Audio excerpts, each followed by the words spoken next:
have a full agenda for today and tomorrow, so in order to get through all the information, let's go ahead and get started. You will have in your folders responses from the last meeting that we had last week. There was responses from the State Fire Marshal, the Adjutant General, and from the Kansas Department of Health and Environment, so you can look and see what their responses were to the questions that were posed at last week's meeting. We'll go ahead and get started with the Higher Education Group A. And we'll start with Kansas State University, and Brianna Horton with the Kansas Legislative Research Department will brief us on Kansas State University. Brianna. Good morning, committee. Brianna Horton with KLRD. We are going to start with Kansas State University. So on that front page, you see an overview of their state operations, other assistance, and then a little bit of an overview on the history of the university on page 1. So I'm going to then have you move to page 2, and you will see item 1 on the bottom there for SGF reappropriation. So you'll typically see some of the same things in each university when it comes to reappropriation, and those first 8 items will be continuous for all of the universities. So they have an SGF reappropriation. The agency had $13.7 million in unspent SGF money reappropriated from FY 2024 to FY 2025. For state capital renewal, that was $8.7 million, and then for building demolition, there was $5 million. So I'm going to turn us to page 3, item 2 for educational building fund reappropriation. The agency had $12 million in unspent educational building fund monies reappropriated from fiscal year 24 to fiscal year 2025. EBF monies are dedicated to deferred maintenance for mission critical buildings at state universities. And then the Board of Regents calculates EBF appropriations using an adjusted square footage formula that includes gross square footage, building age, and complexity of the physical plant. Item 3, so there are no supplemental requests in this budget. All of these supplemental and enhancement requests will be reflected in the Kansas Board of Regents budget, so each of these will say no supplemental requests until we get there. Item 4, the 2024 legislature deleted $35.7 million SGF in operating expenditures from the 9 agencies to be restored by the State Finance Council once the university chief officers certified that they had ceased to request DEI statements and or other commitments. So KSU had $6.4 million SGF restored by the State Finance Council in FY 2025. The item number 5 is state capital renewal. The 2024 legislature appropriated $20 million SGF to the Kansas Board of Regents to distribute to the universities for the State Capital Renewal Initiative, which is dedicated to renewing state facilities. KSU had $6 million awarded of these funds in 2025. Item number 6, the 2024 legislature appropriated $21.8 million to the State Finance Council to be expended upon certification that the Board of Regents has distributed the appropriation for the Kansas Comprehensive Grant, with 50% to public universities and the other 50% to not-for-profit institutions. So the agency request includes a $4 million SGF. $4 million SGF at FY 2025. So this is just putting that back. And then item number 7 is an operating adjustment. So there's lots of funding that goes to the Board of Regents back to the universities. So the 2024 legislature appropriated funds to the Board of Regents for the Student Success Playbook and then for cybersecurity. So KSU received $340,909 for cybersecurity and then $2 million for the NIST Playbook. So those are those 2 things that went into their budget. I'm going to turn to page 4, item 8. The 2024 session laws, Chapter 88, authorizes the Board of Regents to transfer monies for demolition. So there was a transfer of $800,000 to KSU for the demolition funds. Number 9, there's need-based aid. The 2024 legislature appropriated $2.5 million SGF to the Board of Regents to distribute to the universities for need-based aid, and KSU was awarded $453,307 for need-based aid, so that was one time. Item number 10 is the Animal Diagnostic Laboratory. So the agency revised estimate includes an increase of $250,000 SGF. The 2024 legislature appropriated this, but this was left under the Kansas Board of Regents section in the bill. So this just got transferred to them, which reflects that increase of $250,000. The Ag Innovation Initiative. So the agency's revised estimate includes $41.3 million for the Ag Innovation Initiative, which aims to develop an innovative solutions and strategies to enhance the Kansas livestock and animal industry. And FY 2025 expenditures include capital projects to build facilities such as the Global Center for Grain and Food Innovation and Agronomy Research and the Innovation Center. Item number 12, the agency revised estimate includes an increase of 18.5 million EBF for multiple rehab and repair projects, including Anderson Hall renovations, Seton Hall renovations, Weber Arena demolition, and the raising of Ahern Gymnasium and Auditorium, Eisenhower Classroom, and HVAC renovations. Additional information will be in the back in the capital improvement section on these items. Number 13, College of Agriculture Infrastructure. The agency revised estimate includes an increase of $12.1 million, all from ARPA state relief funds, to replace dated buildings and add several new buildings for the agricultural program. This includes the Agronomy Research Innovation Center, Byberry Farm Center, Global Center for Grain and Food Innovation, and additional information is also provided in the back for the capital improvements. Item 14, the agency requests $8.5 million all federal funds for several federally funded research awards, including the Biomanufacturing Training and Education Initiative, Center for Hazardous Substance and Research, and the Feed the Future Sustainable Innovation Lab. Item number 15 for deferred maintenance support. The agency revised estimate includes $7.1 all from special revenue funds for deferred maintenance projects. These projects includes the BioCat data center renovations, architectural library, and building rehab and repair, projects related to ADA compliance, emergency maintenance, and other energy conservation projects. Additional information is also in the back of our capital improvement sections. And the last item, item 16, the agency revised estimate includes all funds increase of $3.3 million, but a decrease of 3,900 SGF for a variety of adjustments to the budget. The all funds increase is primarily due to increases in contractual services and capital improvements. Furthermore, there is an increase of 65.5 FTE for positions institutional support for the Division of Academic Services and Student Success for implementation of the NIST playbook, IT staff, and instructional services. And so with that, Mr. Chair, I will stand for questions on fiscal year 2025. All right, committee, are there any questions in regards to fiscal year 2024? Or 25, sorry. Representative Howe. Thank you, Mr. Chairman. Thank you, Brianna. I had a question about cybersecurity. There's a notation there about the enhancement for the cybersecurity for K-State, $340,000. I would like to know, previous to that, what K-State was spending on cybersecurity, or if there's another line item in their budget that they dedicate money towards cybersecurity. Brianna. Mr. Chair, yes, I don't have that in front of me. I only have a breakdown of those individual funds, but I can get you some information on their cybersecurity spends. Senator Petty. Mr. Chairman, when I look at what Brianna's presented and look at the request list here, so with what we did last Friday, would all of these items be impacted or just something that's absolutely new? Just new. Okay, so if it's a reappropriation or something that was already designated in the prior budget bill, it would not be impacted. So if I pick, thank you, that helps a lot. So if I look at number 8, which says demolition transfer, so would that be new, or is that already what was appropriated in 2024? No, I don't think that is new, because that was authorized for the Board of Regents to transfer the money for the demolition of buildings, and so that's what the transfer is, of $800,000. Okay, thank you. Not designated as new, no. Right. So following up on that, is there, as we proceed, or maybe after tomorrow, is there a way to then, when we're looking at these budgets, to have a little notation about these things are new and these are not.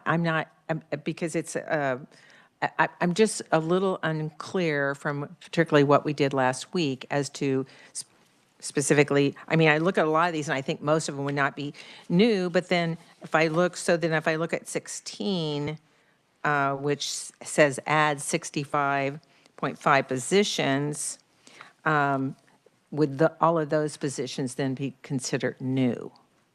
I would take that as that particular item would be considered as new because it's an increase of 65.5, and that was the motion that was made by the speaker of any new positions and the funding for those positions. So that would be categorized as new. Correct me if I'm wrong, either research or, right, I'm getting the thumbs up that is correct.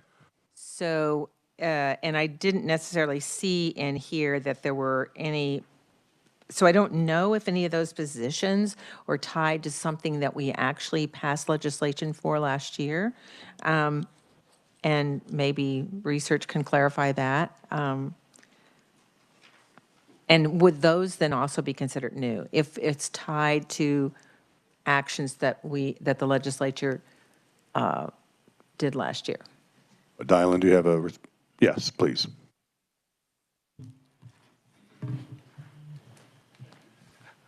Thank you, Mr. Chairman. I think I can make this a little bit simpler and a little bit more complicated. So if you were to look at page 2, the easiest way to tell whether or not the global enhancement and supplemental deletions are, see where it says supplemental requests there? Anything underneath that was deleted. So if it's here, there's no supplemental requests. So that global enhancement and supplementals did not remove anything. Anything in other changes, the only situations in which those will be deleted is if it's additional FTE, okay, or if it falls underneath like the global salary adjustment deletion, or there's 4 or 5 other singular one-off items from day one that were made adjustments to.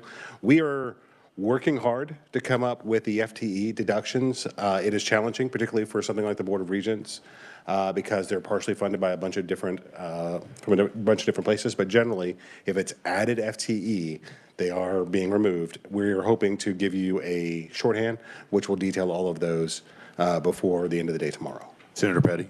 Thank you, I appreciate that. Any further questions in regards to fiscal year 2025? Majority Leader Alley.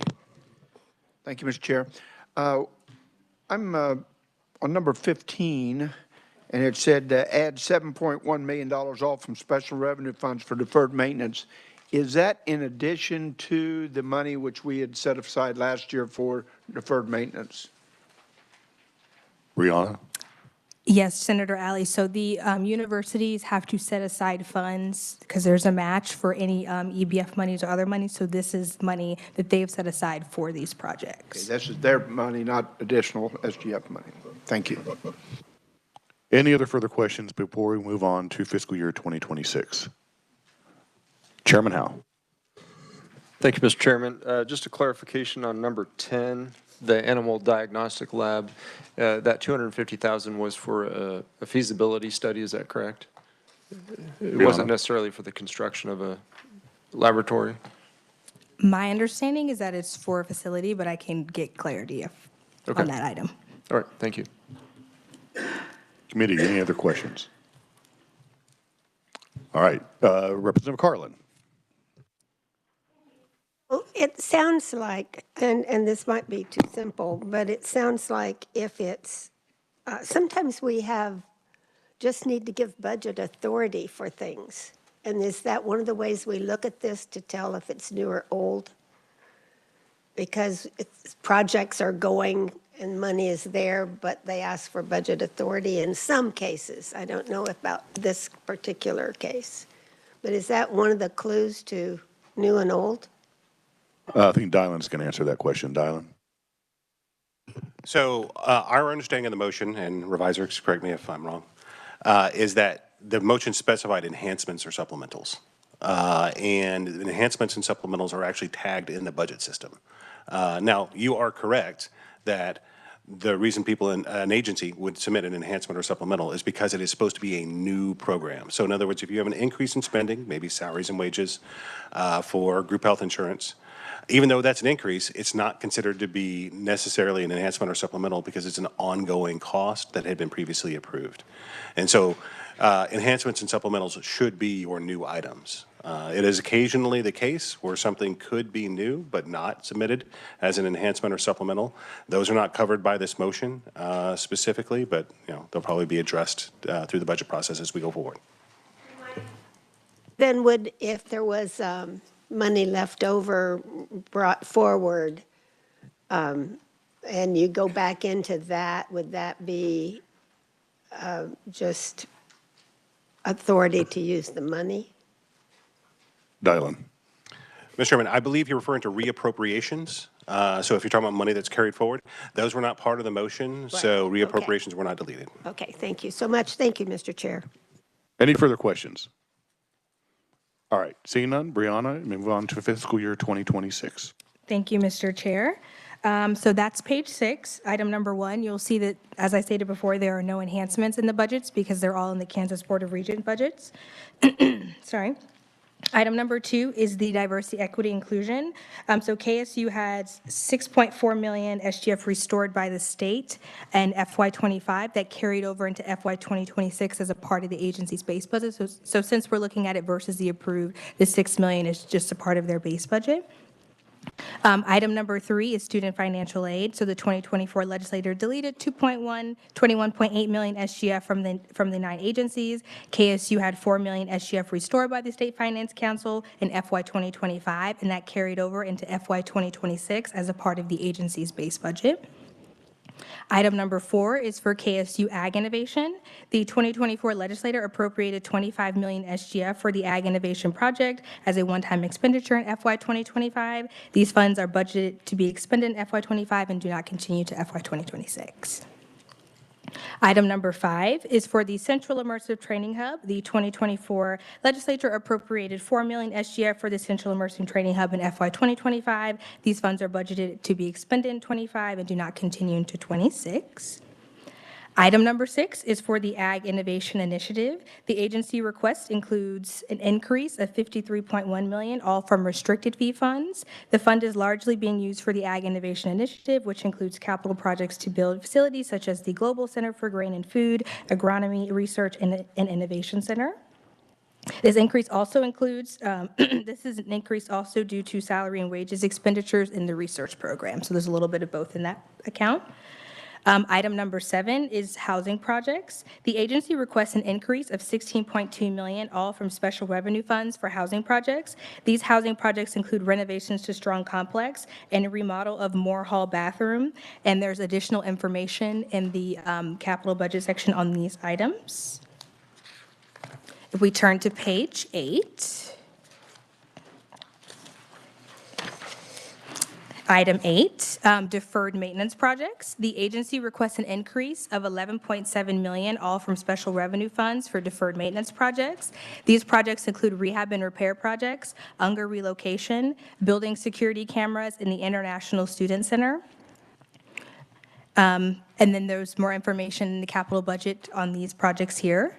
Item number 9, federal research awards. The agency requests an increase of 7.5 million, all federal funds, for federal research awards, including biomanufacturing, training, education, Center for Hazardous Substance Research, and Feed the Future Sustainable Intensification Innovation Lab, previous things that we discussed in FY25. Campus capital improvements, item 10.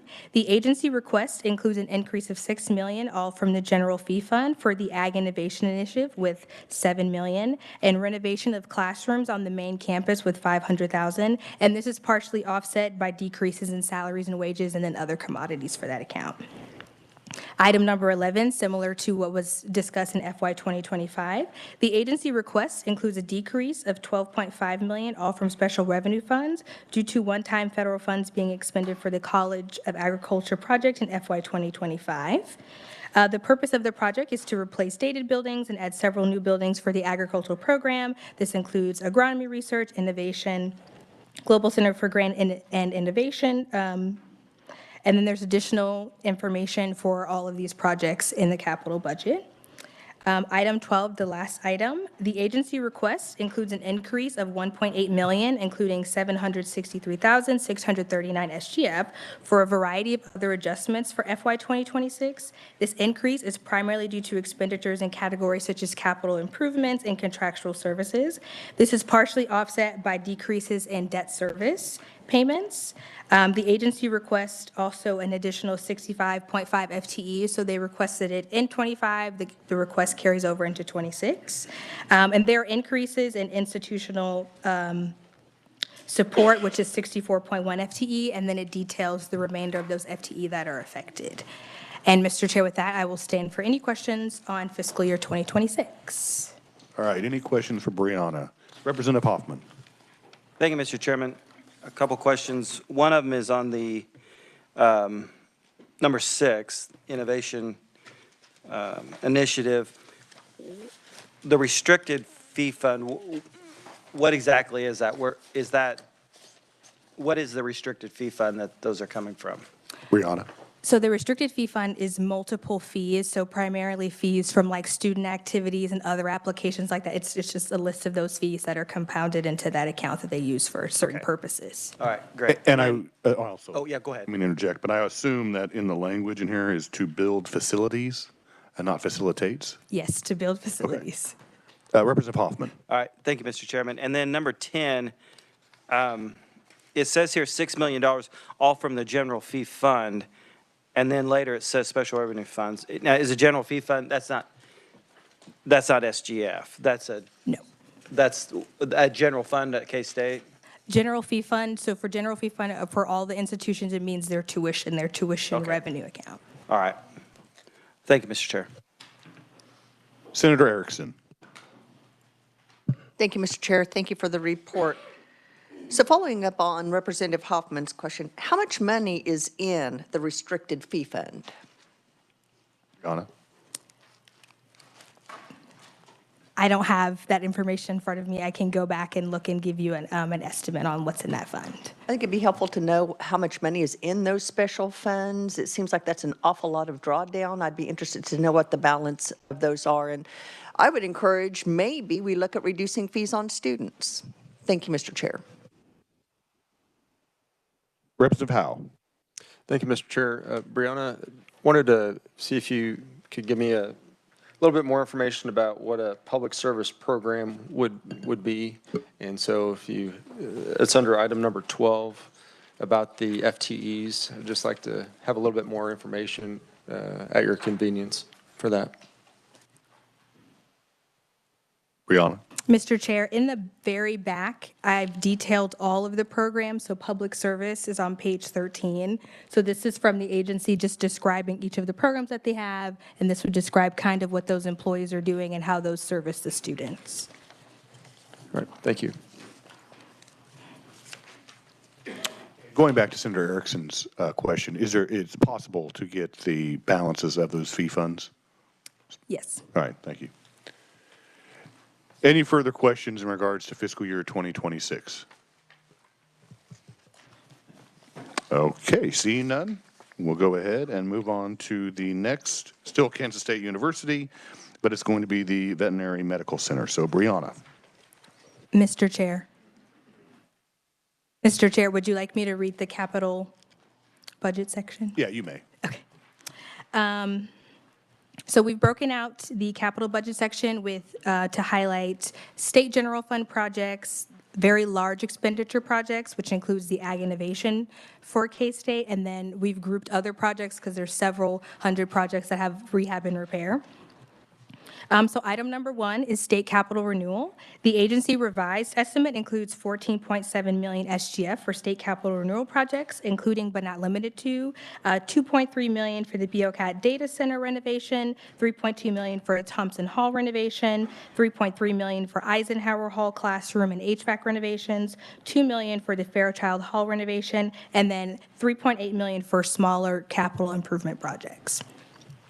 Item number 2, the agency revised estimate includes 5.8 million for the following demolition projects, 321,000 for the Ahern gym and Natorium, $200,000 for the swine farm, $4.4 million for the Weber and Call Hall, and $800,000 that we discussed earlier that was transferred from the Board of Regents to the K-State for demolition.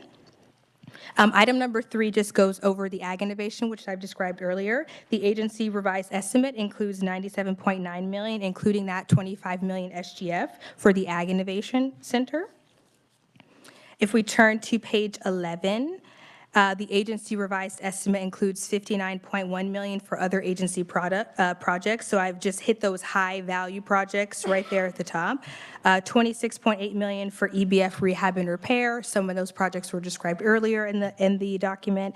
$15.8 million for Strong Complex. $2.1 million for the Moore Hall bathroom remodel. $1 million for biomed core facilities, and then $11.2 million for deferred maintenance projects. So that's for FY 2025. The agency requests for $145 million in capital improvement expenditures for FY 2026. Primarily, the agency requests $84 million, all from special revenue funds for the Ag Innovation Center to build those buildings for Global Center and Grain, Food Innovation and Agronomy. And then those other projects are for $15.8 million for deferred maintenance, $1 million for main campus classroom renovations, $15.8 million for Strong Complex in 26, and then about $2 million for rehab and repair. And I'm more than happy to detail rehab and repair if the agency requests. All right, any questions, Representative Hoffman? Thank you, Mr. Chairman. So the 208.5 million is new. Is that a new ask for 2025? Sorry, can you tell me which number you're looking at? Well, it would be the whole thing, I guess. It says agency submits revised estimate of 208.5 million, including 51.5 million SGF. So how much of that, I guess the question would be, how much of that is the revised and how much of that was passed in 24? Brianna.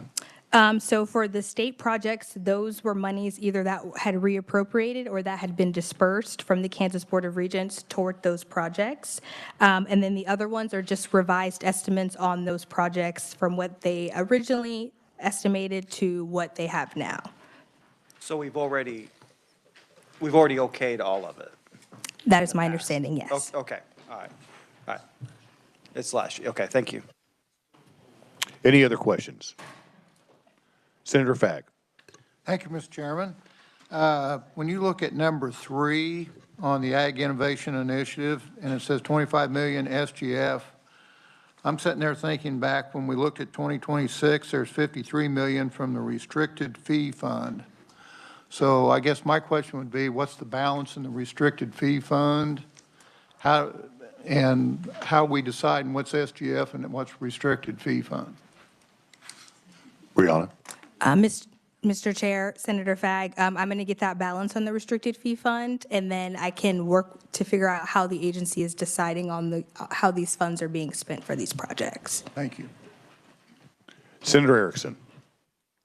Thank you, Mr. Chair. And just help me to follow this trail because I have seen the build facilities such as the Global Center for Grain and Food Innovation and Agronomy Research and Innovation Centers in several locations. For example, on page 4, number 11, page 4, number 13, carry over into, what is the total ask there? Because it's showing up in multiple line items.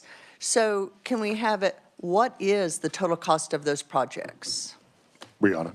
Mr. Chair, Senator, I will work with the agency to get a total expenditures for this project and what accounts these are coming from so we can have a picture of all these moving pieces. It'd be helpful. Any other questions? Okay. Anything else, Brianna, in regards to Kansas State University? All right, so now we'll move on to the Veterinary Medical Center. Brianna. Okay, thank you, Mr. Chair. That first page gives an overview of their expenditures and the history of the university. I'm going to move to page 2. Item 1, the agency does not have any SGF funds reappropriated from FY24 into FY 2025. Item number 2, there are no supplemental requests for this agency because those requests are in the Board of Regents. Item number 3 is the Diversity, Equity, and Inclusion Adjustment. The 2024 legislature deleted $35.7 million in operating expenditures from the 9 universities. K-State Vet Med had a deletion of 866,169 SGF restored by the State Finance Council in FY 2025. That's at the top of page 3. Item number 4 is the Mosier Hall small animal renovation. The agency requests $5.9 million, all from restricted fee funds for renovations to the small animal suite at Mosier Hall, which houses veterinary medicine teaching, hospital, and the Department of Veterinary Clinical Sciences. An existing hallway will be repurposed to expand surgery sites from 4 to 7. The renovations are intended to improve patient comfort and care and improve the ability for students to observe and participate in surgical procedures. This project is being funded through private gifts. Item number 5, the agency requests an additional $5.1 million, all from the Veterinary Health Center Fund, and 15 FTE positions for new positions in the research program. These positions are veterinary assistant and diagnostic technicians who will help treat an increasing number of animals that visit the full-service veterinary hospital. The veterinary hospital provides routine, specialty, and emergency care for animals referred by local practitioners. This increase will also be used to purchase hospital equipment and supplies. Item number 6, federal research awards. The agency requests an additional $1.6 million, all from the University Federal Fund, for federal research awards for the biomedical core facilities. This new research collaborative provides direct support for K-State Center for Emerging and Zoonotic Infectious Diseases. This new facility serves academic, corporate, and federal research projects analysis. Item number 7, which is administrative adjustments. The agency request includes a decrease of $145,504, all from the general fee fund for multiple adjustments for administrative purposes. The agency has seen a decrease in student headcount, which generates revenue for the fund, and expenditures to administer the university pay plan have been higher than anticipated. I'm going to move to page 4, item number 8. The Faculty of Distinction Fund. The agency request includes a decrease of $5,199, all from the Faculty of Distinction Fund, due to an adjustment in interest rates. This is the statute for this partnership for the Faculty of Distinction Program, which is administered by the Board of Regents. The funding uses private gifts to attract and retain faculty of distinction. The revenue determined is based by the Department of Administration Director of Accounts and Reports, and is based on the amounts of interest earnings on the qualifying gift.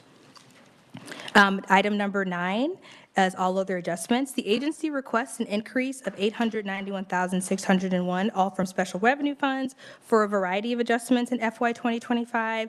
This increase is primarily due to increase in expenditures for scientific supplies for the Student Services Program and computer equipment for the research and academic support programs. And with that, Mr. Chair, I'll stand for any questions on fiscal year 2025. Any questions? Senator Alley. Thank you, Mr. Chair. One question, if you go back to item number 7 on page 3, and you mentioned a decrease in student headcount, could you give us a recap of student headcount at the university? And if you don't have it now, we can get it later. Thank you. Representative Hoffman. Thank you, Mr. Chairman. We're seeing this in a lot of budgets, and I don't understand exactly why. So if you go to number 4, the Mosier Hall small animal suite renovation, they're asking for $5.9 million from restricted fee fund for an animal suite renovation. But by the time we get through the process, there's not going to be time for them to spend $5.9 million in 2025, fiscal year 25. So I don't understand. And this happens a lot of agencies, why they're coming in and asking for a change in 25 when they should just ask for that money in 26, because unless it's something that they've already started and they're needing more money to finish the project out. It just, the next one too, number 5, is kind of the same way. So I don't know what the answer is and whether we do something with that as we look at putting together this budget, but it just, I don't understand why they're asking for that much in 25 when most of 25 will be over by the time we even get, they would even get that money. So, thank you, Mr. Chairman. Well, and I agree with you, and I would probably contend that on those 2 items that you referenced specifically, that is new, and they wouldn't have the time. I think they're just asking for it in fiscal year 2025 to try to secure the dollars and the ability to use those dollars for these intended purposes. But going back to the motion that was made last week by the speaker, obviously this would be vetted in the budget committees, as well as, the agency asking for those. But it frustrates me as well, not only in request and funding, but also in regards to FTEs. I mean, by the time you have a budget that is passed and signed into law, there's pretty much 2 months left in the fiscal year. And you're not going to be able to hire by that time. And so it should be asked for in the following year and not in the current year, because you are correct. There is a limited time frame in getting those implemented. Yeah, Representative Hoffman. well, and I'm not sure that the motion that was made last week would cover this, because this is not considered an enhancement. It's under the, what the other, or where that's at. So I guess that'd be a question for Dylan. Does something like this fit under that, or do we need additional changes in our? I'll have Dylan answer that, and then I have a comment. Mr. Chairman, so if you're looking like at item 4, okay, that would not be, because that is underneath other changes in that category. Item 5 would be partially covered, because you have the additional 15 new FTE positions in the research program and dollars associated with that. So even though it's in the other changes section, it falls within the added FTE portion of that amendment. And the only thing I was going to say is, if there is no other global motion to have this taken out, obviously it's going to be subject to the budget committees when they are analyzing this once the legislative session begins, which was part of the global amendment that the speaker made last week. It's still subject to the legislative budget committees in the legislature. Representative Hoffman. But the global motion that was made does not cover number 4, or any other ones that we may see in the future that are under other expenses and not under the, I just wanted to kind of bring that out. Right. Any further questions in 2025? Senator Peck. Thank you, Mr. Chairman. We've been through or going through our second budget, and I keep hearing fee funds, this fund, that fund, but specifically just, and I could ask on probably all of them, but on number 5, page 3, from the Veterinary Health Center Fund, where do the funds come from that go into this fund? How does the Veterinary Health Center receive money? Where's it come from? Brianna. Mr. Chair, I will look through their narrative and get you information on how that fund is collected. Okay, Mr. Chairman, it amazes me how many different separate funds we have for a lot of government agencies, but I just wish I could figure out where all the money's coming from, if it's taxpayer money, if it's fees, if it's grants, if it's gifts, whatever. But we'll wait and find out on this one. Thank you, Mr. Chairman. Any more questions in fiscal year 2025? I see none. Brianna may move on to fiscal year 2026. Thank you, Mr. Chair. On page 5, item number 1, you will see there are no enhancements requests because those enhancements will be in the Board of Regents. Item number 2 is the DEI adjustment. The legislature deleted $35.7 million, and that resulted in $866,169 FGF to be restored by the State Finance Council in FY 2025, and that is carried over into FY 2026 as a part of their base budget. If we move to page 6, item 3, veterinary hospital staffing equipment, the agency requests $5 million from the Veterinary Health Center Fund and 15 FTE positions for new positions in the research program. These positions are veterinary assistants and diagnostic technicians who will help treat the increasing number of animals that visit the full-service veterinary hospital. So this is similar request to FY 2025. Federal research awards, the agency requests $1.6 million, all from the University Federal Fund for federal research awards for the biomedical core facilities. This new research collaborative provides direct support to K-State's Center Emerging on Zoonotic Infectious Diseases. The new facility serves academic, corporate, federal, and research projects. Item number 5, the agency requests $923,167, all from restricted fee funds for expected increases in group health insurance and rising cost of materials and supplies needed for animal health services. Item number 6, the agency request includes a decrease of $90,529, all from the general fee fund for multiple adjustments for administrative purposes. The agency has seen a decrease in student headcount, which generates revenue for the fee fund, and expenditures to administer the university pay plan have been higher than anticipated. Item number 7, for faculty of distinction, the agency request includes a decrease of $5,116 from the faculty of distinction fund due to an adjustment of interest rates. If we move to page 7, all other adjustments, the agency requests $111,577 SGF for other adjustments to operating expenditures. The majority of these increases are for commodities and contractual services. And with that, Mr. Chair, we'll stand for questions on FY 2026. All right. Thank you, Brianna. Are there any questions in regards to fiscal year 2026? Okay, seeing none. Did you want to move on to the capital budget and debt? Yes. Brianna. Page 8, item 1. So item 1 is the Mosier Hall animal suite that we discussed previously. The agency requests $5.9 million, all from restricted fee funds for the renovation to the small animal suite at Mosier Hall, which houses the Veterinary Medicine Teaching Hospital and the Department of Veterinary Clinical Services. And an existing hallway will be repurposed to expand surgery sites from 4 to 7.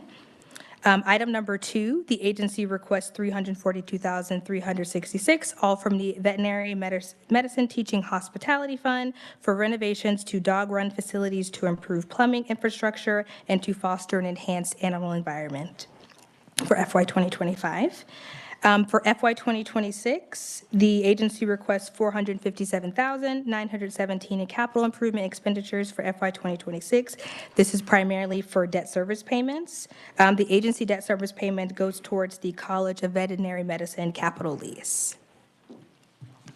And with that, Mr. Chair, there's reference tables, and I believe there's program descriptions as well for each of the programs the university has in the back. All right, thank you. Any questions? All right, seeing none, thank you, Brianna. We'll go ahead and move on to the last one that you have out of this segment for the Kansas State University Extension Systems and Agricultural Research. Brianna. Okay. Mr. Chair, I have a description for one of the things Senator Peck asked for. The Veterinary Health Fund, let's see. The revenue generated from the hospital are deposited into this fund and used to fund salaries for the percent of time faculty spend in the hospital, and the fund many support staff and veterinary technicians that support the hospital function. So this funding is coming from the hospital. All right, any questions? All right, now you move on to KSU ESARP. Okay. Thank you, Mr. Chair. That first page gives a history and an overview of their expenditures on page 1. If we move to page 2, item 1, we will see the SGF reappropriation. The agency has no SGF reappropriation in fiscal year 2025.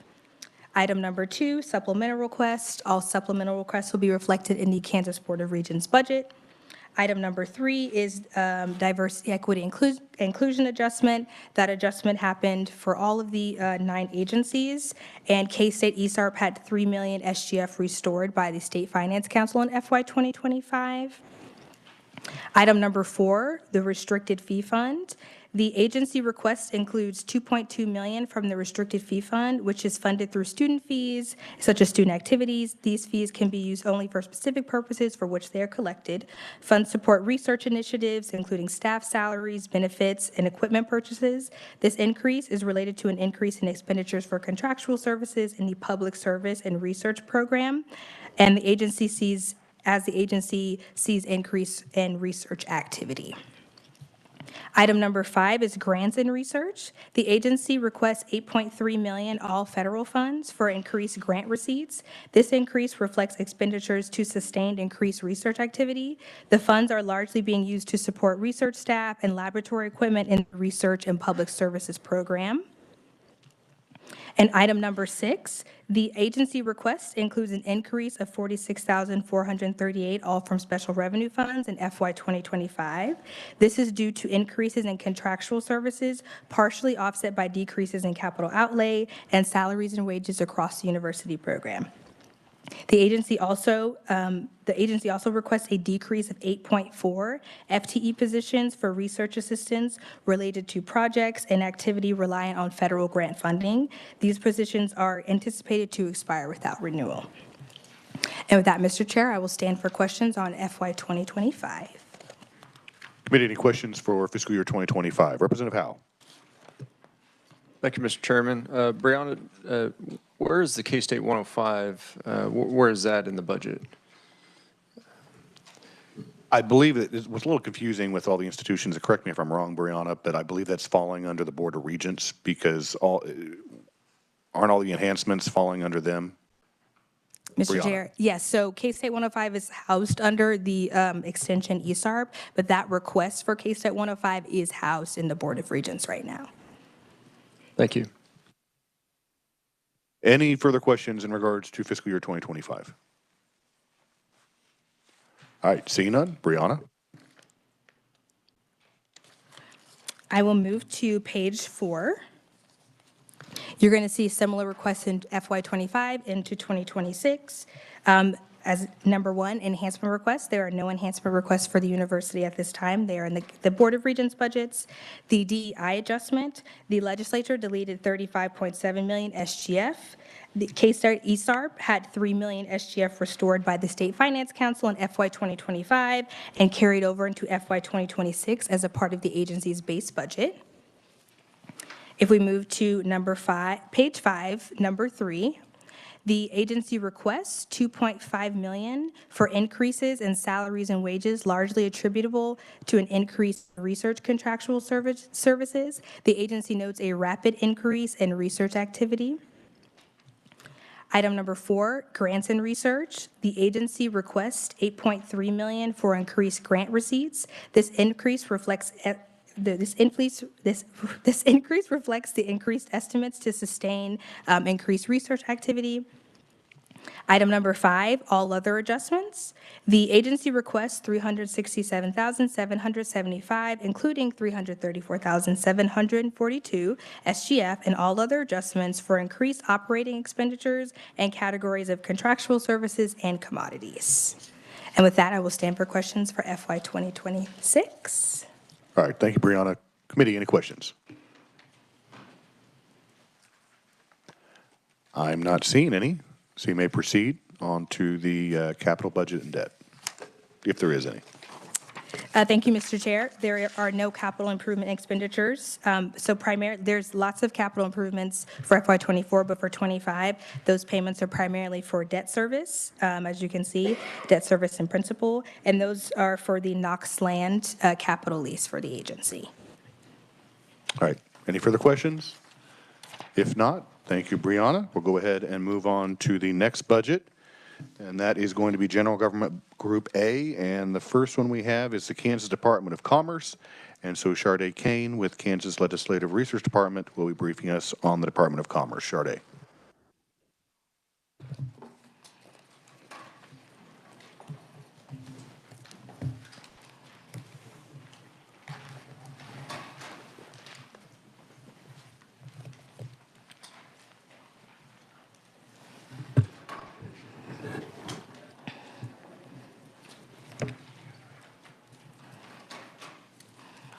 Good morning, Mr. Chair and members of the committee. My name is Sharday Kane, and I am Senior Fiscal Analyst for Legislative Research. The Kansas Department of Commerce has a mission to empower businesses and communities using strategic resources to realize prosperity in Kansas and serves as the lead agency for economic development. The agency operates through 6 divisions: administration, business development, workforce services, quality places, international business, and tourism. On page 3, in figure 3, the agency's fiscal year 2025 revised estimate is $290.1 million, including $59.2 million SGF. This is an increase of $12.8 million, or 4.6% above the approved amount. At the bottom of page 3, item number 1, the agency carried over about $300,000 in unspent SGF monies into fiscal year 2025. Item 2, the agency carried over about $5.9 million in unspent EDIF monies into fiscal year 2025. On page 4, item number 3, the agency's revised estimate includes $3 million EDIF for the Sunflower Summer Program in fiscal year 2025. This is a supplemental request, and this agency received funding for this in fiscal year 2024 and fiscal year 2025. However, due to the success of the program in the usage and the venue reimbursement rates, the fiscal year 2025 funding has already been expended based on this past summer, so they are asking for this $3 million to be used for the upcoming summer. Item number 4 is the deletion of $32.9 million, including $6 million SGF in fiscal year 2025 for ARPA projects that are listed there. Item number 5 is a deletion of $13.2 million, all from special revenue funds for Apex funding. This funding, Panasonic is eligible for these funds, but the required notification forms were not submitted, so this funding will not be used. They do not believe that this will be used in fiscal year 2025. It is still in fiscal year 2026, though. Item number 6 is related to small business. So this is an increase of $25.2 million, all from federal funds for the State Small Business Credit Initiative. Item number 7, the agency's revised estimate includes an increase of $14.5 million, all from federal funds for community development block grants in fiscal year 2025.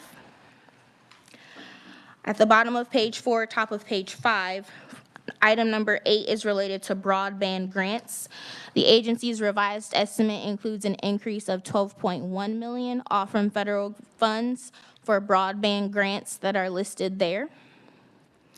Item number 9 is related to 2023 House Bill 2292. The agency's revised estimate includes an increase of $1.5 million, all from special revenue funds for the engineering higher education matching grants in fiscal year 2025.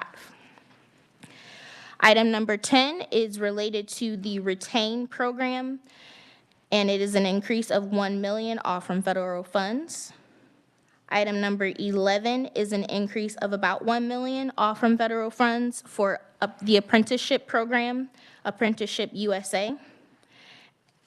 Item number 12 is an increase of 7.5 positions that are listed there. And on page 6, item number 13, there is an increase of about $750,000 in all other adjustments, primarily attributable to other federal grant opportunities that were made available to the department. And I am happy to stand for questions for fiscal year 2025. All right, thank you, Sharday. So my first question is in regards to EDIF. Actually, we need to have that probably passed out for all the committee members in regards to what the agency's request was for fiscal year 2026 for EDIF, because it is $19 million over. Yes, someone is bringing that upstairs now. Okay, so they'll thank you. pass it out. Because I think we all need to see what the agencies are requesting that receive EDIF dollars. And if we would fund all that and being $19 million over of the lottery receipts that we received proportionate for EDIF, that'd be backfilled with state general fund dollars. So by all these requests, we need to see. So I'm glad that that's being brought up as I'm asking the question, because I'm asking in regards to the reappropriation of $5.9 million for the Department of Commerce, and that is just in the whole factor of some of these, but you specifically said the Sunflower Summer Program as one of those in items number 3. So I didn't know if the $5.9 million was in the other items or in the operating grant. Mr. Chair, there's quite a few of them that have reappropriation authority that it is there's about 15 of them, and the operating grant is included, but the operating grant is about 600,000 of that 5.9 million. So not a substantial amount, but it's broken down into about 20 or so programs. Okay, I'd kind of like to see what the appropriation is, because if it's being reappropriated, then maybe we need to cut that back possibly in regards to it. President Masterson. Thank you, Mr. Chairman. And mine might be a little bit more of a request for information. As it pertains to the ARPA funds, I noticed on 4, delete 32.9 million from the ARPA funds. Of course, 6 up in the language, 6 million of that was SGF. I'm kind of curious as to how much has been kind of recovered from authorized ARPA spending that maybe the project didn't get done or wasn't done in time. And I'd like to understand, it looks to me like roughly 27 million in federal ARPA dollars. We're in 24. Obviously, projects are going to be that way, classified that way in 25. And then understand the balance of what's left in ARPA funds, because there's been questions around the interest it's gaining and how that's been spent and things like that. I'd just like to have a better understanding. And actually, we did have that document presented to us at the Legislative Budget Committee meeting last Wednesday. So we have that document already ready, and so research. And we can have that passed out after lunch. Asking to be delivered. Thank you, sir. Right. Any other questions in regards to fiscal year 2025? Senator Peck. Thank you, Mr. Chairman. We have all kinds of government programs. I have no idea what the Sunflower Summer Program is. I guess I'm thinking in relationship to COGE. Maybe it's something that's great, and maybe it's not. Just briefly, what is the Sunflower Summer Program? Mr. Chair, the Sunflower Summer Program is an app that allows parents to go into the app and get a reimbursement to visit different venues across Kansas during the summer to take their kids to museums and various tourist attractions across Kansas. And then the venues also get a reimbursement rate as well. And that's a function of government? I'm sorry, Mr. Chairman. That's not a question for you, Ms. Kane. Senator Peck, we didn't hear your question or last comment. Oh, you didn't hear my last comment? I was just asking if that was a function of government, is to pay people to go visit our museums and other programs and then pay the museums in these other places for our residents that came. But anyway, we'll just leave that up to the chair of the codes. Thank you, Mr. Chairman. Any other questions in regards to 2025? Representative Carpenter. Thank you, Mr. Chair. So we continually hear about these special revenue funds. It would be helpful to know where they're at for each agency and what their balances are. I think maybe that might have been already, but like this one here's got special, all from special revenue funds. Well, is that EDIF? Is it, we don't know. I mean, I don't know what it is, but we continually see these special revenue funds. It would be nice to know what they are, where they come from. I think that's a valid request. Can we provide that, Charday? Mr. Chair, I believe so. If you have I think I know what you're asking for, but I can double check with you to make sure offline and then work on that. Representative Howe.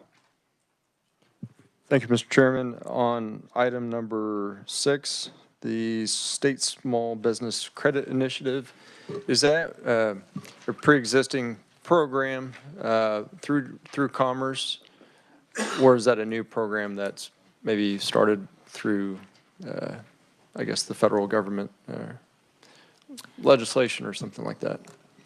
Mr. Chair. Charday. To my understanding, this is a previous program. This is pre-COVID. This program was already in existence. Okay, thank you. Mr. Chair, if I may just provide a comment, that initiative does look to promote entrepreneurship in our state and whatnot, and I know that's similar to what K-State 105 is trying to do, so it seems a little bit duplicative, so I think we should maybe look at that a little bit closer. Thank you. Right. And you have received the sheet for the Economic Development Initiatives Fund, and this is kind of what I was referenced to before in regards to the $5.9 million reappropriation. And the actuals for 2024 were $33 million, approved $43 million. The agency request for 25 is $46 million, and the agency request for 26 is $43 million. I bet we have a $5.9 million reappropriation. So I was going to point out. Representative Helgerson. How much of the EDIF funds cover FTEs? Jordan? Mr. Chair, I am uncertain on the top of my head, but I can work on that one and get that to you. Originally, the EDIF fund was not supposed to fund FTEs. And that's why I was asking the question. Any further questions in regards to fiscal year 2025 for Commerce? All right, seeing none, Charday, move on to 2026.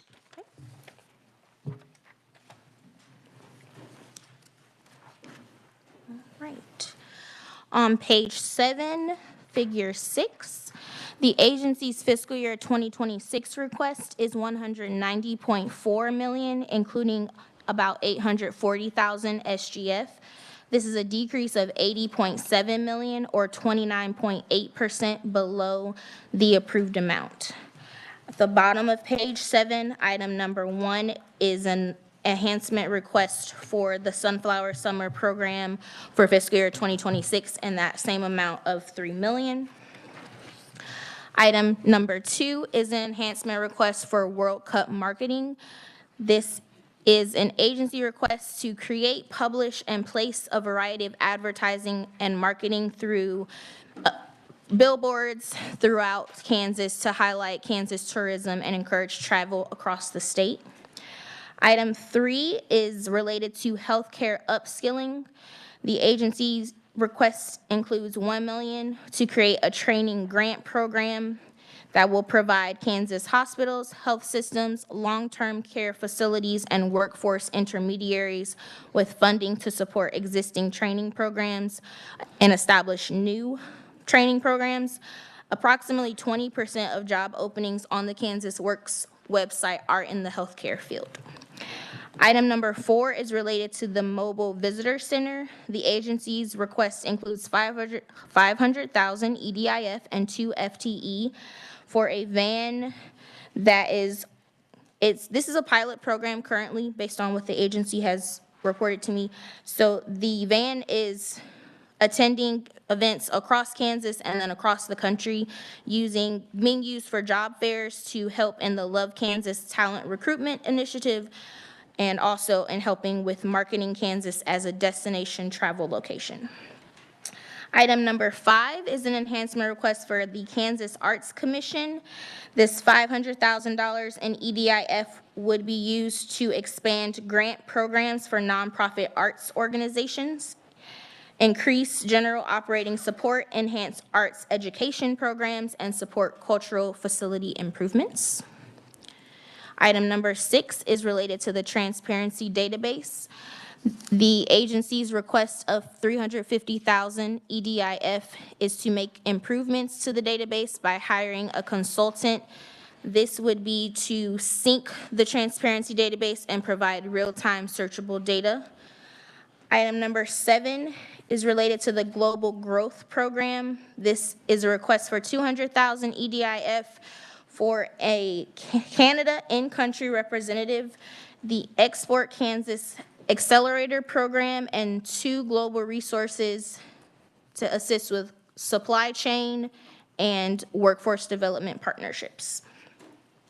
Item 8 is related to the Kansas Kids magazine, so having a special edition of the Kansas magazine for kids that would be distributed to 4th, 5th, and 6th graders, but would also highlight stories and images to engage the youth in their exploration of Kansas. Item 9 is related to the broadband grant analyst. The agency's request includes about 100,000 EDIF and 1 FTE position for a broadband grant analyst to work with the tracking of the broadband grants that are currently out. At the top of page 10, they do expect about 400 projects to be awarded broadband funding. Item number 10 is the deletion of $64 million for one-time SGF projects that were approved by the 2024 legislature. Item number 11 is a deletion of $34.5 million, all from federal ARPA funds for one-time projects. Item number 12 is a deletion of $7.3 million for the deletion of housing economic development. That was a one-time project as well. Item number 13 is the deletion of $2 million for a one-time project that was special revenue funds. Item number 14 is an increase of $17.2 million, all from federal funds for broadband grants for fiscal year 2026. Item number 15 is an increase of $5 million, all from special revenue funds for the job creation program for fiscal year 2026. Item number 16, the community development block grants. The agency's request includes a decrease of about $1.9 million due to the agency anticipating receiving less funding from the federal government. Item number 17, the agency's request includes an increase of 6.5 positions. And finally, item number 18, the agency's request includes a deletion of $110,000 in all other adjustments. And I'm happy to stand for questions. All right, thank you, Sharday. I guess the first question that I have is, as I mentioned in fiscal year 2025, we have a reappropriation of $5.9 million, but yet we're asking and having enhancements coming from EDIF. And since that reappropriation is coming from EDIF, why can't they fund these asks with the reappropriation? I mean, are they designated, dedicated already, or, I mean, obviously they're having a $5.9 million reappropriation. They could fund these enhancements with that. Mr. Chair, some of them are specifically dedicated to a specific fund, and I can give you that breakdown, and that might be able to provide some more information on that. That would provide some information. And then also, I had requested from you how much has been dedicated for broadband in the last few years. And if I remember right, the dollar amount was over $400 million, 451, is that right? Mr. Chair, that is correct. I can recall. Yet, from EDIF, they're asking for a grant analyst for broadband. Why couldn't that be funded with the $451 million that they've received over the past few years? Instead of having a request from EDIF, which I mentioned before, is already underwater by $19 million with all of the agency requests. I cannot answer that, but I can ask the agency and try to find an answer for you. All right. And, you know, one thing that I've been looking at in regards to this is they've received quite a bit of money, as I mentioned, in regards to broadband over the last few years, and I don't really think the request that they have for fiscal year 2026, $1.2 million for a broadband development program, is not going to have much of an impact when you consider the amount of money of $451 million received in the past few years. Senator Billinger. Thank you. We've seen several times in here where there was already money appropriated and now we're asking for more money. Can you explain to us if they explained any of that to you when he was going through this? Sharday. Mr. Chair, can you give me an example? Senator Billinger.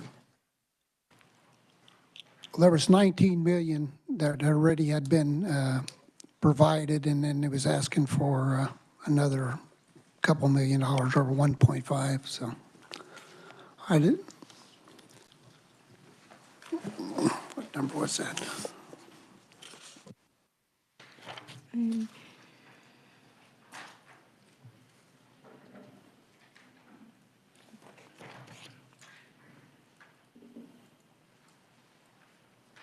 Oh, the World Cup. That's what it was. Mr. Chair, the funding that has already been appropriated is, to my understanding, is specifically for KC 2026 Commission.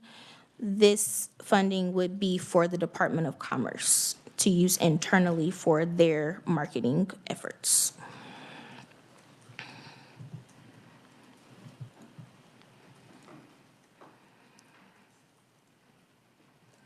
Well, okay, so I'm gonna refer back to the EDIF form that was just passed out. Why couldn't that fall under tourism? That's already a dedicated item with EDIF. We have a $2 million, about $1.6 million increase from the agency request in fiscal year 2026. Mr. Chair, the increase that you see, that is included in the That is request. included. That's the EDF dollars that they're wanting to have included. Yes. Okay, but like Senator Billinger said, already in fiscal year 2026, we have an $18 million allocation that's going to KC 2026. Why can't they just partner with them for the time period of the World Cup that will be coming to the Kansas City metropolitan area in 2026 and just have them do the marketing and advertising? Representative Hoffman. Thank you, Mr. Chairman. And going back to what you had asked about the broadband, you and I talked about it at Legislative Budget Committee. The $400 million, that's over several years. Did you get a number of what is in the 26 budget for just broadband? I believe what Sharday supplied to me was just a breakdown of the different areas that we had received broadband dollars. I'd be interested in what, in just 26, what is being asked for broadband among all the different, because it's everywhere. We can probably get that information. Senator Alley. Mr. Chair, Oh, you Sharday? want not just in the Department of Commerce, but in the state? Anywhere in the state that money is going towards broadband. Thank you, Mr. Now Senator Alley. Thank you, Mr. Chair. On number 9, on page 9, and then following up on top of page 10, we have 400 projects that have been awarded through broadband funding. Are we not monitoring those now? Mr. Chair. Sharday. This is a approximation. To my understanding, the grant that they are referring to closes on Friday, so that the awards have not gone out yet for most of these grant projects that they're asking for this position. The question that I'm asking is, do we have somebody that monitors the existing grants today that have been awarded? It said approximately 400 projects are being awarded. Who monitors those within the Department of Commerce? Mr. Chair, I can find out and get that information for you. Thank you. President Masterson. Thank you, Mr. Chairman. I think what I'm hearing and what I'm also interested, we'd like a report on outcomes, right? If we've dedicated $450 million to broadband, what have we gotten for it, right? That was to try to make sure every kid, every person in Kansas had access, right? So where are we at? I think that's monitoring these projects. Where are we at? You know, where are we at in that?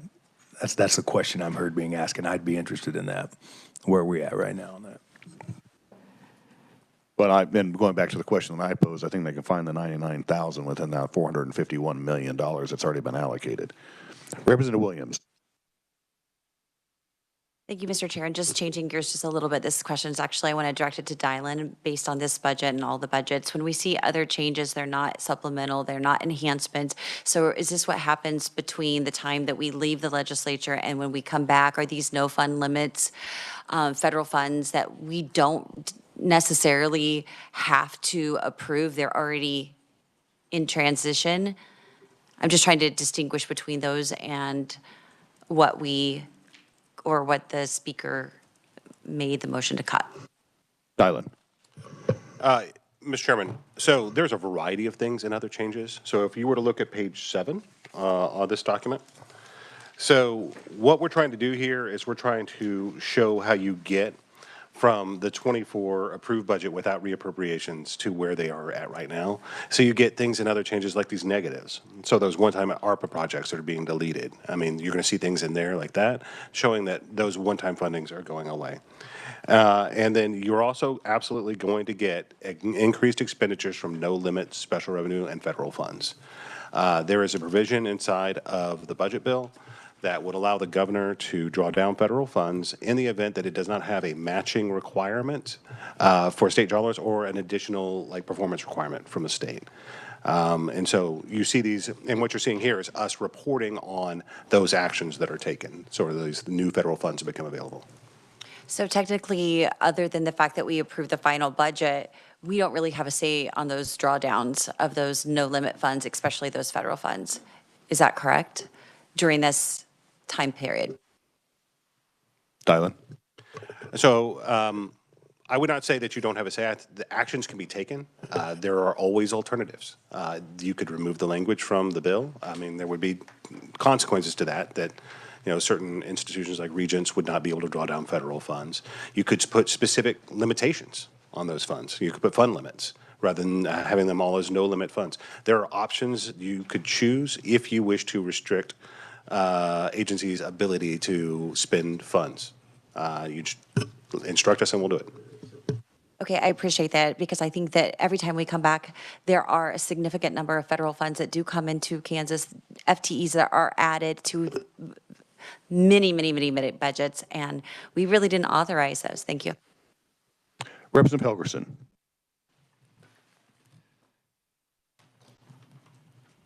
Let me touch just a second on what was just brought up.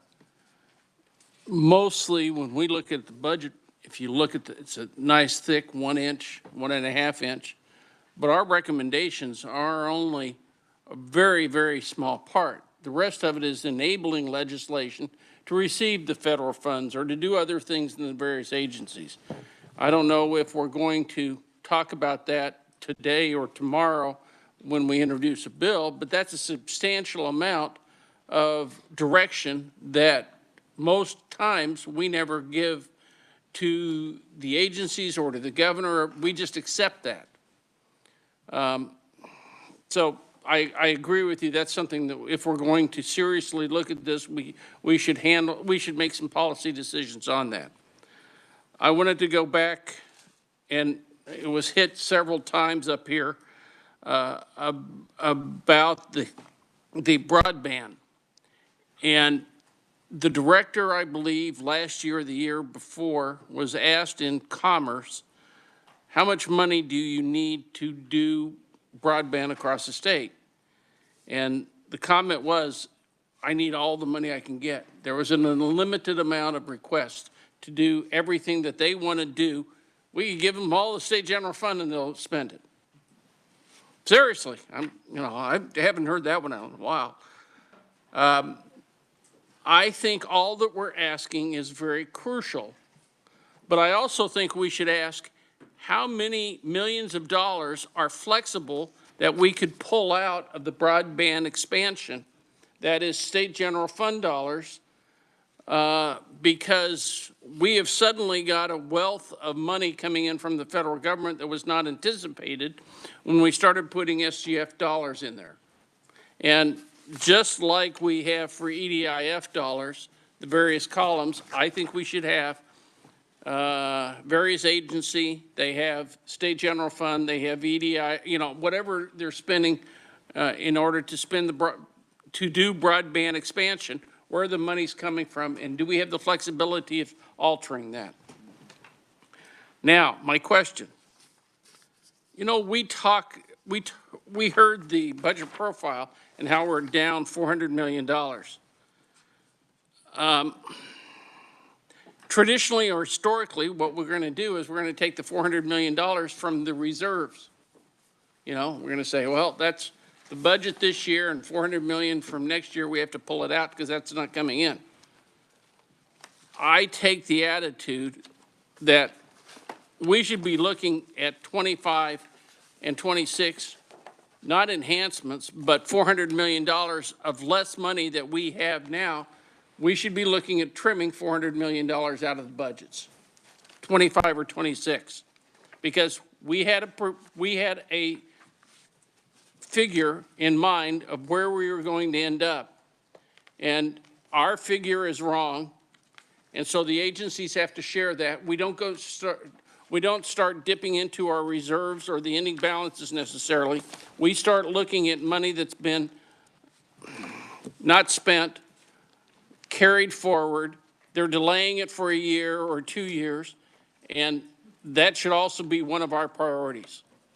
Now, I'm sure I'm maybe the minority at this point, but I think that that is a position that we should be looking at, and that is trim some of the money if they have extra funds. And I'll be willed to the punch. I'm not necessarily in social services, but we know where there's extra funds or they haven't spent it. And that's where we should be looking at. Well, Representative Helgerson, you might want to get with Jeffrey, because after our meeting last week, that's what I've had him being charged with. Senator Petty. So along that same line, thank you, Mr. Chairman. Along that same line then, so if, in fact, as was the comment was made about $400 million, looking for that. So if we look at this budget of commerce and they've listed over $100,000 of deleted all from federal ARPA funds, so we found $100 million. Are you saying that? I'm just asking. I mean, that was in the last year's, that was in the past budgets. Now those funds are not. If we see deletions, are we going to actually consider those as well? Representative Helgerson. The 400 million that I was referencing was SGF down, that we're down. Actually, in ARPA, all of it should have been expended. But I'm not above at all taking ARPA money if it hasn't been used and substituting that in for SGF dollars in various categories, which is very, very possible, and then taking back or clawing back the SGF dollars, which is a little bit of a roundabout way of doing it, but that's been said and been done by other states. But I wasn't referencing the 100 million that's of ARPA dollars necessarily. I'm looking for base dollars that we have to trim in order to get our budget in line with our expenditures. Senator Petty.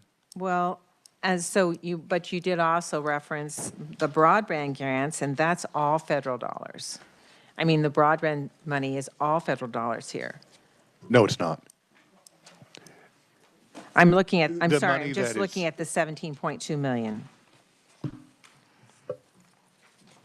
Well, but some of the money that has gone into the amount of that Sharday supplied me, there is state general fund dollars that has gone into that as well. And we can get a breakdown of that.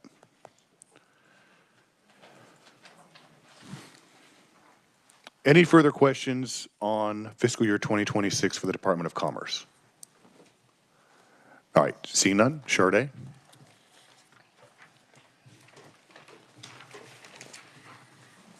I just want to draw your attention to pages 12 and 13.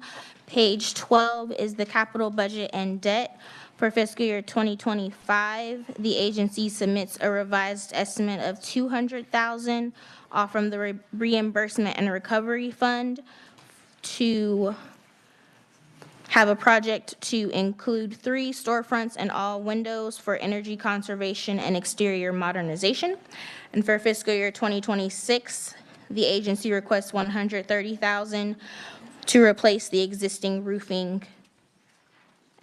And the page 13 is the reference tables. Any questions for Sharday? All right, see none. Thank you for presenting us with the Kansas Department of Commerce. We'll now move on to the, Representative Williams. Thank you, Mr. Chair. Okay, so on the Department of Commerce's budget, I just noticed that on the other changes for 2026, there was just a little increase for the World Cup. Am I correct? I believe that was Senator Billinger's question. Okay, well, let me follow up and see if I got it, because when did you ask that? Just then? I missed it. Towards the beginning of fiscal year 2026. Okay. I don't know how I missed it, but did he also, because I totally missed it, I don't know, we must have been talking, but did he also mention, or was it discussed, that $3 million was already included in the $28 million that we already provided for marketing? That was not mentioned, but that was when we had also had the discussion about maybe we don't need to allocate $1 million for commerce to do it, but this could be done through KC 2026. Sure, thank you. Apologies for missing that. All right. Any other questions or comments? All right. Now seeing none. Thank you, Sade.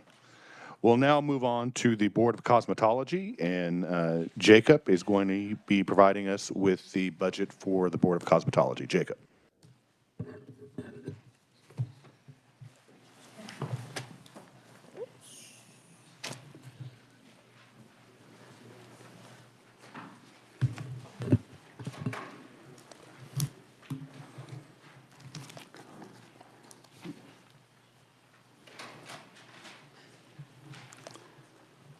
You may proceed.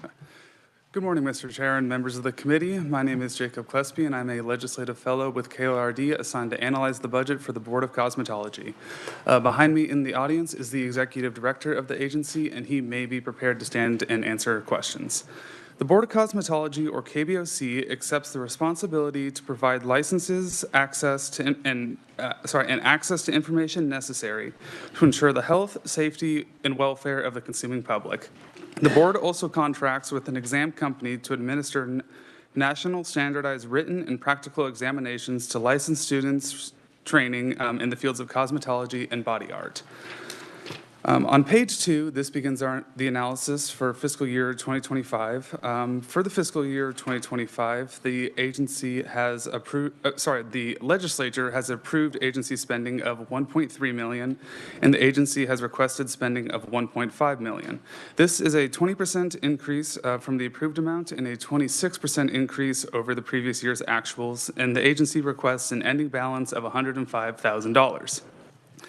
There is a series of supplemental requests filed by the agency, but in light of the previous motion, the budget summary has been updated to reflect these changes. For items 2 through 4 in Figure 4 under supplemental requests, these total $100,000 for IT services. Items 5 and 6 equal a total of $46,000 and are related to an office transfer. Under item 7, there is a request for an outside audit of the Board of Cosmetology for $50,000. Items 8 and 9 are $12,000 for communication services. Under item 10, there is a $24,000 supplemental request for building space rental. And items 11 through 14 equal a total of $23,000 for various other operational costs. For other changes, the bulk of the other changes is made up of a requested increase of $76,000 in salaries and wages, and this is offset by a decrease in operating costs for a net total of 0 in other changes, and there is an additional FTE position requested, but that has been reflected in the other changes. I'm happy to stand for questions on fiscal year 2025 or move on to fiscal year 2026. Questions? Seeing none, please move on. Okay. If you will turn to page 7, this begins the analysis of fiscal year 2026. The legislature approved a spending amount of $1.3 million, and the agency has requested a $1.5 million in spending. This is a 15.9% increase in the approved spending, and the agency requests an ending balance of negative $228,000. There are more enhancement requests, which are, the changes are reflected in the budget, and it equals a total of $90,000 for contractual services. Under other changes, item 4 in the table on page 7, figure 7, the bulk of other changes is made up of $87,000 for salaries and wages, $14,000 in spending for intergov services, $5,000 for rent, $15,000 for other service fees, $8,000 for attorneys, and there is a decrease in spending requested for all other adjustments. I'm happy to stand for questions on fiscal year 2026 or move on to fiscal year 2027. Committee, are there questions in regards to fiscal year 2026? Representative Hoffman. Just real fast, I know it's already been deleted out, but where are they moving? Are they moving into state space? Jacob. As for the actual relocation of the office, I'm not aware of the particular location. I would have to defer to the agency or get that information back to you. Okay, yeah, if you could, I mean, that's quite a jump in per square foot from 13 to 24. So thank you, Mr. Chair. Any further questions in regards to fiscal year 2026? Seeing none, we'll go ahead and move on to fiscal year 2027. All right. Jacob. If you will turn to page 10, this begins the analysis of fiscal year 2027. The legislature approved a spending of $1.3 million and the agency requests spending of $1.5 million. This is a 17% increase from the approved amount, and the agency requests an ending balance of negative $621,000. There are enhancement requests again for this year, but the budget summary has been updated to reflect those, and it is once again $90,000 of contractual services. There are other changes requested by the agency totaling $132,000, the bulk of which under item 4 is an increase of spending of $101,000 for salaries and wages. Under item 5, $13,000 for intergov. Under item 6, $5,000 for building space rental. Item 7, other service fees for $15,000. Item 8, $8,000 for attorneys. And under item 9, a decrease in spending of $12,000 for all other adjustments. And before I conclude fiscal year 2027, I would like to turn your attention to page 15, which this does illustrate the fees for the Board of Cosmetology, many of which are at their statutory maximum. And that, and I would also like to draw your attention to page 14, which illustrates the special fund overview for the agency. In fiscal year 2024, the agency began the balance with $729,000 and took in $1.1 million. In addition to transfers, this resulted in funds available of $1.8 million. After expenditures, this resulted in an ending balance of $626,000, which carried over to 25, where the agency then again took in a steady balance of $1.1 million, the same number of revenue that continued into 2026. The expenditures for 2025 were $1.5 million, which resulted in an ending balance of $150,000 that carried over into 2026. But this same $1.5 million in spending occurred again in 2026, resulting in a negative balance of negative $228,000, and that same $1.1 million in revenue also occurs in 2027 with the same spending of $1.5 million, resulting in the negative balance of negative $621,000. All right. Any questions for Jacob? Senator Petty. This is a pretty simple question, but what does LBC stand for under the profile? I think that's a reference to this committee. Okay. They're calling it Legislative Budget Committee, but I thought, but I want to make sure. Thank you. it's just a reference to actions that we have done in this body, which I have to, it kind of alludes to my question. At one of the first meetings, I had a global motion for pay increases, and then on item number 4 on page 11, that says an increase is composed of an increase in unclassified regular salary of $79,005. That would not be included in that, or would in that global motion?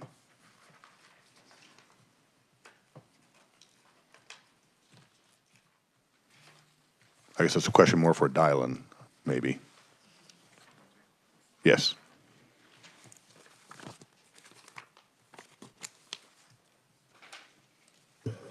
Mr. Chairman, I would have to review this one, but when we looked at this budget, we did not see the type of global salary adjustment where you see them making like fixed percentage adjustments to salaries. Is more of a targeted salary, like for a specific position. There's a lot of moving parts in the Board of Cosmetology with the supplementals and enhancements. I don't believe we included this as one of the adjustments. My for the intention would have been that it would have been included. All right, but we have a list of those. We call that the gray list, and you'll get a copy of it when you can make those. I can't wait. Any other questions in regards to fiscal year 20, is it 27 or 26? 27. Representative Carpenter. Thank you, Mr. Chairman. So what is their fee fund balance? Jacob? So the, for which fiscal year? 27. I mean, they're $600,000 in the hole, so obviously they must have some fee fund balance.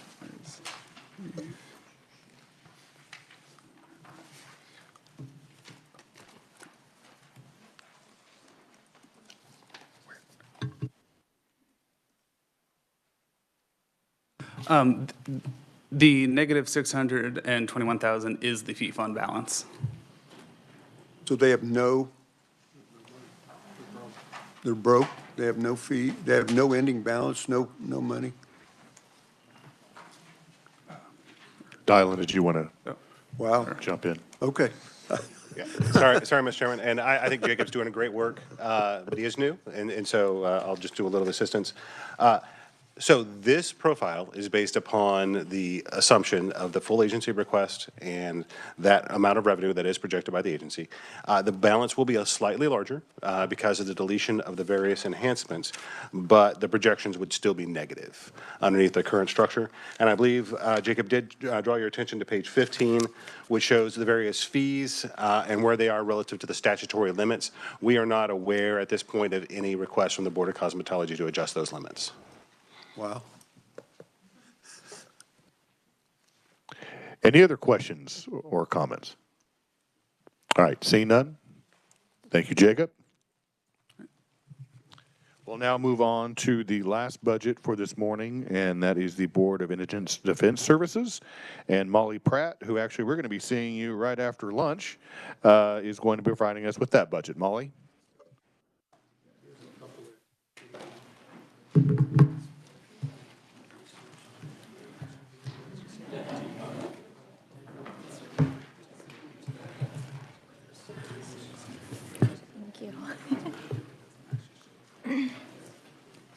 Mr. Chair and members of the committee, may I proceed? Yes, please. Okay. In front of you, you should have, or at some point this morning, you should have received 3 pieces of testimony that go along with this budget. One from the executive director, another from the Kansas Bar Association, and finally the Chief Justice. Also in attendance today is the executive director of the agency, Ms. Heather Cessna, and she is available to clarify any information that the committee may need. So the Board of Indigent Defense Services is tasked with providing and supervising constitutionally required legal services for indigent defendants accused of felonies. BIDS fulfills this mission by overseeing a statewide system of public defender offices and by compensating assigned counsel when there are not enough public defenders available. The agency also serves as a pass-through agency for funding for legal services for prisoners, which is a nonprofit corporation providing legal assistance to indigent inmates. The Kansas public defense system consists of the regional public defender offices and the assigned counsel program. Attorneys who are classified as public defenders are employees of the state who work at one of the public defender offices. Attorneys who are classified as assigned counsel are either private attorneys who volunteer to serve on local appointment panels in each judicial district where they are assigned felony cases in exchange for the current BIDS hourly rate, or they are private attorneys who have accepted contracts from BIDS to handle felony cases in certain jurisdictions under negotiated terms. The bid's hourly rate is set at $120 per hour in fiscal year 2025. However, earlier this month, the bids board voted to increase the hourly rate to $125 per hour beginning at the beginning of fiscal year 2026. I believe the statutory maximum hourly rate was increased to $140, so there is still $15 below that statutory maximum. On page 2, you'll find the budget analysis for fiscal year 2025. The agency carried over $7.8 million in unspent SGF monies from fiscal year 2024 into fiscal year 2025. Of this amount, approximately $300,000 was reappropriated for capital, or was appropriated for capital defense operations, and they are being reappropriated because the funding previously, it was reappropriated due to capital hearings that were scheduled to take place in fiscal year 2024 that are now being continued into the current fiscal year. So as a result, the funding previously budgeted for that casework is being carried over into the current fiscal year.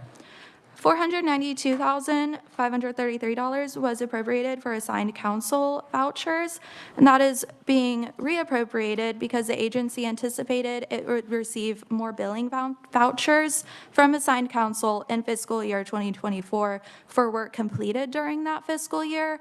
However, due to some vouchers for assigned counsel payment being received late in the fiscal year, the agency didn't have enough time to process those payments. As such, the agency will continue to use the funding to pay assigned counsel as attorney vouchers are received in this fiscal year. And also on page 3, you'll find an explanation for the the remaining $7 million in reappropriations. The $7 million was initially appropriated for general operating expenditures. The amount is so large partly because it contains a $3.8 million reappropriation and one-time cost savings from fiscal year 2023 into fiscal year 2024. Due to vacant positions. That one-time cost savings contributed to the reappropriation into fiscal year 2025 as there was a delay in the hiring process of attorneys and non-attorneys at the new public defense office in Kansas City, Kansas, and the new office in Pittsburgh, Kansas. The delay in the hiring process was caused by the previous lack of available lease space. The agency plans to spend the funds in the following ways. $2.3 million to supplement expert fees and transcription cost, $2.1 million to transfer into the capital defense account to continue work on death penalty cases, $1.7 million transfer into the assigned counsel account to cover cost of the assigned counsel program, $600,000 to cover increased lease cost, $300,000 to lower the amortized cost of the lease space for the new offices, and the remainder will be used to pay for IT security-related projects. The agency did not submit any supplemental request in fiscal year 2025. So item 3 discusses the Indigent Defense Services Fund, which collects fees from applications for legal counsel and bond forfeitures. At the beginning of fiscal year 2025, the fund had a balance forward of $104,600. This amount, coupled with the amount previously approved by the 2024 legislature, gives the agency a total of $904,600 in expenditures from the Indigent Defense Services Fund in fiscal year 2025. And expenditures from this fund go toward paying the cost and fees for court reporters and expert witnesses. And finally, on page 4, you'll find a brief description of item 4, which discusses the CLE workshops. BIDS provides 2 continuing CLE workshops for public defenders and assigned counsel each year. Attendance fees from these workshops are deposited into the in-service workshop fund. The fund had a balance forward of $10,869 to begin fiscal year 2025. Coupled with the amount previously approved by the 2024 legislature, the agency has a total of $16,869 in expenditures from this fee fund. And expenditures will go toward offsetting costs incurred by the agency for providing those CLE workshops.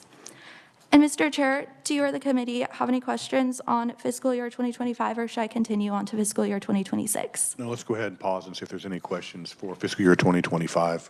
Are there any committee? Senator Alley. Thank you, Mr. Chair.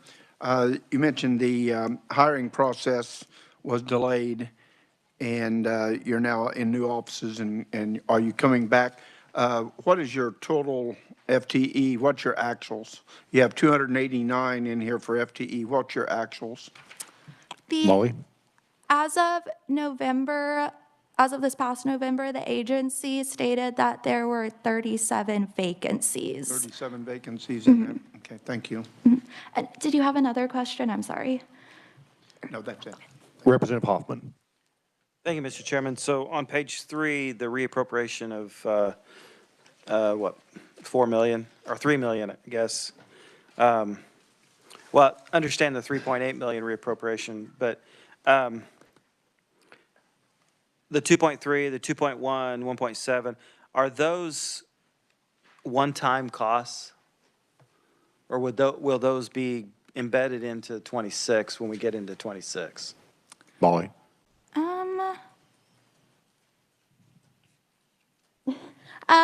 I do not know off the top of my head. I would anticipate that, I don't want to give you an answer when I'm not 100% correct. Okay. Can I talk that's to the fine. agency, get back to yeah. you? The reason I ask that is because looking into 26, I know that, again, they're going to ask, we've done quite a bit over the years of trying to bring the pay parity up. They're again going to ask for $7 million for, more for the pay period. But yet if they're adding, they've just brought over 7 million from the previous year, but they're going to spend it on other stuff. So that's the reason I ask if that is something that is going to be continued on, because they've got 7 million there sitting there that they could be using for that pay parity. Any other questions in regards to 2025? Senator Peck. Thank you, Mr. Chairman. This is a question that you're not likely to be able to answer, but just briefly, Mr. Chairman, I served as the Transportation Public Safety Budget Chair for years, and bids was part of that committee's responsibility at that time, and I realize it's been a while, so I don't know if it has improved or gotten worse, but I heard from several in the judicial arena that we had many defendants who were charged with crimes that had plenty of assets, but they were not being pursued. I'm curious as to how aggressively bids and the judicial system are pursuing assets of individuals charged with crimes. I had stories told to me by those in the judicial system that an attorney could prove that a defendant had substantial assets, but the judge didn't want to spend the time in making certain that that was correct and did not pursue. So again, the question would be, how aggressively is bids and the judicial system? Because previously, the previous director under bids told me she was doing her best, and I believed her because we built quite a rapport with each other. But the judicial system was a lot of times just looking the other way when there were assets available. My point, Mr. Chairman, is it would provide greater funding for some of our attorneys who are defending these cases and put less of a burden on us as the legislature and taxpayers. So I don't know if we can get a very good answer, not right now, of course, but sometime, because I believe from past experience that there's a lot more money that's not coming into us, the state, from defendants, from the criminal element, that should be. So I'll just throw that out, Mr. Chairman, as a question, and then I trust we'll receive an answer maybe tomorrow. Thank you, Mr. Chairman. All right. Are there any more questions or comments? Seeing none, Molly, you may move on to fiscal year 2026. Mr. Chairman and members of the committee, fiscal year 2026 begins on page 5. In recent years, the legislature has approved agency-wide salary adjustments to bring the salaries of all BIDS employees up to a more competitive level. However, the agency notes that the salaries of prosecutors in Kansas continue to outpace the salaries of public defenders by approximately 28% in fiscal year 2024. The Office of the Attorney General, as well as regional prosecuting offices, offer recent law school graduates a starting salary of approximately $80,000, whereas the Board of Indigent Defense Services offer recent law school graduates a starting salary of $62,500. BIDS further states that an August 2024 employee well-being survey conducted by the BIDS board found that approximately 75% of responding public defenders had considered leaving the sector in Kansas due to salary concerns. The agency is concerned that future staffing losses could result in public defenders being so overworked that indigent persons in Kansas will not be able to receive adequate defense counsel, which would be in violation of the Constitution. As such, the agency requests compensation adjustments for public defense attorneys to maintain adequate pay parity with their prosecuting counterparts for fiscal year 2026. Specifically, the agency requested an additional $6.7 million SGF to adjust the compensation of attorneys and other staff to reach better pay parity. This would provide a 28% increase for public defense attorney salaries and an average of a 10% increase for non-attorney salaries. Item 2 discusses the agency's request for ethical caseloads. According to the agency, public defense attorneys are often tasked with taking on a large number of cases each year. Per the American Bar Association, public defense attorneys should spend between 35 hours and 248 hours per case to ensure that defendants receive at least the minimum standard for effective assistance of counsel. According to the agency, if each felony in Kansas warranted the same amount of work, a defense attorney could work an average of 13 hours on each of the 157 felonies assigned to them. The agency notes that more than 650 FTE positions would need to be created in order to comply with the standards. However, they are not requesting that many because it would be impossible for the agency to effectively onboard and train all of those employees at once. So this year they are requesting 4.3 million SGF and 29 FTE positions for fiscal year 26, which would be a 10% increase in the number of attorney and non-attorney staff. According to the agency, the vast majority of vacant positions, which as of the end of November totaled 37, will be filled in this current fiscal year. The agency believes that the additional 29 positions will allow public defense attorneys and defense staff to handle the volume of criminal cases charged by prosecutors in Kansas, while also meeting the ethical and constitutional requirements of maintaining appropriate caseloads. On page 7, you'll find item 3, which discusses all other adjustments. There's 246,334 SGF and other expenditures for fiscal year 2026 above the fiscal year 25 approved amount. Although there are several funding shifts throughout the categories of expenditures, an increase in the cost of rent for building spaces and a rise in court reporting fees, coupled with a decrease in expenditures for travel and lodging, contribute to all of the other adjustments for fiscal year 2026. And with that, I'll be happy to stand for questions. Any questions for fiscal year 2026, Senator Billinger? Thank you, Mr. Chairman. Do you know how many dollars were spent on outside counsel? Molly? I believe I have that number with me. If you would give me one moment.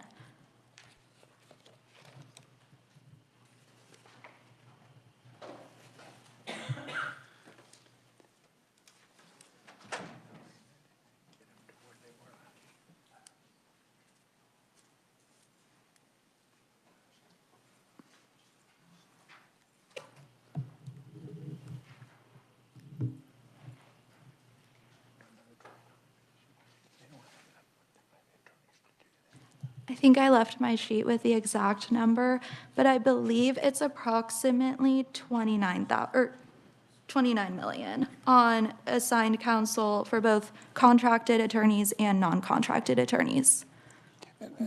Do you have the rate that we pay? The current rate for the current fiscal year is $120, and the rate will be increasing beginning July 1st to $125. Thank you, Molly. And I'll get you a more accurate answer for your first question.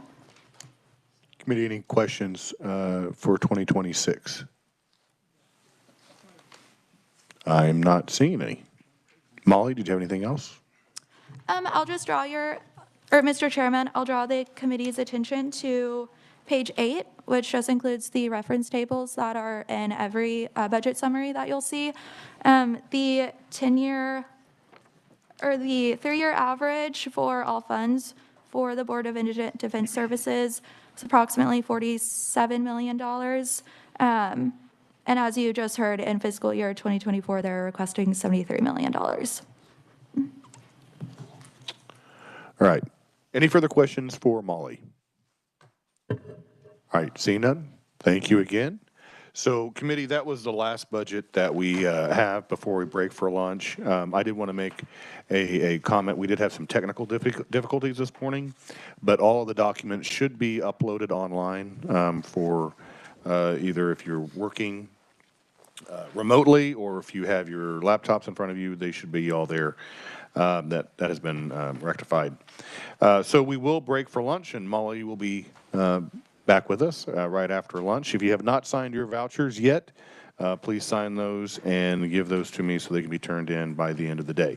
So until 1:30 p.m., we are in recess.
these budgets, because we may try to see if we can add some if we get to these budgets by the end of the afternoon. We'll just see. There is going to be a change to the agenda. We'll have an updated one. We're going to start tomorrow morning off with the universities and then the Board of Regents. And depending if we get through any of those other ones this afternoon, then it'll be the Department of Transportation, and then those grouped in General Government Group C. So right now, as I mentioned before we went for lunch, that we're going to be blessed by having Molly Pratt again for the next 4 budgets. And she's going to start with General Government Group B and starting with the Kansas Lottery. Molly? Thank you, Mr. Chair. And Mr. Chairman and members of the committee, the Executive Director, Mr. Stephen Durrell, is available via WebEx to clarify any information that the committee may request. The Kansas Lottery operates under Article 15, Section 3C of the Kansas Constitution, which authorizes a lottery that is owned and operated by the state. The Expanded Lottery Act authorizes the Kansas Lottery to own and operate electronic gaming machines at designated locations. And the Kansas Racing and Gaming Commission is given authority to regulate the gaming activities at the racetracks and the casinos. The 2022 legislature passed House Substitute for Senate Bill 84, which allows the Kansas Lottery to enter into a contract with gaming facility managers to offer sports wagering in the state on behalf of the state of Kansas through the Kansas Lottery. Gaming facility managers are allowed to offer sports wagering in person or over the internet through websites and mobile device applications from up to 3 licensed interactive sports wagering platforms. If a gaming facility manager offers sports wagering, then the management contract will include a provision that 10% of the sports wagering revenue will be distributed to the lottery operating fund, and that the managers of the casinos will be allowed to retain the remaining 90%. Sports wagering will be regulated or is regulated by the Kansas Racing Gaming Commission. However, sports wagering is allowed to operate at a tribal gaming facility. It will be regulated by the Tribal Gaming Regulation Program through the State Gaming Agency. Page 3 is where the analysis for fiscal year 2025 begins. The agency's revised estimate does not include any SGF reappropriations from fiscal year 24 into fiscal year 2025. Item 2 discusses the play-on personnel costs. In 2016, the Kansas Lottery launched Play-On, a player's loyalty program that streamlines the process for entering second chance drawings. And since then, the lottery has added many additional games. By 2024, over 320,000 people were members of the program, and on August 19th, 2024, the lottery entered into an agreement to expand the program to include the electronic sales of lottery tickets through the platform. By the end of 2024, actually that, as of yesterday, that is within fiscal year 2025, essentially, players will be able to purchase digital versions of instant lottery games and electronic draw tickets. The lottery initially thought that that program would be up and running before the end of the year, but yesterday they told me that it likely won't occur until after the start of the next calendar year.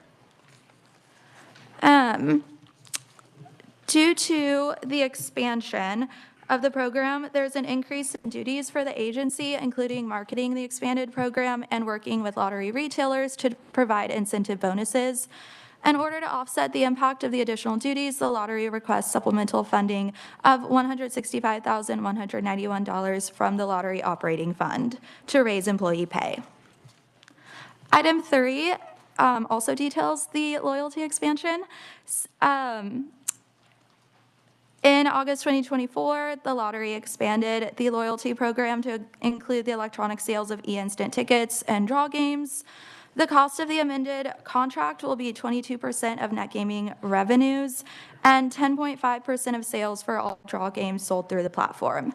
As such, there are increased expenditures associated with the administration of the expanded Play-On iLottery e-instant games in fiscal year 2025. Moreover, the agency revised estimate request also includes an additional 2 FTE positions due to the additional work created by the expansion of the program. Item 4 discusses the lottery gaming facility management fees, and this has to do with the consensus revenue estimates that are done twice a year. Per KSA 78 or 74-8734, lottery gaming facility managers retain 73% of the total revenue from each of the 4 state-owned casinos. In October 2024, the revenue estimates for the casinos were increased by $6.1 million above the April 2024 revenue estimate for the current year, for a total of $407.5 million in revenue from the 4 state-owned casinos for fiscal year 2025. Since the amount of money retained by the lottery gaming facility managers hinges on the total revenue from the casinos, the lottery revised the estimate for lottery gaming facility managers to be in line with the new modified revenue estimates. And as such, the amount of revenue retained by the lottery gaming facility managers increased by $4.1 million above the previous revenue estimate, for a total of $297 million retained by the facility managers in fiscal year 2025. Item 5 discusses much of the same thing, but for sports wagering. As I mentioned before, lottery gaming facility managers retain 90% of the total revenue from sports wagering. In October 2024, the revenue estimates for sports wagering was increased by $8 million above the April 2024 revenue estimate, for a total of $120 million in revenue from sports wagering in fiscal year 2025. Since the amount of money retained by the lottery facility managers, again, hinges on the total revenue from sports wagering, the lottery revised the estimate for the managers to be in line with the newly modified revenue estimates. As such, the amount of revenue retained by the lottery facility managers increased by $7.2 million above the previous estimate, for a total of $108 million retained by the managers. And finally, the revised estimate includes a decrease of $239,548, all from special revenue funds and expenditures, and 6 fewer FTE positions for all other adjustments in fiscal year 2025. The all other adjustments reduction is associated with the cost of sales, specifically the Kansas Lottery's contract with Scientific Games. Since 2018, the lottery has contracted with them to provide central gaming services for the agency. The contractual costs are estimated by adding the annual base amount of $1.4 million to 5.25% of gross gaming revenue. And in fiscal year 2025, the lottery agreed to incorporate into the contract the cost of ticket distribution due to the April amendment that gave the third party a larger role in managing the distribution of tickets. So as such, the agency revised estimate reduces logistical costs associated with shipping and delivering tickets and operational costs associated with office and data supplies, due to those expenditures now being covered by the SGI expanded contract. And finally, SGI's newly enhanced role in the ticketing process resulted in 6 employees of the Kansas Lottery being transitioned to become employees of SGI. However, the FTE reduction is partially offset by the Kansas Lottery's addition of 2 employees to help with the expansion of the Play-On program, which is detailed in item 2. Does the committee have any questions on fiscal year 2025? All right, thank you, Molly. Committee questions. Representative Hoffman. Thank you, Mr. Chairman. Going to the number 3, Pullen Banknote Limited, is that a bank or is that a company like DraftKings? Molly. To my understanding, it is not like DraftKings. To my understanding, DraftKings is for sports wagering. Pollard Banknote Limited, I believe it's a corporation. I believe I can get you more information on what their exact role is. Okay. Yeah.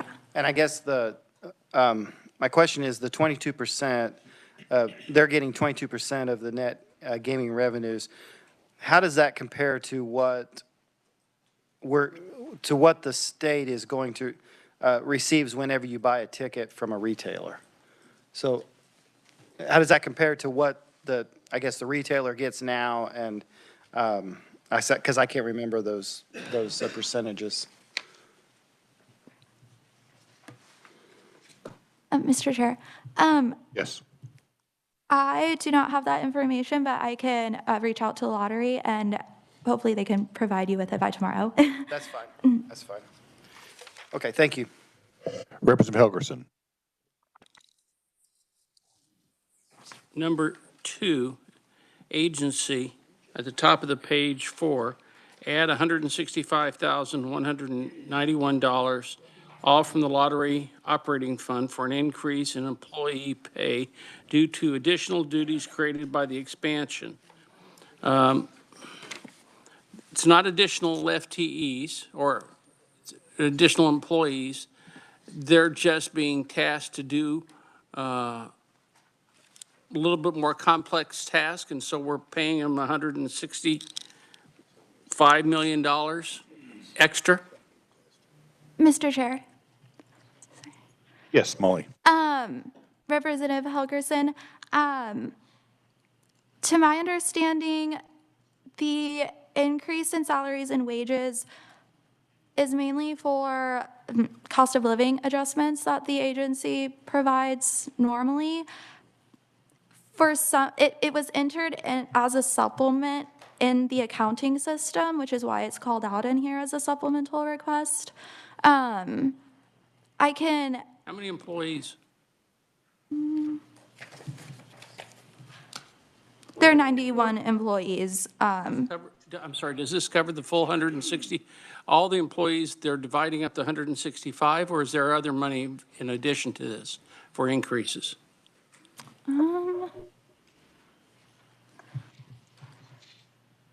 If you could ask some additional information. Yes. Okay, thank you. Yes, because this one was a bit confusing for me as well. I'll get more information on that.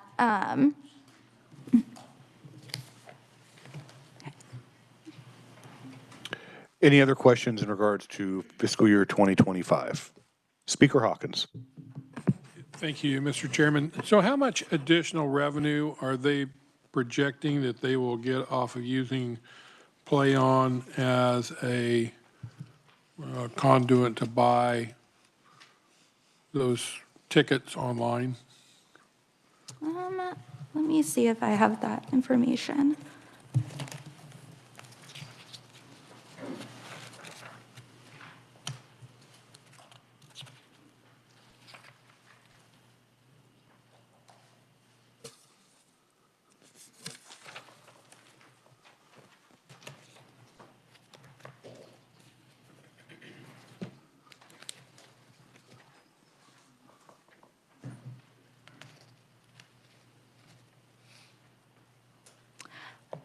Mr. Chair, I have that, I can get you that information. I don't believe I have it with me at the moment, though.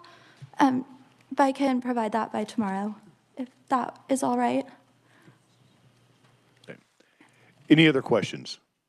All right, seeing none, Molly, you may move on to 2026. Okay.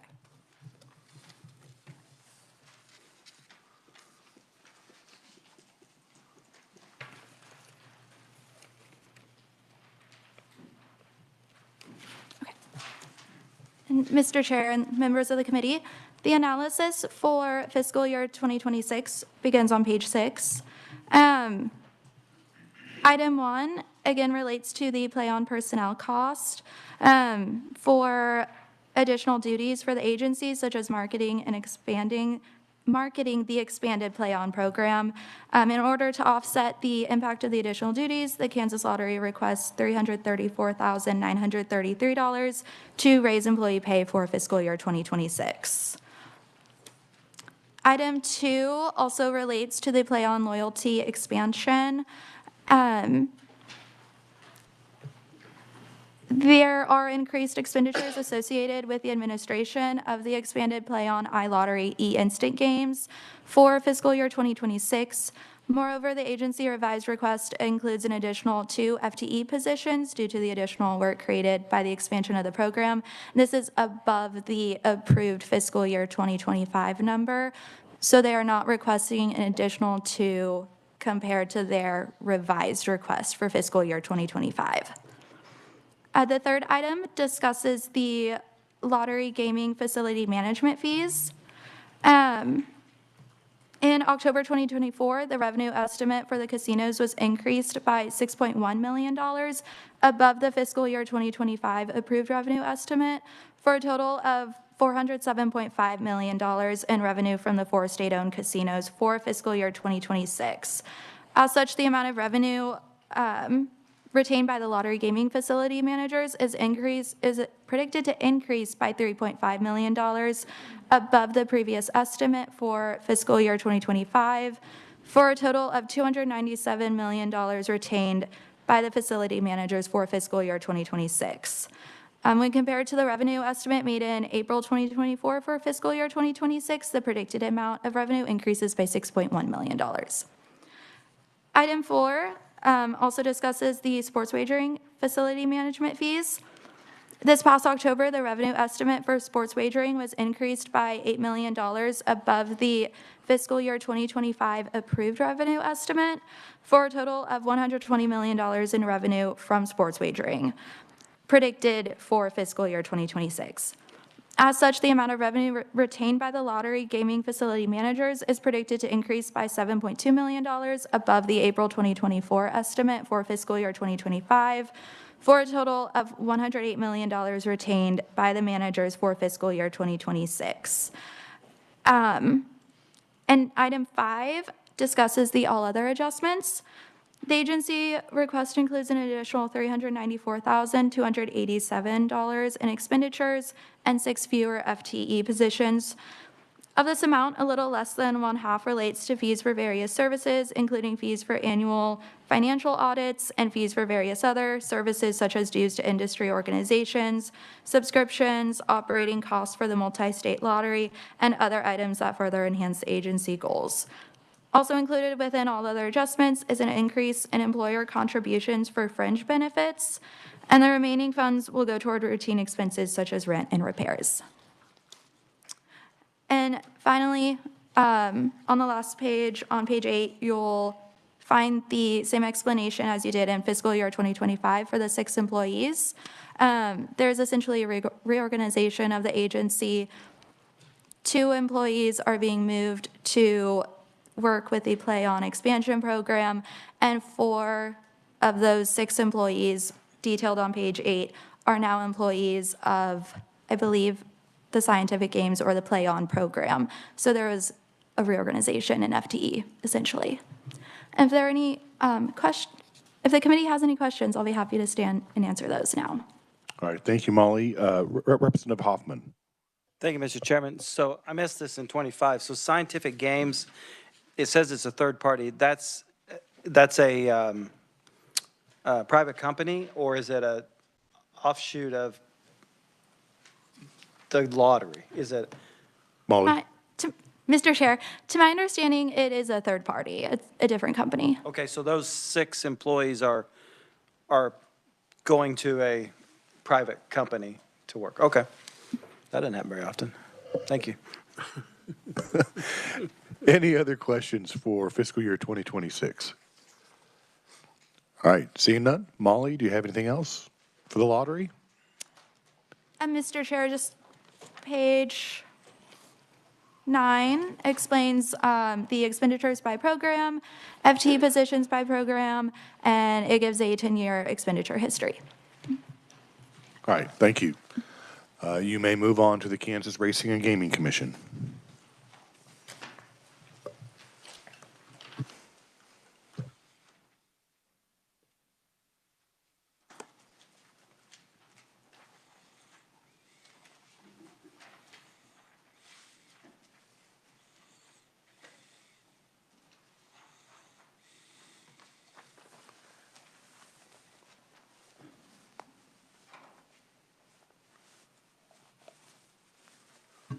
Mr. Chair, members of the committee, I believe a couple of representatives from the agency are in attendance, and they should be available to answer any questions or clarify any information that the committee may request.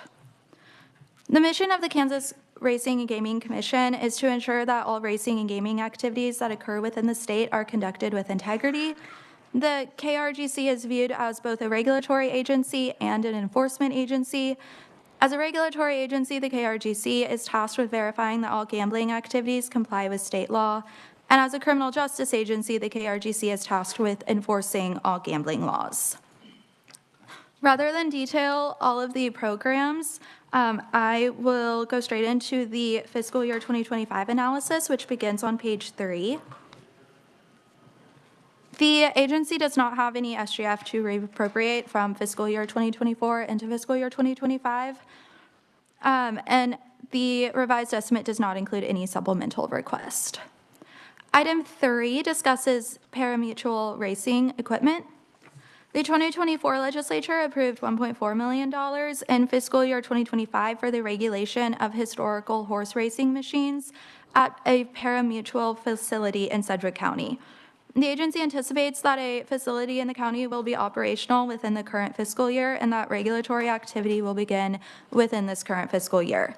As such, the agency's revised estimate includes an additional $100,000, all from special revenue funds, for equipment associated with the regulation. The funding would be for equipment such as information processing systems and other software. Item 4 discusses the tribal gaming communication services. The agency request includes an additional $40,800, all from the Tribal Gaming Fund, for intergovernmental communication services associated with the regulation program in fiscal year 2025. These services are reimbursements to the Office of Information and Technology Services for non-recurring communication services.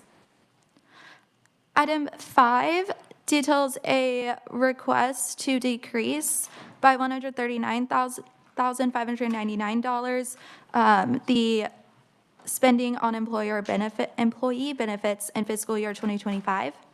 The decrease is due to a reduction in employee contributions for fringe benefits. And finally, the agency's revised request includes a decrease of $29,943 for a variety of other adjustments in fiscal year 2025.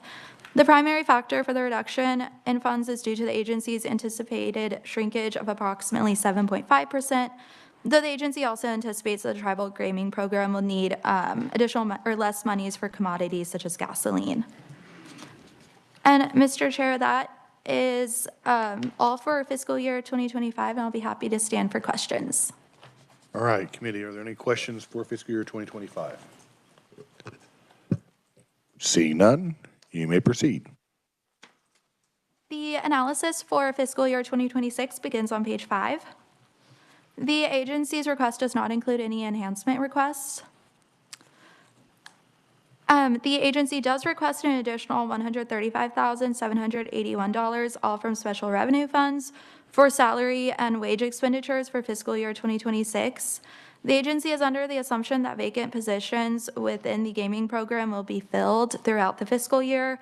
And although the requested amount includes an increase in employee pay and benefits, it's partially offset by the agency's anticipated shrinkage.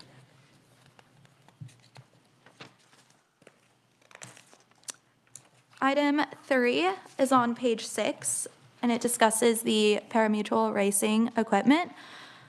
The agency anticipates that a parimutuel facility in Sedgwick County will be fully operational and under regulatory supervision during the entirety of fiscal year 2026.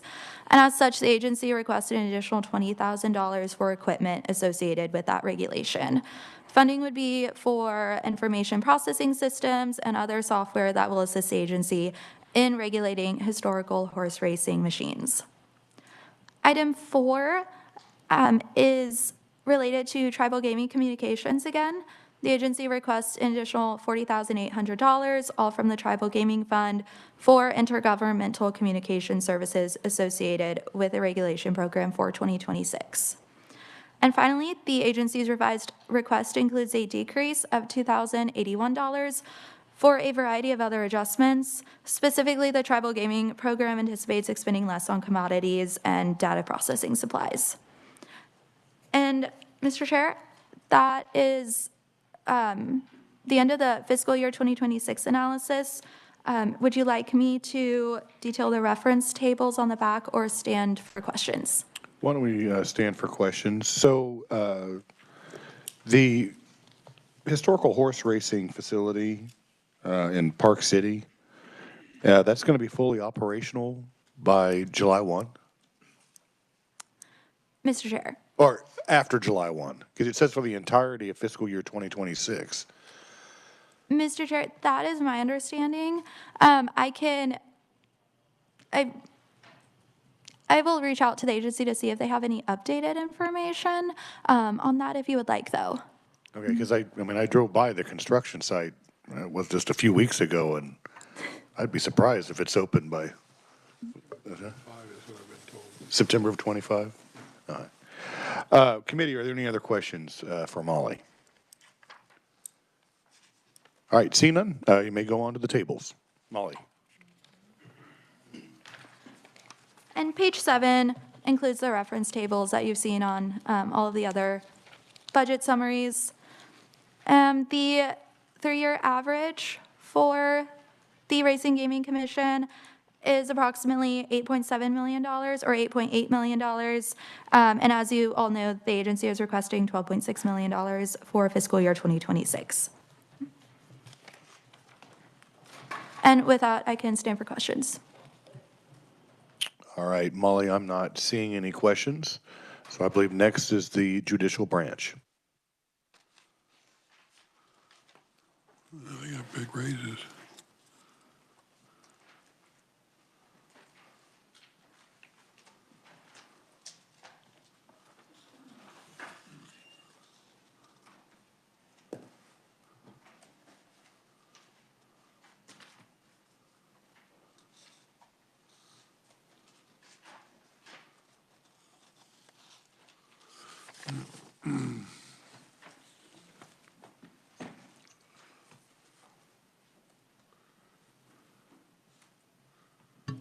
Mr. Chair and members of the committee, may I proceed?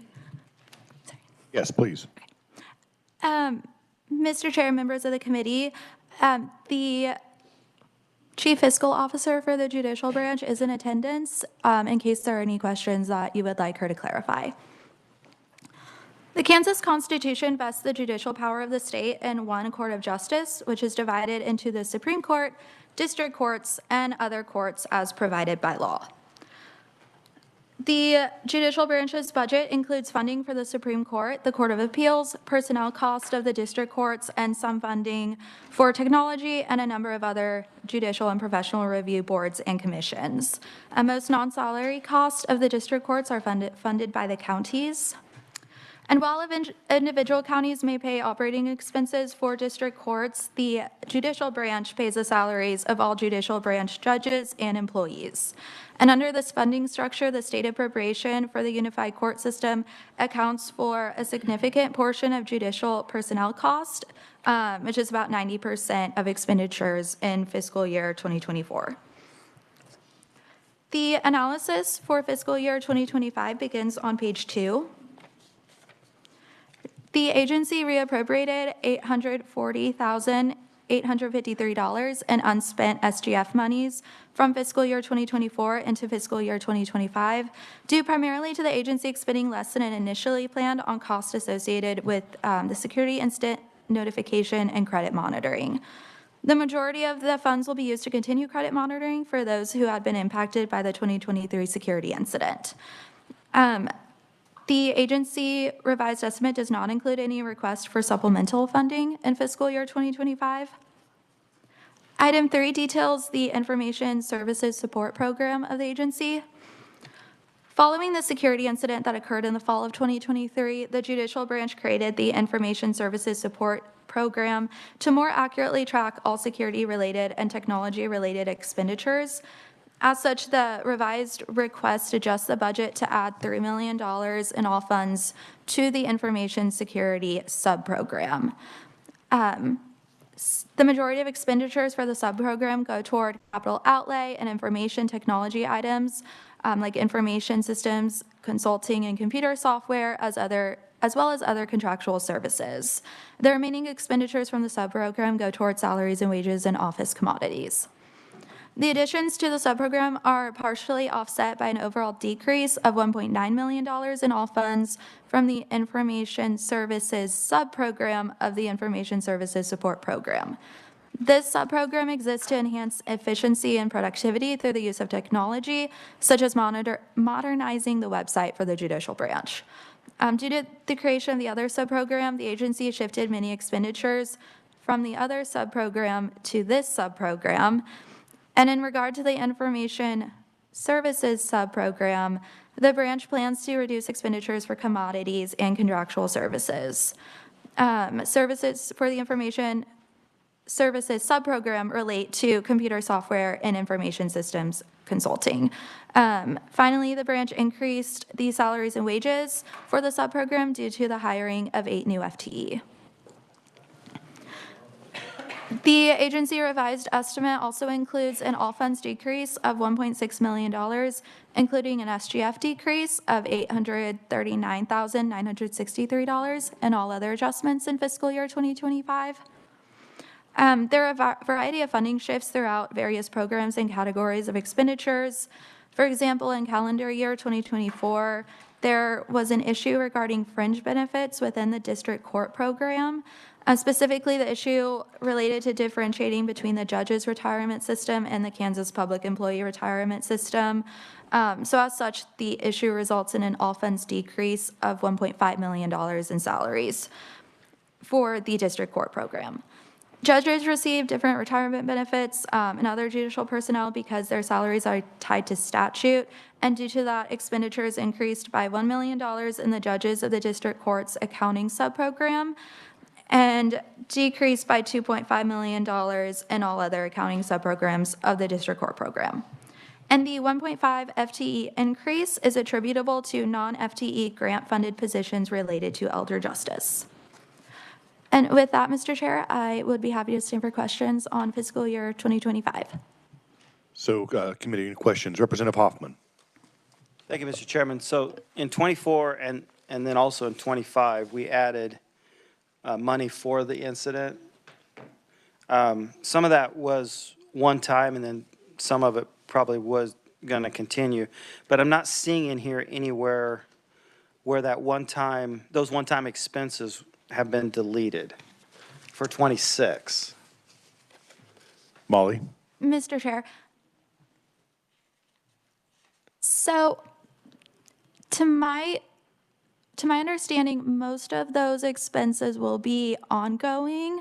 But if I can ask the agency if there were any specific expenditures within that addition that were designated as one time. Okay, yeah, if you would, because I'm pretty sure that some of it was one time to pay for that incident. So if you could find that out, thank you. Any other questions in regards to 2025? All right, seeing none, Molly, 2026. Okay.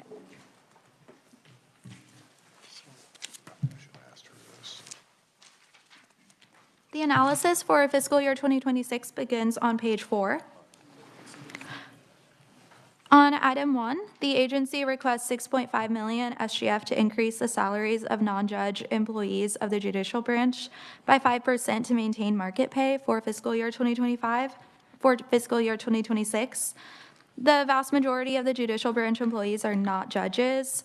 While the Judicial Branch awaits the results of a salary study, the agency request includes a 5% adjustment for non-judge employees in fiscal year 2026. The 5% salary increase is requested to offset inflationary pressures. And due to the motions that were adopted at the last committee meeting, you'll see that there is a notation to delete the $6.5 million SGF to not increase the salaries. And you'll notice that notation on all of the other enhancement requests for fiscal year 2026. Item 2 discusses specialty courts or treatment courts, which have specialized dockets that utilize therapeutic and/or problem-solving procedures to address underlying factors that may contribute to an individual's involvement in the criminal justice system. In 2023, the 18th Judicial District, Sedgwick County District Court began operating the 20th Specialty Treatment Court in Kansas.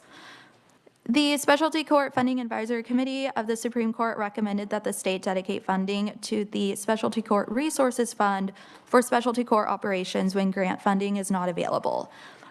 As of October 2024, there was no money in the Specialty Court Resources Fund due to lack of grant opportunities. While some specialty courts operate on non-renewable federal implementation grants, the Judicial Branch notes that grant monies to sustain treatment court programs are not frequently available. So the branch requested transfer of $3 million SGF to the Specialty Court Resources Fund for specialty court operations for fiscal year 2026. Item 3 includes one-time expenses of $3.7 million to fund the construction of a judicial learning center within the Supreme Court Law Library for fiscal year 2026. The funds would go toward renovations and other one-time costs for the planning and construction of student-centered exhibits, and this includes like a mock courtroom for grade school and high school students to utilize. Item 4 is detailed on page 6, and there are several items that go into this enhancement request. The total enhancement request for IT development projects equals $1.7 million, including $1.6 million SGF. I will briefly, or Mr. Chair, would you like me to go over the sub enhancements on that? Briefly. Okay. The agency is requesting $200,000 for a credentialing database, $750,000 for a digital evidence platform to allow parties to upload digital evidentiary files to the court. $240,000 would go toward an employee management system. The Judicial Branch would like to move from their current system to a subscription service that allows for the use of review templates and creation of workflow schedules and other such applications.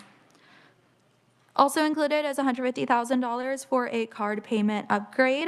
It would allow the Judicial Branch to determine which vendors meet the requirements of the new standards and to purchase software that meets the new standard. $84,000 would go toward the court search function to just make it more user-friendly and to also include more search options. $160,000 would be for the web portal access because the current one is close to reaching the end of its life. And finally, $100,000 would go toward an intranet system to develop a replacement for the current intranet system to be hosted on the cloud. Item 5 begins on the bottom of page 6 and continues on to page 7. Once again, there are multiple smaller requests within this one large enhancement request. This includes $130,000 for district courts to develop continuity of operations plans, $108,000 for the expansion of the speech-to-text software pilot program, $65,000 for a learning management platform, $89,000 for the purchase of software, $77,000 for licenses to securely store and connect data about systems owned or supported by the Judicial Branch, $339,000 for increased costs associated with Microsoft software licenses, and $33,000 for the agency to begin working toward compliance with the NIST cybersecurity framework standards as required by House Substitute for Senate Bill 291. And that notation that it includes $130,000, that is the same as the very first bullet point. It was just edited incorrectly. Item 6 details information services support. The agency requests an additional $447,800 SGF for increased support for the information services staff for fiscal year 2026. The Judicial Branch plans to contract with a variety of entities to provide enhanced services. For example, the agency will contract with an IT consulting service that would assist in developing strategies for the Judicial Branch and would identify areas of improvement for the information services program. The Judicial Branch will contract out for annual maintenance support to ensure continuous and reliable functionality of essential audiovisual equipment within the Judicial Center. And it is likely that the Judicial Branch will contract with temporary technical staff so that permanent staff may move forward on a variety of other technology-related projects. Item 7 details the Access to Justice initiatives. This would provide, or the funding would provide grant funding for various access to justice initiatives for fiscal year 2026.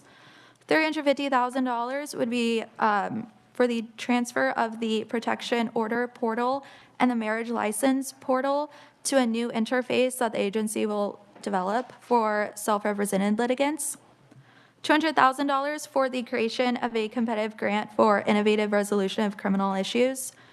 $200,000 to increase the existing Access to Justice grant award amount from $900,000 to $1.1 million, and $50,000 to translate various court forms into languages other than English.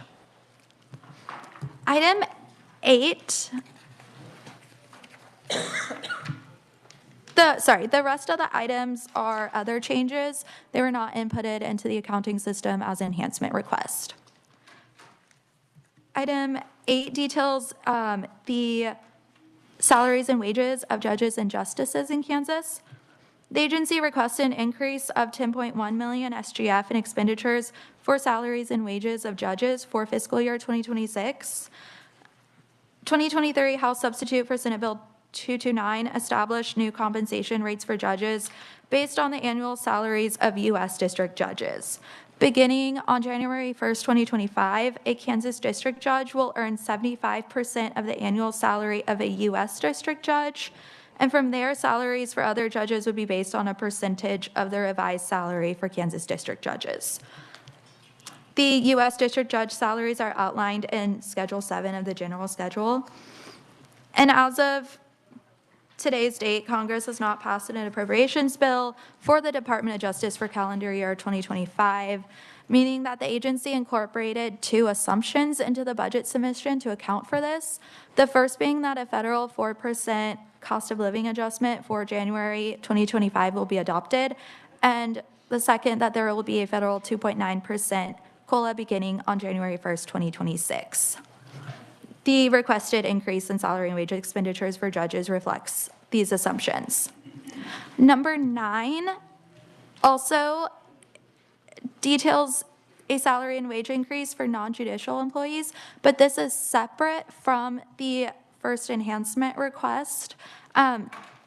This item 9 relates specifically to the base budget expenditures for salaries and wages for all non-judge employees of the Judicial Branch.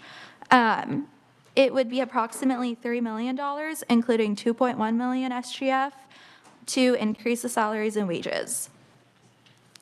Item 10 details the e-court system, which is the agency's statewide centralized electronic court environment.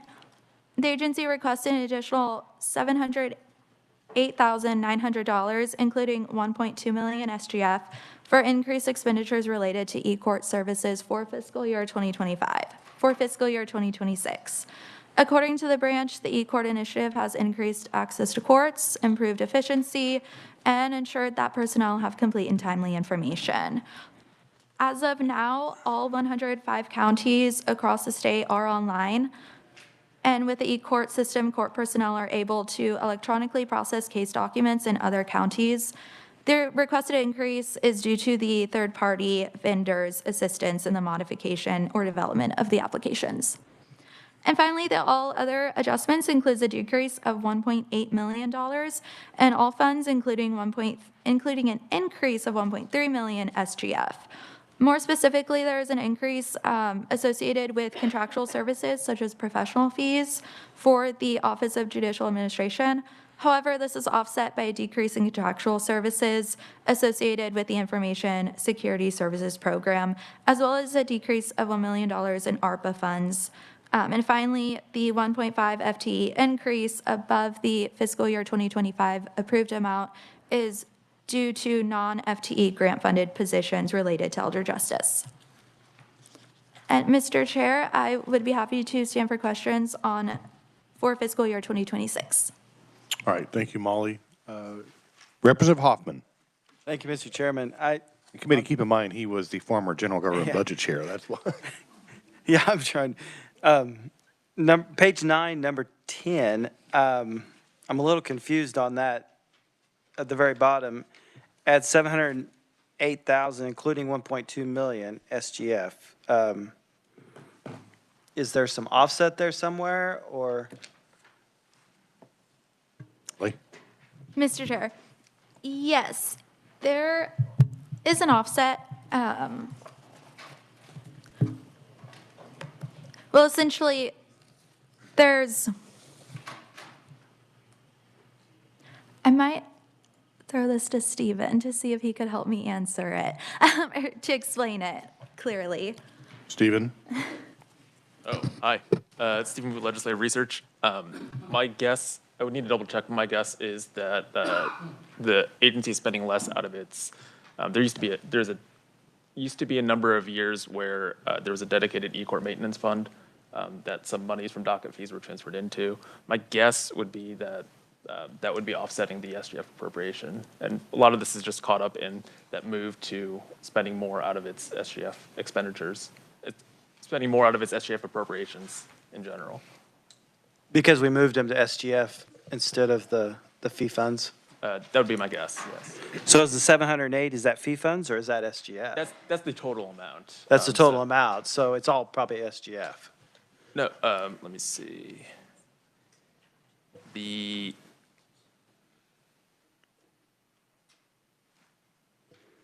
So my understanding, Molly, feel free to correct me. The 1.2 million is SGF.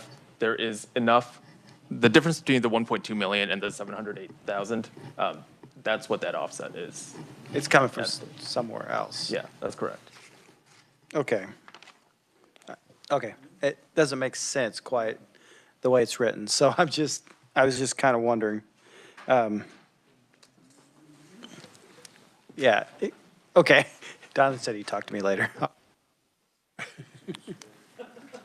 Further questions for fiscal year 2026 for the Judicial Branch? Senator Petty. Thank you, Mr. Chairman.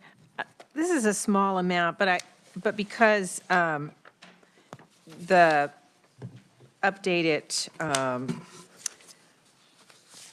fiscal reports are showing the impact of the vote that was taken last week.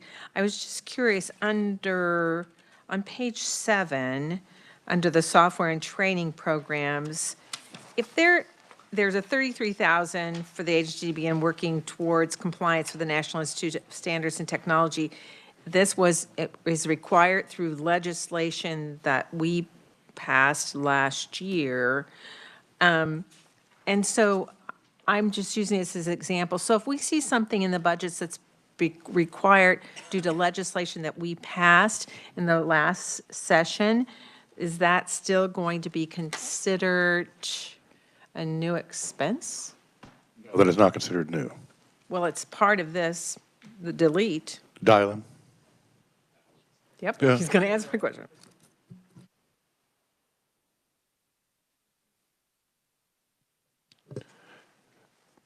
Or maybe Stephen can answer that. If it was passed in the previous legislative session, would it be considered new under the global amendment that was made last week? Other was all new enhancements. So if it was passed in a statute or in a budget bill, then it shouldn't be included. Correct? So we can make that adjustment. Our interpretation of the motion was that it encompasses all supplementals and enhancements broadly. So if the committee would like to specifically exclude those that are substantively covered by actions taken by the previous legislature, we can certainly make that adjustment. All right. Well, we'll probably have that be discussed tomorrow when we have our recommendations and everything. Any further questions, Senator Petty? Thank you. So can that then be added to the list for the discussion then tomorrow? Yes. Thank you. That's the last item we have for tomorrow. Any further questions for fiscal year 2026? All right. Molly? Mr. Chair, if the committee would turn to page 10, I will briefly go over the capital improvements for the agency. The revised estimate includes $400,000 SGF in capital improvement expenditures in fiscal year 2025, and this includes $50,000 in reappropriated funds. The first item relates to the garden level reconfiguration of the Judicial Center. Last year's legislature approved $300,000 for the second phase of a project to reconfigure existing space on the second floor The space contained an attorney lounge and meeting room, which the Judicial Branch remodeled to include a shared workspace. Item 2 discusses the Judicial Learning Center. The 2024 legislature appropriated $50,000 in fiscal year 2025 for the branch to begin the process to convert a portion on the first floor of the Kansas Judicial Center into a student-focused interactive learning center. The agency revised request includes an increase of $50,000 in reappropriated SGF monies for a total of $100,000 SGF in fiscal year 25. Since the beginning of the current fiscal year, OJA staff have met with architects who are preparing renderings of the designs. In addition, members of the planning committee have toured state archives and have begun communication with other states that have similar centers. And for fiscal year 2026, the agency requests $3.7 million SGF in one-time funding for the construction of the Learning Center within the Supreme Court Law Library. This was detailed under the fiscal year 2026 analysis section. And finally, item 2 discusses the second phase of the reconfiguration of the garden level of the Judicial Center, which would involve updating office spaces and common areas. As such, the agency request includes $300,000 SGF for the reconfiguration of the garden level of the Judicial Center for fiscal year 2026. And with that, Mr. Chairman, I would be happy to stand for questions. All right, are there any further questions for Molly? All right, seeing none, you may move on to the Kansas Office of Veteran Services.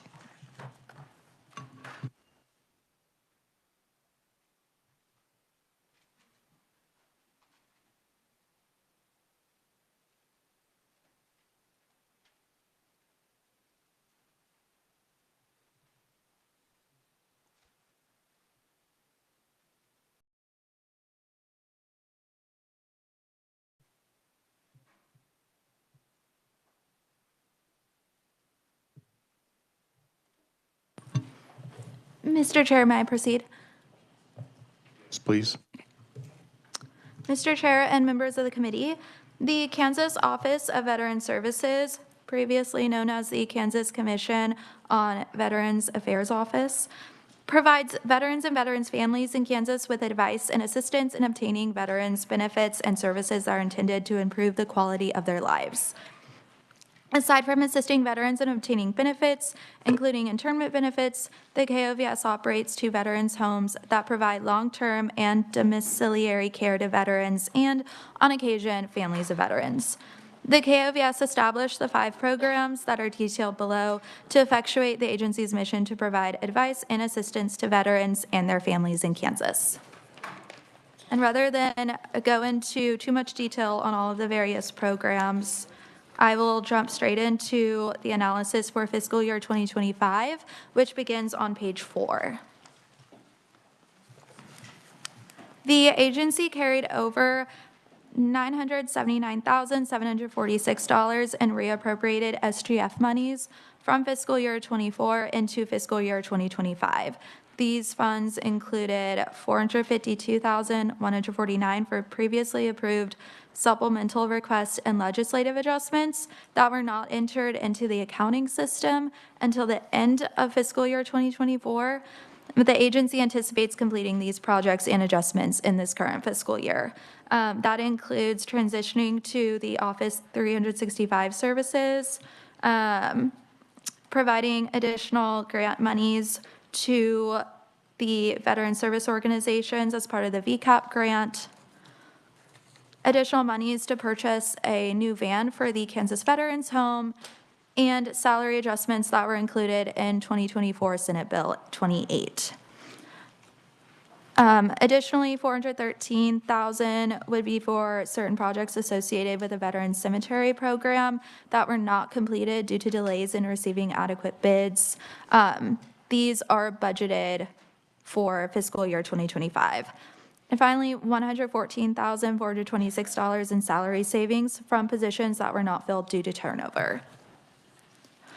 Item 2 discusses the SIBF reappropriation. The agency carried forward $16.2 million in reappropriated SIBF monies from fiscal year 24 into fiscal year 2025.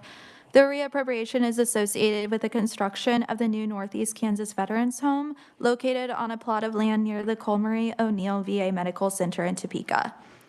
The 2023 legislature appropriated $17.2 million, or 35% of the total cost of construction, to KOVS for fiscal year 2024, with the intention that the Federal Veterans Affairs Department would provide the remaining 65% of funding. However, the agency does not know when the VA will appropriate the remaining 65% in matching federal funds. And despite not knowing when the federal funds will be received, the agency has expended approximately $1 million SIBF on architectural and engineering fees to render a schematic design of the new facility in fiscal year 2024, with the remaining $16.2 million SIBF reappropriated into fiscal year 2025. It's likely that a large portion of this reappropriation will be carried forward into the next fiscal year if the agency is not in receipt of the matching federal funds. The agency's request does not include any supplemental funding in fiscal year 2025. Item 4 discusses a state cemetery grant that the agency was awarded. In July 2024, KOVS applied for a federal grant to the National Cemetery Administration for purposes of expanding the casket and in-ground cremation gardens at the Veterans Cemetery in Winfield. In October 2024, the agency learned that the cemetery was awarded the grant funds, and as such, the agency's revised request includes $1.3 million, all from the State Cemetery Grants Fund, for the expansion of casket and in-ground cremation gardens in fiscal year 2025. Item 5 discusses the federal per diems that the agency receives at the Soldiers' Home and the Veterans' Home.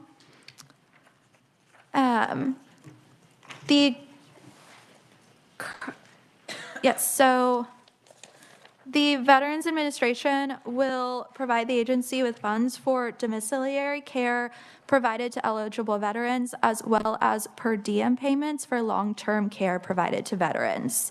The agency states that it's difficult to predict when the VA reimbursements will be receipted into the agency's accounting system, which is the main reason why the estimates for the Federal VA Domiciliary Care Per Diem Fund and the Federal VA Long-Term Care Per Diem Fund routinely fluctuate from the time of the agency's budget submission to the time the budget is appropriated. In fiscal year 2025, only the Federal Long-Term Care Per Diem Fund for the Veterans Home is expected to increase due to the agency's belief that the number of long-term care residents will also increase. However, the agency anticipates that the average daily census for domiciliary residents will remain unchanged at approximately 105 veteran residents per day. Thus, the Federal Domiciliary Care Per Diem Fund for the Veterans Home will be reduced due to less domiciliary residents than previously predicted. And there was an outbreak of COVID-19 at the Veterans Home at the beginning of this fiscal year, which contributes to the decline in resident population. And finally, there is a decrease of monies in both the Federal Long-Term Care Per Diem Fund and the Federal Domiciliary Care Per Diem Fund of the Soldiers' Home due to the agency's anticipation that it will receive less in federal VA reimbursement funds. In all other adjustments, there's an overall decrease of $181,659, all from special revenue funds in fiscal year 2025. Specifically, there is a decrease of $307,188 from the special revenue funds for temporary staffing agencies and recruiting services. The Soldiers' Home and the Veterans' Home have both relied significantly less on temporary nurses contracted out through temporary staffing agencies than in years past. This is attributed to, or the agency attributes the decrease in staffing expenditures to an increase in salaries and wages for nursing staff, as well as the agency's presence at job recruiting fairs. And the reduction in expenditures for staffing and recruiting is partially offset by an overall increase in the salaries and wages of employees of the Veterans Service Program. The reduction is further offset by an increase in funding for the Veterans Claims Assistance Program Service Grant in fiscal year 2025. And with that, Mr. Chair, I would be happy to stand for questions on fiscal year 2025. All right, committee, are there any questions for fiscal year 2025? Seeing none, you may move on to fiscal year 2026.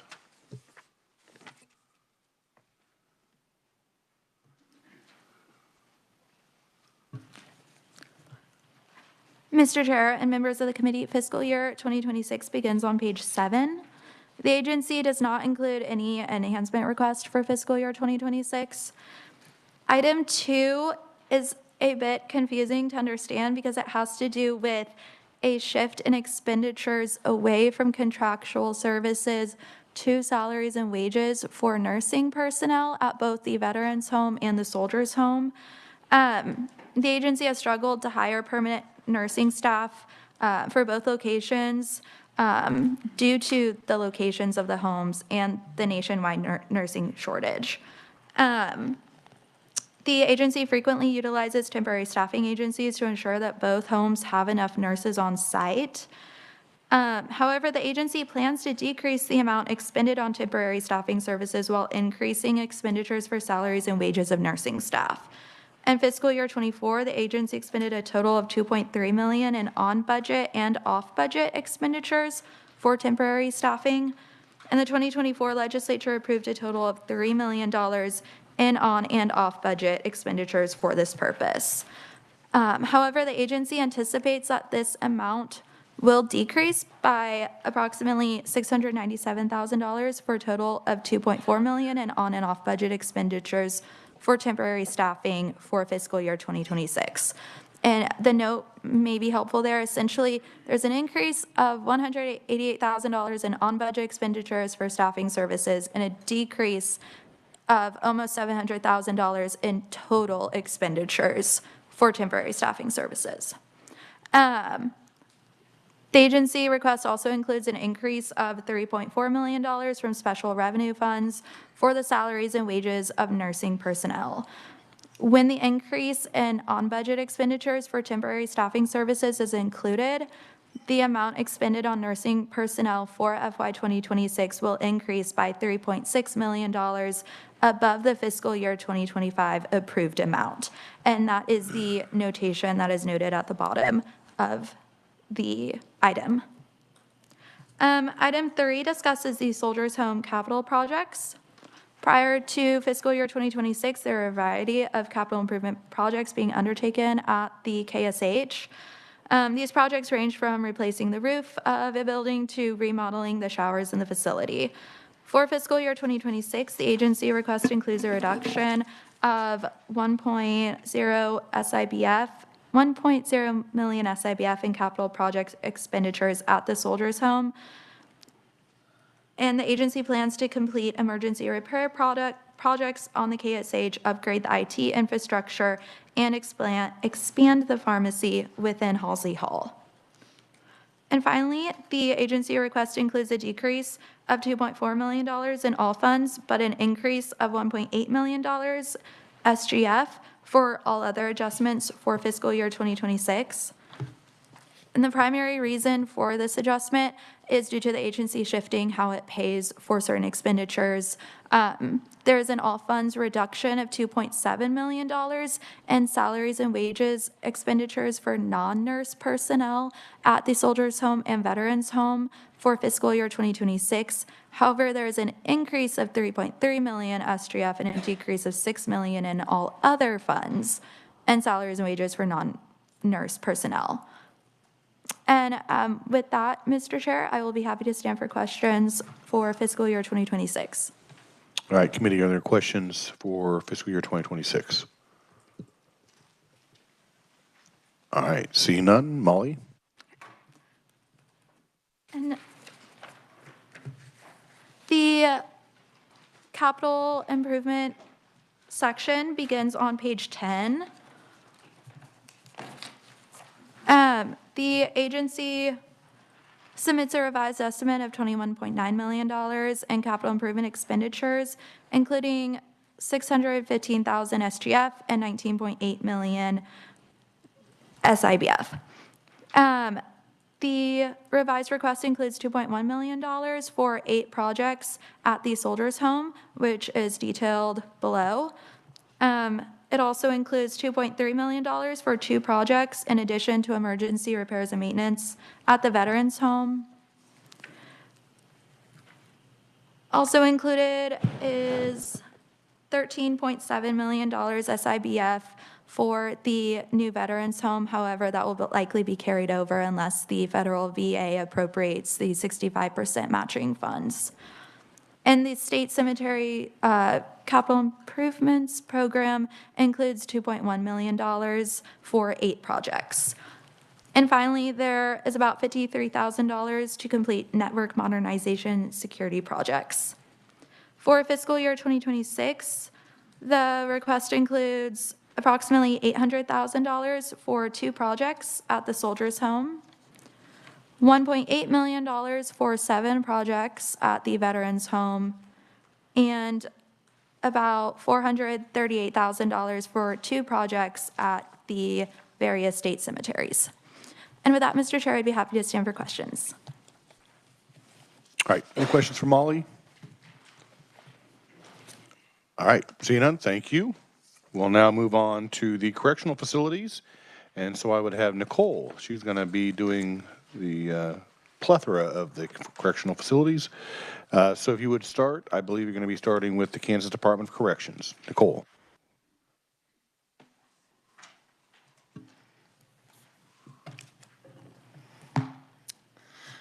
Okay. Good afternoon, Chairman, members of the committee. My name is Nicole Rencher. I'm a fiscal analyst with KLRD. And as the chairman said, I will be going over a plethora of correctional facilities. So we're starting with the Kansas Department of Corrections, which since the facilities have all been split into their own budget summary, this first one that we're going over is the central office and the Kansas Correctional Institutions only. So it's not the system-wide budget. Page 13 at the very back does have a reference with the whole KDOC system total. But this budget right here is the central office and KCI only.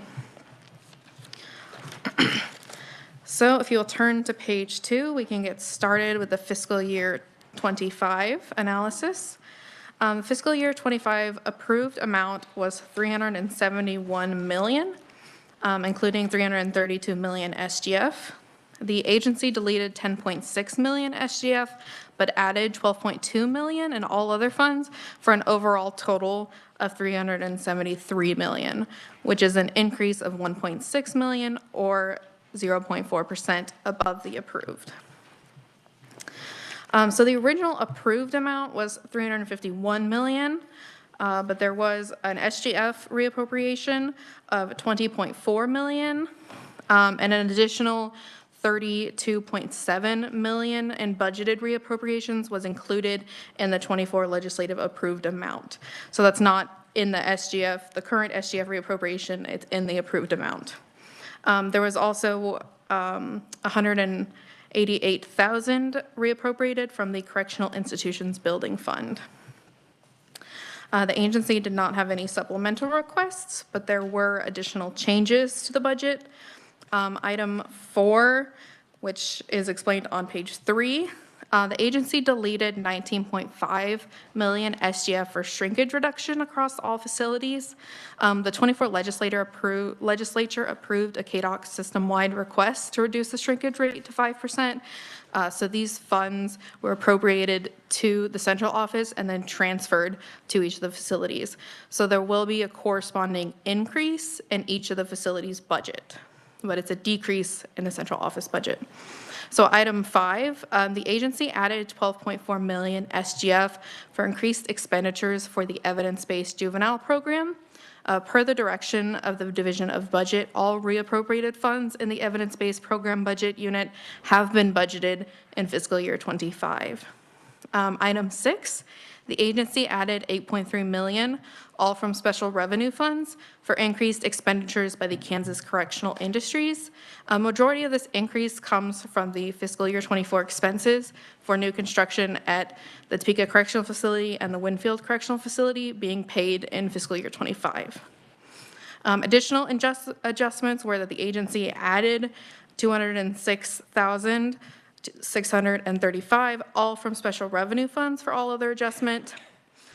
So it was the agency added $3.7 million, all from special revenue funds, which is offset by a deletion of $3.5 million SGF for the overall increase of $206. The SGF decrease is attributable attributable to a reduction in juvenile corrections, operating expenditures, and hepatitis C treatment. The agency also added 0.5 FTE positions, which, as you can see below, the LBC made a global motion to delete all the additional FTE, so that is noted down below. Are there any questions for fiscal year 25 before I move on to 26? Committee questions? All right, seeing none, move on to 2026. Okay, fiscal year 26. So the 25 approved amount is $351 million. The agency request is $785.6 million, or $435 million, or 124% above the approved amount. This increase is largely due to all of their enhancement requests. So we'll get started on the enhancement request. Item 1 is to fully fund the medical contract. The agency requests an additional $2.8 million to fully fund the healthcare contract. The contract includes an annual escalator of 3% for fiscal year 26. This increase is partially offset by projected staffing deductions and performance guarantees, and includes a per capita increase to account for the continued growth in the population. And as you can see below, like the LBC, there was the motion to take out all of the enhancements, so there is the note that the LBC has deleted that funding. Item 2, the agency requested 1.7 million SGF to fully fund the food service contract. The 26 estimate assumes a 4% increase in cost per meal and an average daily population of 9,824, resulting in a 1.7 million increase over current funding. Item 3 is the Topeka Correctional Facility Support / Medical Building Debt Service. So the agency is requesting 3 million SGF for the building debt service. The 24 legislature authorized the agency to obtain bond financing for the construction of a new medical / support services building at Topeka Correctional Facility. Bonds will be issued in fiscal year 25. Funding is requested for the debt service payments, which will begin in fiscal year 26. Just a note that the amount requested is the current estimate provided by the Kansas Development Finance Authority, and the final amount may differ. Item 4, the agency is requesting 8.6 million SGF to fund deferred rehab and repair projects. Rehab and repair projects are funded through and appropriated from the Correctional Institutions Building Fund. Statute caps the amount transferred to the CIBF from the State Gaming Revenue Fund at 4.8 million, less a portion that is appropriated to the Department of Administration for building insurance.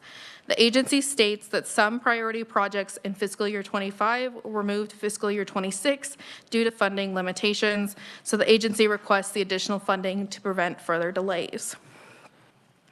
Item number 5, the one that everybody's heard so much about, the agency requests an additional 453 million SGF to build a new Hutchinson Correctional Facility. The new facility would consolidate the medium and maximum units. A separate minimum unit consisting of 400 beds would be sited outside the secure perimeter, and the new facility would provide a total capacity of 2,192 beds, which is an increase of 414. I can go into more detail on HCF. I have some questions for you about that later, so we'll probably go into detail after all the items are discussed. Okay. So page 6, item 6, the agency requests an additional 5.5 million SGF to demolish select buildings within the old Lansing Correctional Facility and maximum security compound. The agency states that these buildings have been sitting vacant since the construction of the new facility, and several are in severe state of disrepair. The removal of these buildings will make space for other buildings, such as the Lansing Career Campus and a new warehouse, which is item number 7. The buildings that are capable of being restored for use as part of the museum will remain. Item 7, mentioned above, agency requests an additional 5.5 million to construct a 25,000 square foot metal warehouse at Lansing Correctional Facility. Item 8, The agency requests an additional 5.5 million SGF to convert the H dorm into a work release area at the Topeka Correctional Facility. Residents who achieve minimum custody status have access to work release beds where they can gain employment in the community and begin preparing for release. But the agency states that work release opportunities for the female population is limited, and those that do participate are housed with general population residents. So renovation of the old KCI showroom would provide 40 work release beds separate from the general population residents. Item number 9, the agency requests an additional 4.3 million SGF to construct a new laundry building at the Topeka Correctional Facility. Currently, laundry services are consolidated with the Kansas Juvenile Correctional Complex, with operations taking place at KJCC. The combined laundry serves about 180 juveniles and 900 adults and requires one full-time staff person for the delivery of laundry carts between TCF and KJCC. TCF has experienced issues with inconsistent work quality and timely delivery, so the new laundry would be located within the I and J units to provide jobs to high-security residents who are ineligible for private industries programs. Moving on to page 7, that was the end of the enhancement requests, so now we're getting into just the other adjustments. Item 10, the agency deleted 19.6 million SGF to reduce the shrinkage allocation to 5%. It wasn't so much that, I should note, it wasn't so much they deleted the funds as in we're comparing it to the fiscal year 25 approved amount. So the shrinkage reduction is not in the fiscal year 26 request. Same as with the item 11, the agency deleted 32.7 million SGF in the evidence-based juvenile program. So that, like I said, the 25 approved amount has a planned reappropriation built into it that's not in the fiscal year 26 budget request. On the other adjustments, the agency deleted 2.7 million, including 1.4 million SGF, and added 0.5 FTE positions for all other adjustments. Questions before I move on to the capital improvements section? Yeah, I have a question in regards to the Hutchinson Correctional Facility. This came up as an item last year. I believe it was 380 million last year. Then when we did our tour at the latter part of this summer or early fall, that's when we were made aware now it was $453 million. Is that increase from one year to the next because of inflation or changes in the design? My understanding is more of the inflation and possibly getting a better idea of how much exactly the project would cost. So, but I would have to ask the agency for more clarification. Okay, because, I mean, we didn't really question it all that much when we were there. Inflation? All right, so mainly inflation, that's what we were told. Now, you have in your description that it says a third-party report identified at least $80.2 million in capital needs over a 10-year period. Can you elaborate on that? So I don't have the report on me. There was a report by a third party where they went through and they analyzed different issues that they saw. And so they were problems over the next 10 years that need to be addressed. I can send that report to you if you want more detail on it. But is the total cost of that needs $80.2 million? For the upcoming 10 years, and that was only, it was based on like a site-only evaluation, so it didn't include additional expenses for like mold removal or other things that environmental concerns maybe that they weren't able to detect because it was a site-only.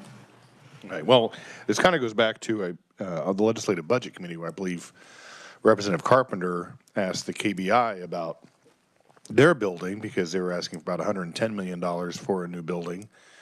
And I believe you specifically asked if there was a third party done. And they said, well, they would look into that. So, I mean, I'm glad to see that there has been a third party report done on this. I think it's going to be impossible for us to fund construction of new buildings out of SGF, the way the profile looks when we went through that last week. For whatever agency, it's going to be nearly impossible. I will say it will be impossible for us to do that. Representative Carpenter. Thank you, Mr. Chair. On the evidence-based juvenile programs, so do you have, I'm specifically interested, is JAG-K funded underneath that in both years? I think it was in 2025. On 2026, it just is kind of a blanket. The 32 million is spent. Let me check really quickly. I'm pretty sure I have information on that. I think they were getting $2.5 million or something.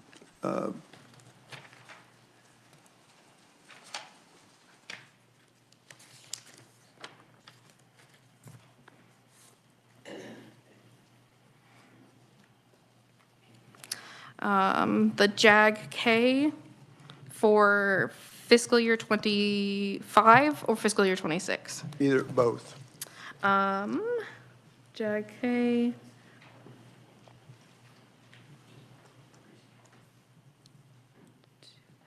It appears that the 25 and 26 estimate are both 3.5 million. And so it's still in 2026 budget. Mm-hmm. Very good. Thank you for that. I have another question in regards to buildings. So on page 6, item number 9, the new laundry facility, and it says that it has experienced issues with inconsistent work quality and time delivery. Wouldn't that be more management than building a whole new building? So that has more to do with the fact that the laundry facility is located at a different facility. So it's not on site, so that brings issues for, at least for the timely delivery, getting it moved back and forth. As for the inconsistent work quality, yeah, that one I'm not sure about. It sounds like that's more of a management issue than asking for $4.4 million for a new laundry facility. Representative Carlin. Thank you, Mr. Chair. Could you tell me the balance remaining in the evidence-based program funded? Was that the balance? Did we take all of that out or?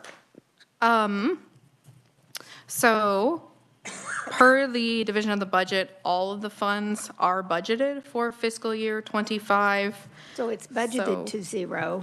Yes, that was my understanding. But there was a balance above 32.7, wasn't there? So the total amount is around 52 million. Okay.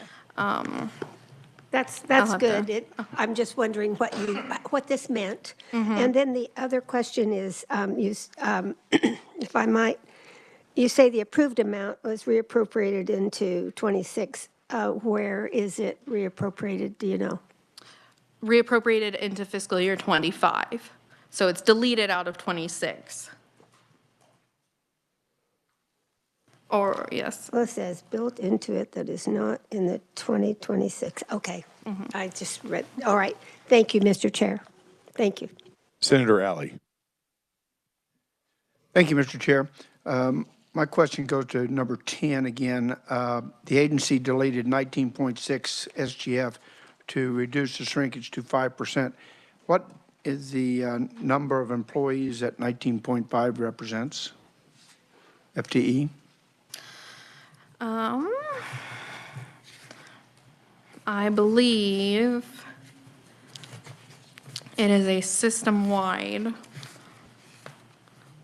where is that number? Page 13. That should be 3,478 is my understanding. 3,478? Yeah. Okay.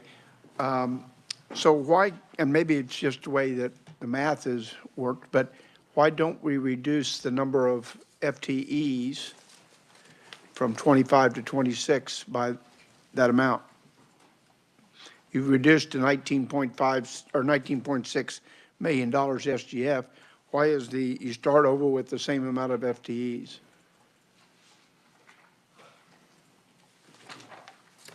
Nicole? Can you clarify your question? Or Dylan, maybe? Well, the question is, you end up with 555 FTEs in '25. You start off with and end up with the same number of FTEs, but yet you have reduced $19.5 million worth of FTEs in number 10 here. And So that's system-wide. So that's, like I said, the 3,478 total system-wide. The 555 is the central office KCI FTE amount. Dylan, did you want to clarify? Thank you, Mr. Chairman. So my understanding of how this works is that the legislature adopted a policy to reduce the shrink rate allocation, which means that's a negative salaries and wages allocation to each one of the correctional institutions, which recognized their difficulties in hiring correctional officers. But the number of FTEs are the approved number, so you're not going to really see a change in that number. You're just provided them additional money to try to retain those security officers without changing the number of FTEs.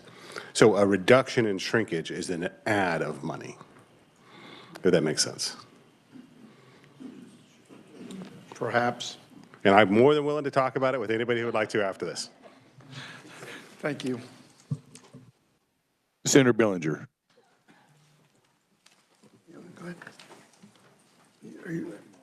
Okay. A quick question on the hepatitis treatment. Mm-hmm. Do you know how many folks we're treating? And it would seem to me like if we're making any progress, these numbers should be maybe going down. But do you know anything on the numbers of people that have been treated? And I mean, we've been doing this a number of years. And I know they list the numbers, I think, somewhere, but I don't think I have them with me.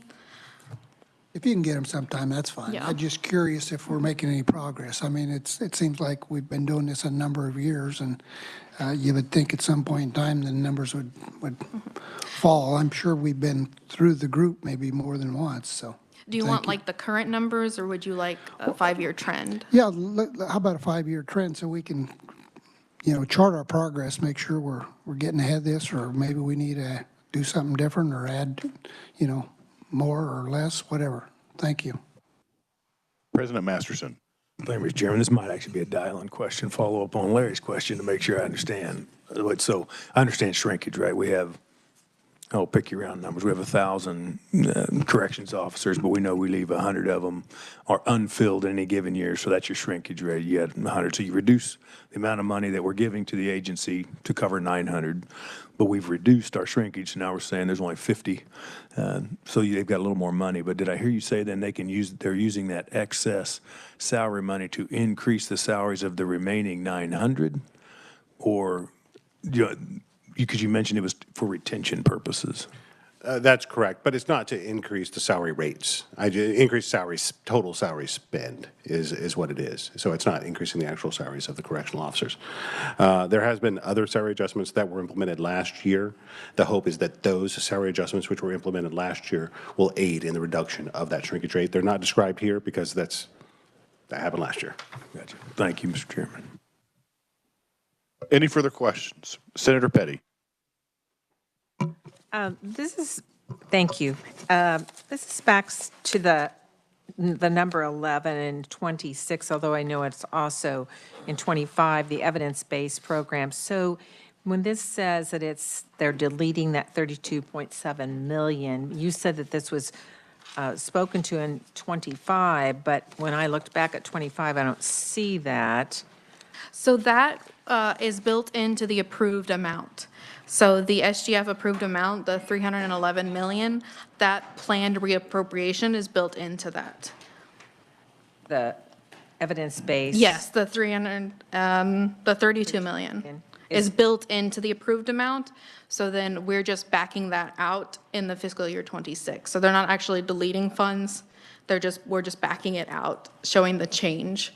So is it, so then within the corrections budget, they're reflecting it in a different way than they have been? Because that evidence-based program came about through Senate Bill 367 and has been there. Are they now reflecting this in a different way?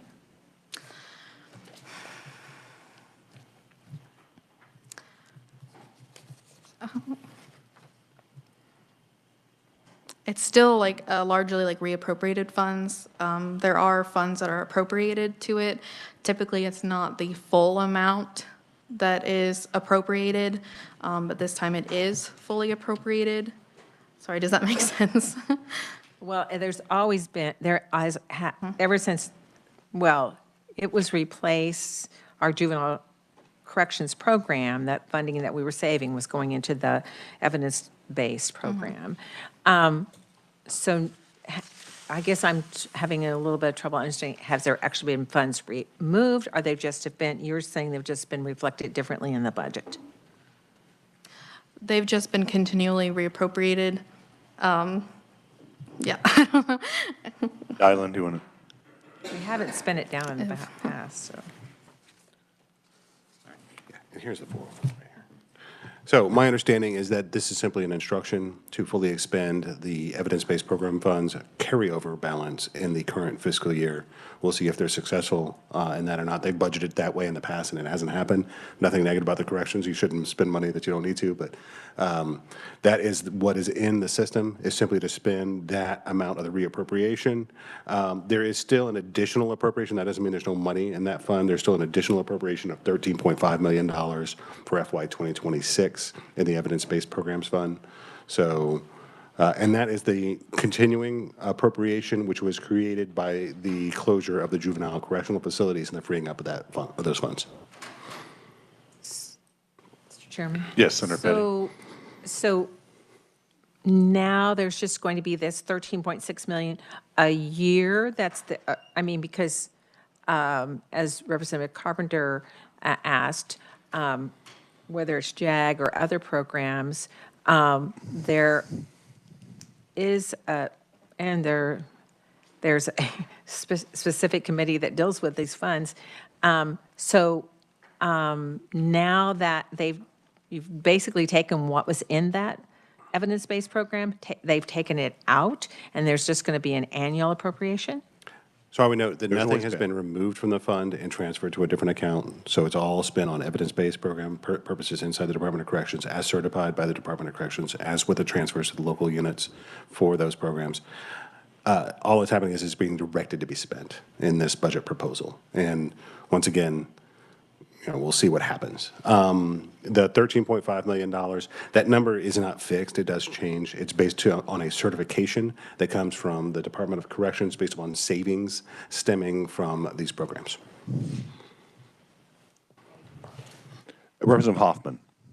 Thank you, Mr. Chairman. So they talked to us in our joint corrections committee about this fund, and I think eventually we are going to need to figure out a different way to fund these programs, because what's happened is that they went several years without spending it. It's built up. We were on them to spend the money because it was just sitting there. So now they're spending more than what is coming in. So that fund is going, if they continue that fund is going to continue to go down, and in about, I think they were estimating about 4 or 5 years, there won't be enough money in that fund for the actual spending that they're doing. It's also based upon 2015 numbers, some sort of, like Dylan said, it's a formula, and it's 2015, which that's almost 10 years ago now.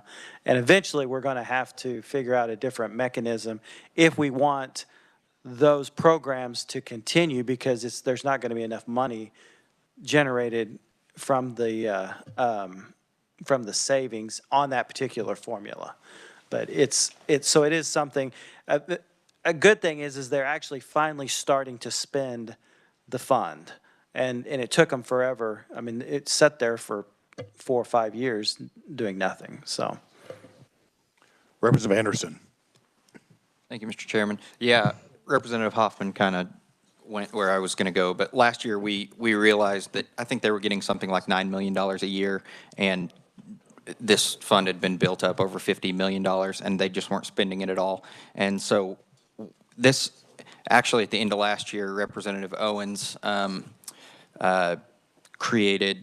he worked with Mirror on that deal at the end of last year, and we had taken some of the funds out of this to work on that. And so I think we just kind of started to push KDOC, and like was said earlier, we don't want to just waste the money. That's, you don't just want to spend it on anything.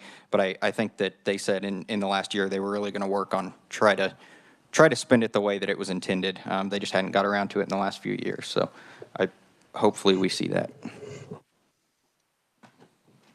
Senator Petty. I know I'm old, but that I hate to hear when we, as a legislature, put something in place in 2015, and then we, in the future, criticize how it's done, because we specifically set up a group made up of those within the industry and legislators to oversee that fund. And one of the reasons why it was growing was just for that very purpose, to be able to support those programs long-term, not just from year to year. And also the first 4 years were spent on training within the correctional system so that that all the judges and court personnel were using the same program when they were working with offenders. So, a little bit of we should understand a little bit of the past history. So there was a good reason for having some money there, but it was, anytime we have some money laying someplace within our legislature, we like to grab it and use it for something else and say it's not being used. So I'm just trying to have a little more honesty for what the past history was here. Any further questions in regards to the Department of Corrections? All right, seeing none, and you can skip over the capital budget and debt because I think you covered a lot of it already. And then it'll also be in the subsequent budgets with the correctional facilities. Mm-hmm. Okay. Well. So if you'd move on to the Ellsworth Correctional Facility. Mm-hmm. Okay, Mr. Chairman, we're going to start on page 2 with the fiscal year 25 analysis. So the 25 approved amount was $22.5 million. The agency revised estimate was $24.5. So this is an increase of $1.9 million or 8.7%. There was an SGF reappropriation of $914 in unspent SGF monies. The agency plans to use the funds for miscellaneous operating expenditures. The agency carried over $61,136 in unspent special revenue funds from fiscal year 24 into 25. The agency plans to use the reappropriated funds for capital improvement projects. There are no supplemental requests. This is going to be the same for all facilities. They'll have no supplemental or enhancement requests because any of those are in the central office budget. Here's a shrinkage reduction. So the agency added the $2.1 million SGF to reduce the shrinkage allocation to 5%. So this action does not increase the total state budget. Funds will be transferred from the KDOC central office budget and added to the correctional facility. Item 5, the agency added $237,577, all from the Correctional Institute's building fund for increased capital improvement expenditures for facility rehab and repair. Item 6, the agency deleted $419,275 SGF in salaries. The deletion incorporates previously approved shift differential pay to base pay in fiscal year 25. The adjustment to base pay at Ellsworth is below the previous estimate, so this is partially attributable to the shift of personnel from Ellsworth to Lansing, described in item 7. So the agency, item 7, the agency deleted 2 FTE positions and added them to the newly reopened housing units at Lansing Correctional Facility. This reduces the FTE count at Ellsworth to the fiscal year 24 actual. All other adjustments, the agency added 95,665 SGE in all other adjustments. These adjustments include an increase in contractual services offset by a decrease in commodities. The adjustments also include an increase in inmate incentive pay and premium pay and uniform replacement, which was approved by the 24 legislature and transferred from the KDOC central office. The increase in contractual services is attributable to the inmate incentive pay. Are there any questions before I move on to fiscal year 26? Seeing no questions, move on to fiscal year 2026. Fiscal year 26, so the 25 approved amount was 22.5. The agency estimate is 24.4 million. This is an increase of less than 2 million or 8.6% above the approved amount. We have the shrinkage reduction again, same as fiscal year 25. You're going to see this in most of the facilities. And so for fiscal year 26, I want to note that it's not being transferred from the central office budget in fiscal year 26. It's being added to the base pay at the facilities. Same as with item 3, the agency deleted 207,064 SGF in salaries, incorporating previously approved shift differential pay to base pay. Next page, page 5, we also have the FTE shift, deleted the 2 FTEs and added them to Lansing. Item 5, all other adjustments, they added 101,084 SGF for all other adjustments. These adjustments include an increase in contractual services offset by a decrease in commodities. The increase in contractual services is attributable to inmate incentive pay. There was an LBC global motion to delete all salary increases. So from our understanding, this was part of it. So the LBC recommendation includes deleting 163,169 SGF for premium pay for bilingual officers assigned to restrictive housing units and special operations response teams. I can stop for questions, or we could just really quickly go over the capital improvements. Any questions in regards to the Ellsworth Correctional Facility? All right, seeing none, move on briefly to the capital improvements and budget and debt. Yes, so there is just an error I noticed. The agency submits a revised estimate of 298,713, all from the Correctional Institutions Building Fund. 61,136 of that is reappropriated. It's all for rehab and repair projects. Okay, any questions for Nicole? All right, seeing none, you may move on to the El Dorado Correctional Facility. Okay, starting with page 2 again. The fiscal year 25 approved amount was for 46.7 million. The agency revised request estimate was 48.4 million. That's an agency change of 1.7 million or 3.6%. There was an SGF reappropriation of 382,944. The balance will be transferred to the vehicle replacement budget unit. The agency also carried over 216,512 in unspent monies from the Correctional Institutions Building Fund. The agency plans to use these funds on capital improvement projects. Again, no supplemental requests. The shrinkage reduction again, so the agency's revised estimate includes the addition of 5.4 million SGF to reduce the shrinkage allocation. Funds will be transferred from the KDOC central office. The shift differential adjustment, the agency's revised estimate includes the deletion of 3.2 million SGF in salaries. Deletion incorporates previously approved shift differential pay to base pay. Item 6, the FTE shift. The agency's revised estimate includes a deletion of 1 FTE position. Position was added to the Lansing Correctional Facility, which reduces the El Dorado FTE count to the actual amount.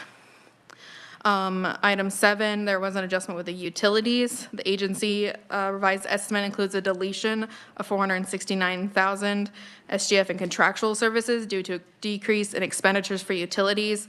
Decrease is due to switching companies for natural gas, as well as utility costs being lower than anticipated.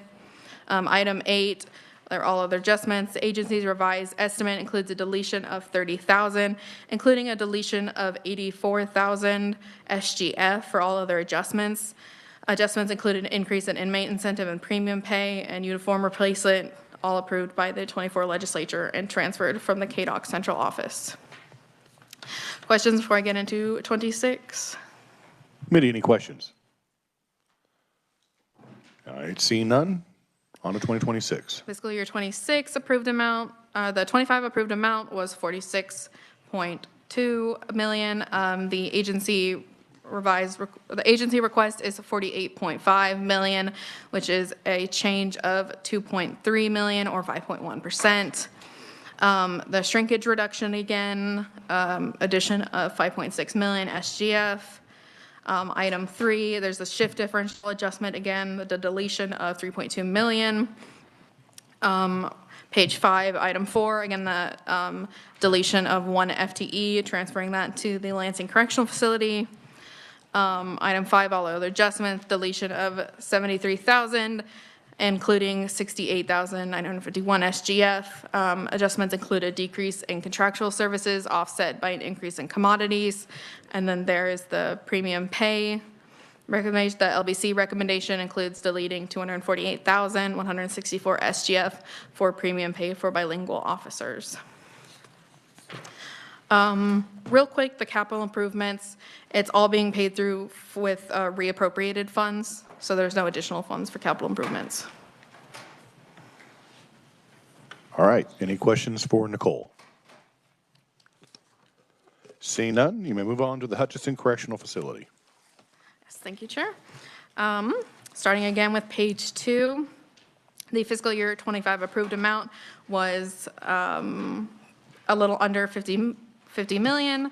The 25 agency revised estimate is 53.1 million. That's an increase of 3.1 million or 6.2%. There was an SGF reappropriation of 581,890. Funds will be transferred to the vehicle replacement budget unit. Item 3, the shift differential adjustment. The agency deleted 843,000 in salaries. Deletion incorporates previously approved shift differential pay to base pay. The next page, page 3. Item 4 is overtime pay. So the agency added 4 million SGF for overtime pay that was accidentally omitted from the budget submission last year. Item 5, capital improvements. The agency added 42,923, all from the Correctional Institutions Building Fund for capital improvement projects. And then the other adjustments, the agency deleted 86,000, including 233,000 and all other adjustments in fiscal year 25. Are there any questions before I move to fiscal year 26? Committee, any questions? All right, move on to fiscal year 2026. Yeah, 25 approved amount was 49.4. The 26 request is 53.2, which is an increase of 3.8 million or 7.7%. The overtime pay is in there again. The agency added 4 million SGF for overtime pay that was accidentally omitted from the budget submission last year.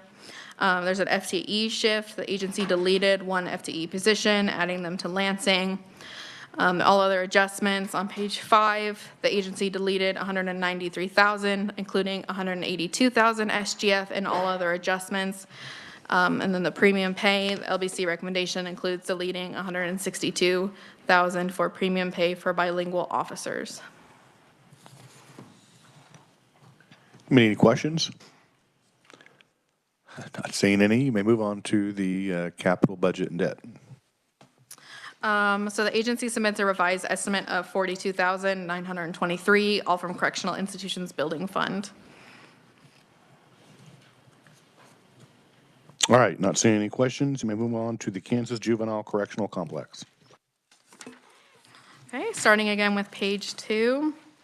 The 25 approved amount was 27 million. The agency revised request is 29.5 million, which is an increase of 2.6 or 9.8 or 9.5%. The agency carried over 2,000 in unspent SGF. The funds will be transferred to the vehicle replacement budget unit. The agency also carried over 363,000 in unspent funds from the state institutions building fund. Agency plans to use the reappropriated funds for capital improvement projects. Page 3, item 4, the agency added 4.7 million SGF to reduce the shrinkage allocation of 5%. Item 5, shift differential, the agency deleted 2.1 million SGF in salaries. Item 6, the FTE shift, the agency deleted 18 FTE positions and added them to the newly reopened housing units at Lansing. Item 7, the agency added 380,000 SGF for increases in the food service contract due to an increase in the population. Item 8, all other adjustments, the agency deleted 364,000, including 276,000 SGF for all other adjustments in fiscal year 25. Any questions on fiscal year 2025? All right, we'll move on to fiscal year 2026. Committee, you'll see that you'll have on page 4, the 2026 analysis. It'll be different than what's in your packet because this one has the numbers that's associated with it. Doesn't say expression is faulty in the graph. Yes, thank you for pointing that out, Mr. Chairman. All right, Nicole, you may proceed. Okay, fiscal year 26. So the fiscal year 25 approved amount was 27 million. The agency request is 29.5, which is an increase of 2.9%, or a little under 3 million, or 11.2%. Shrinkage reduction, agency added 4.7 million SGF to reduce the shrinkage allocation. The shift differential adjustment, item 3, agency deleted 1.8 million SGF in salaries. Page 5, and I apologize, I don't know if it's on yours. It's on mine where it kind of repeats a little bit of it. That might just be mine because I have the corrected version. But it does not. Okay. Item number. I'll say on ours, item number 3 is on page 5. Okay, see, so that's on mine, it's on page 4. So, okay. Item 4, the agency deleted 18 FTE positions and added them to Lansing. Item 5, the food service contract, they added 394,000 SGF for increases in food service due to an increase in the population. And then all other adjustments, the agency deleted 127,000, including 212,000 SGF in all other adjustments.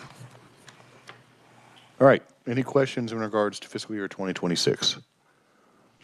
Or if Nicole needs to elaborate the additional page that we needed to have in our packet. All right, seeing none, you may move on to the capital improvements. Agency submits a revised estimate of 354,000, all from the state institutions building fund. This is all reappropriated funds. All right, seeing no questions, you may move on to the Lansing Correctional Facility. Yes, thank you, Chairman. Page 2 again. The 25 approved amount was 46.3. The 25 agency revised estimate was 51.4 million, which is a change of 5 million, or an increase of 10.9%. Agency did not have any SGF funds reappropriated, but the agency did carry over 425,000 in unspent special revenue funds. Agency plans to use the reappropriated funds for capital improvement projects. Page 3, the shrinkage reduction, the agency added 3 million SGF to reduce the shrinkage allocation to 5%. Item 5, the shift differential adjustment, agency deleted 907,000 SGF in salaries. Item 6, they opened new units. So the agency added 2.4 million SGF and 27 FTE for new units. The agency recently reopened the maximum security units and opened the East Campus at LCF. The maximum security units were closed when vacancy rates were high and population was down, allowing the agency to move high custody inmates to other facilities. The medium and maximum units at the other facilities are at or near full capacity. And so reopening these units will add 384 high custody beds. And then the East Campus provides for an additional 200 minimum custody residents, with a majority of residents participating in enhanced alcohol and drug treatment program. The remainder of beds will be used as a work release program. So the FTE positions are shifted from other correctional facilities, as we saw previously. Item 7, inmate incentive pay. The agency added $961,000 for increases in inmate incentive pay, increases due to the 24 legislative approved amount or approved request, to increase inmate incentive pay, and the addition of, as well as the addition of new inmates at the newly reopened. Item 8, all other adjustments. The agency deleted $386,000 SDF in all other adjustments. Committee, any questions?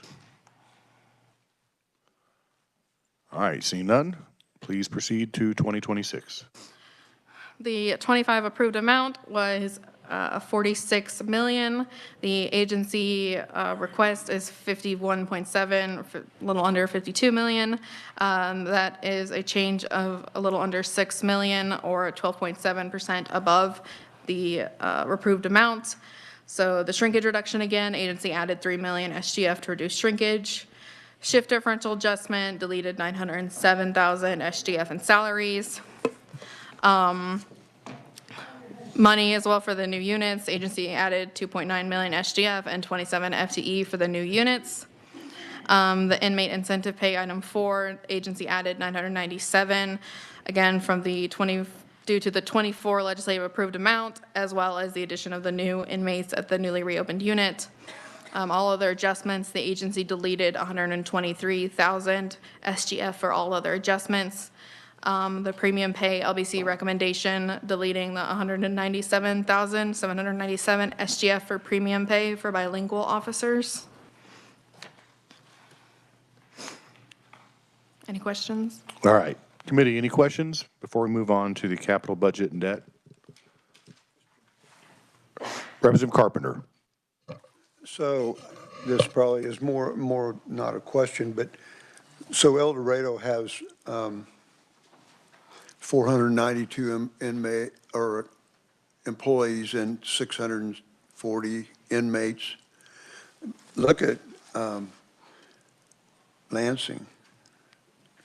It has 2,300 potential inmates, and the cost of running that facility is roughly the same.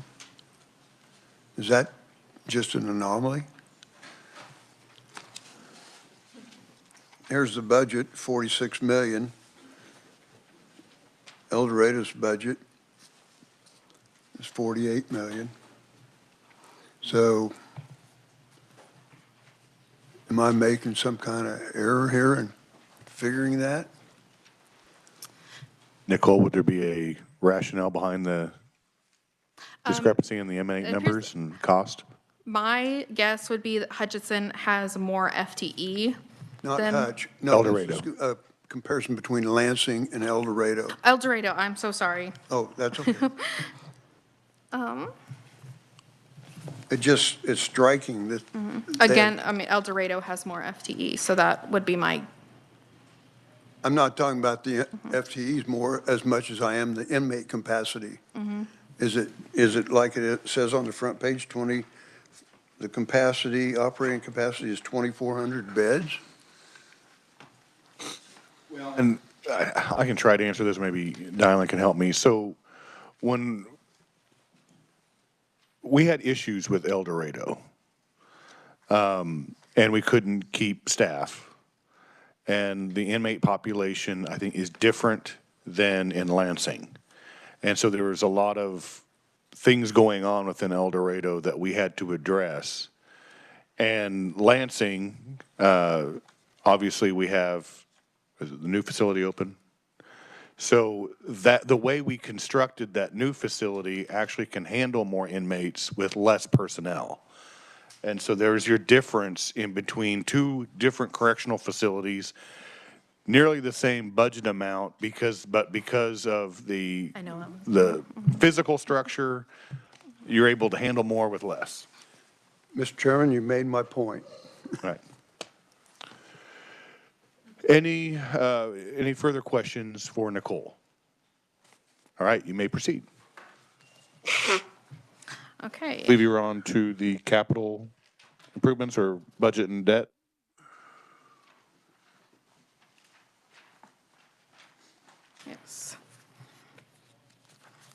Apologies.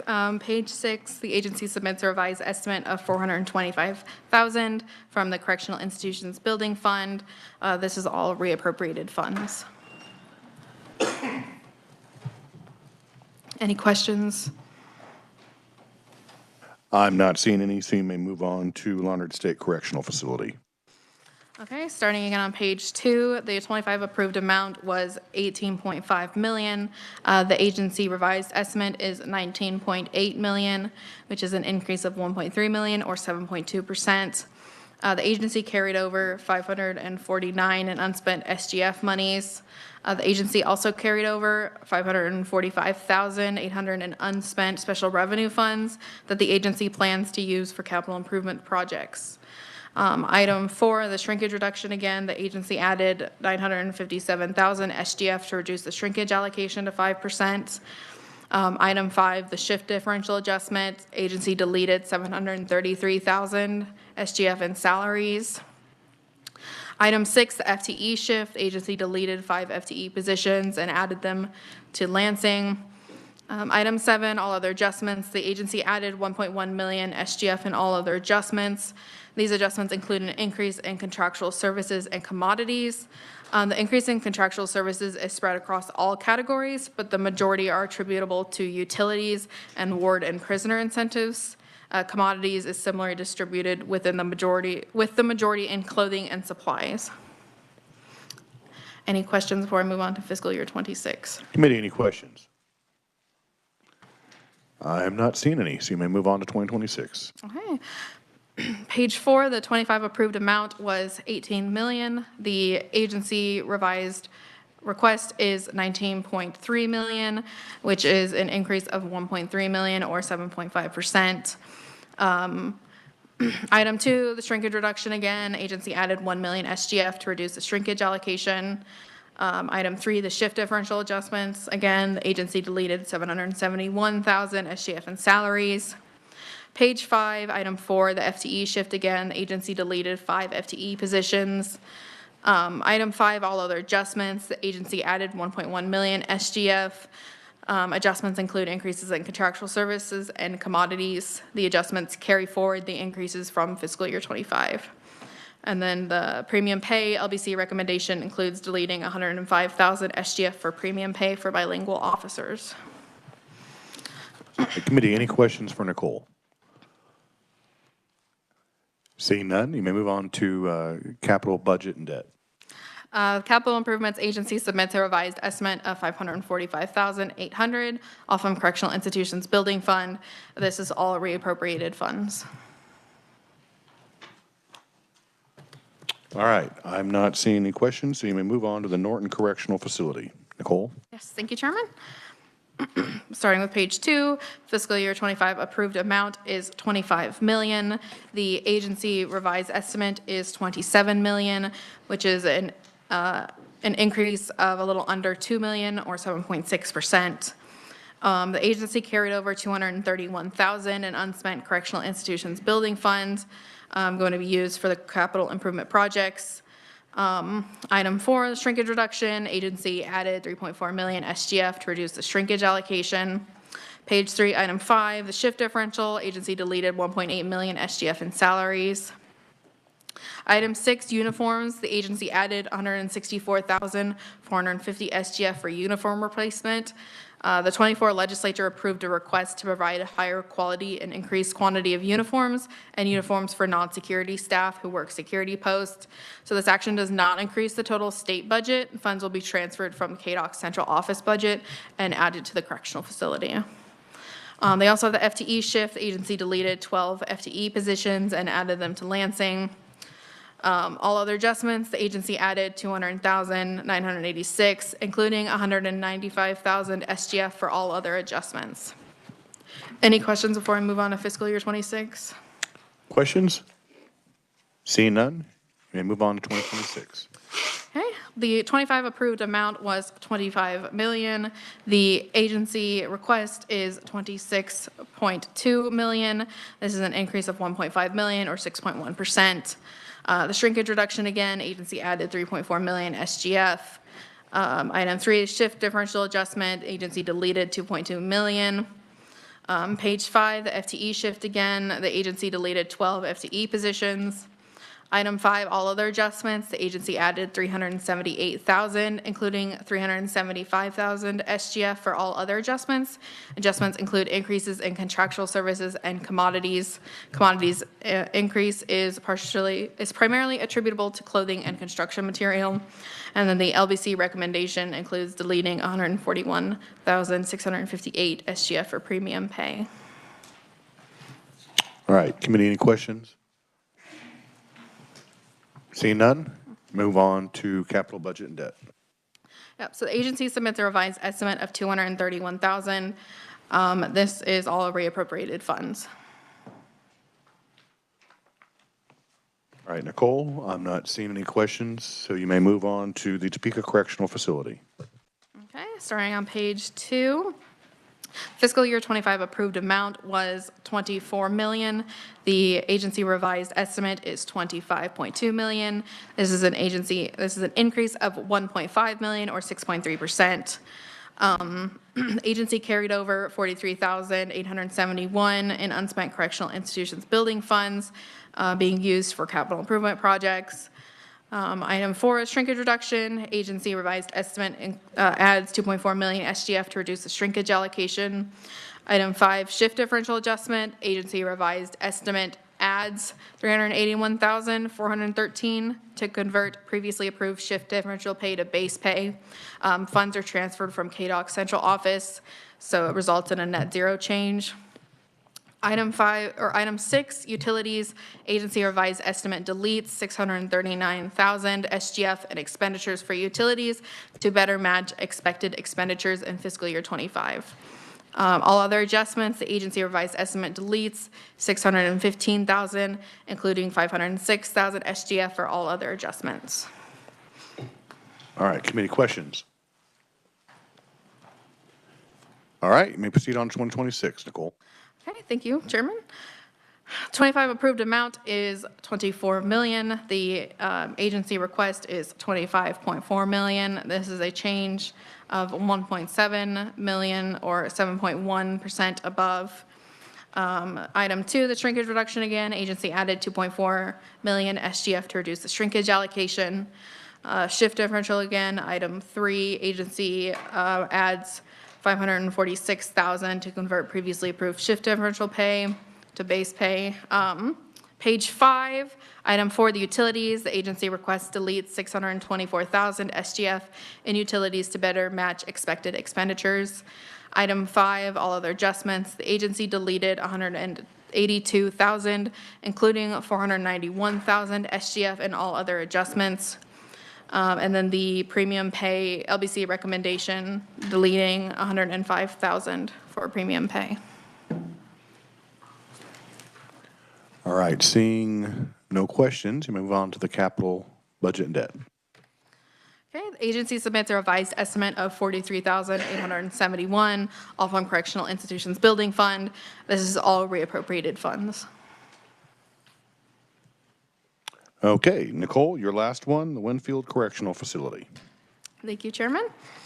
Page 2, the 25 approved amount was $25.6 million. The agency revised estimate was $28 million. That is a 2.4 increase or 9.5% above the approved amount. The agency carried over $83,629 in unspent SGF monies. Agency also carried over $24,525 in the Correctional Institutes Building Fund. Item 4, the shift differential, the agency added $2.1 million SGF in salaries. Item 5, the inmate incentive pay, agency added $388,000 SGF for an increase in inmate incentive pay. 24 legislature approved a request to increase the incentive pay. So this action does not increase the total state budget. Funds are transferred from the KDOC central office budget. Item 6, FTE shift, agency deleted 2 FTE and added them to Lansing. All other adjustments, the agency deleted $75,369, including $68,349 SGF for all other adjustments in fiscal year 25. Any questions? Any questions? Seeing none, please move on to 2026. The 25 approved amount was 25.5 million. The agency request is 28.2 million. This is an increase of 2.6 or 10.3%. Item 2, the shift differential adjustment. Again, the agency added 2.3 million SGF in salaries. The FTE shift, item 3, the agency deleted 2 FTE positions and added them to Lansing. Page 5, item 4, the inmate incentive pay. Agency added 388,000 SGF for an increase in inmate incentive pay. Item 5, all other adjustments. The agency deleted 92,000, including a 91,000 SGF for all other adjustments. And then the premium pay LBC recommendation includes deleting 84,000 for premium pay. Committee questions before we move on to capital improvements? Seeing none, Nicole, you may move on to the last item you have. Agency submits a revised estimate of $24,525, all from Correctional Institutions Building Fund. This is all reappropriated funds. Okay, committee questions? All right, seeing none, thank you, Nicole. You probably had the most, but you had the least amount of questions, I think. Okay, committee, we're going to break for about 5 minutes, and what we're going to do is we're going to move on to the General Government Budget Group C that was slated for tomorrow morning at 10 a.m. Research has the documentation. You can see it stacked up on their table. So we'll break for about 5 minutes just to take a refresher break so they can pass out the documents, and we will start again right at 4 o'clock. Very good.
Let's go ahead and get started. We have 4 budgets. And we're going to start off with James Fisher with the Office of Information Technology Services. I don't have a gavel. Good afternoon, Chairperson Waymaster, members of the committee. My name is James Fisher. I'm the IT manager for KLRD. Today, I'm going to present the budget for the Office of Information Technology Services. Unfortunately, Jeff Maxson, the Chief Information Technology for the Executive Branch, is out ill today, and Brian Ryder, the Director of Financial Services, is unable to attend due to a previous engagement. The agency overview begins on pages 1 and 2. The primary function of OITS is to provide data communication services and other information technology solutions to state agencies. They serve 95 agencies, have approximately 1,700 data communication users, 17,000 data communication users, 19,000 Microsoft Office 365 users, and 14,000 phone users. Their budget includes both on and off budget expenditures, which is 2 terms you're going to hear me say frequently during my presentation. The on-budget expenditures are primarily for statewide IT infrastructure endeavors, as well as cybersecurity initiatives, and generally these are paid for with SGF dollars, and in recent years, ARPA funding. The off-budget expenditures are for services rendered by OITS to other state agencies, and these are classified as such to avoid double counting of the allocation. You'll see these as on-budget expenditures in the other agency budgets. So it's the fees for service that they're receiving. We're going to jump right into the fiscal year 2025 analysis, which starts on page 3.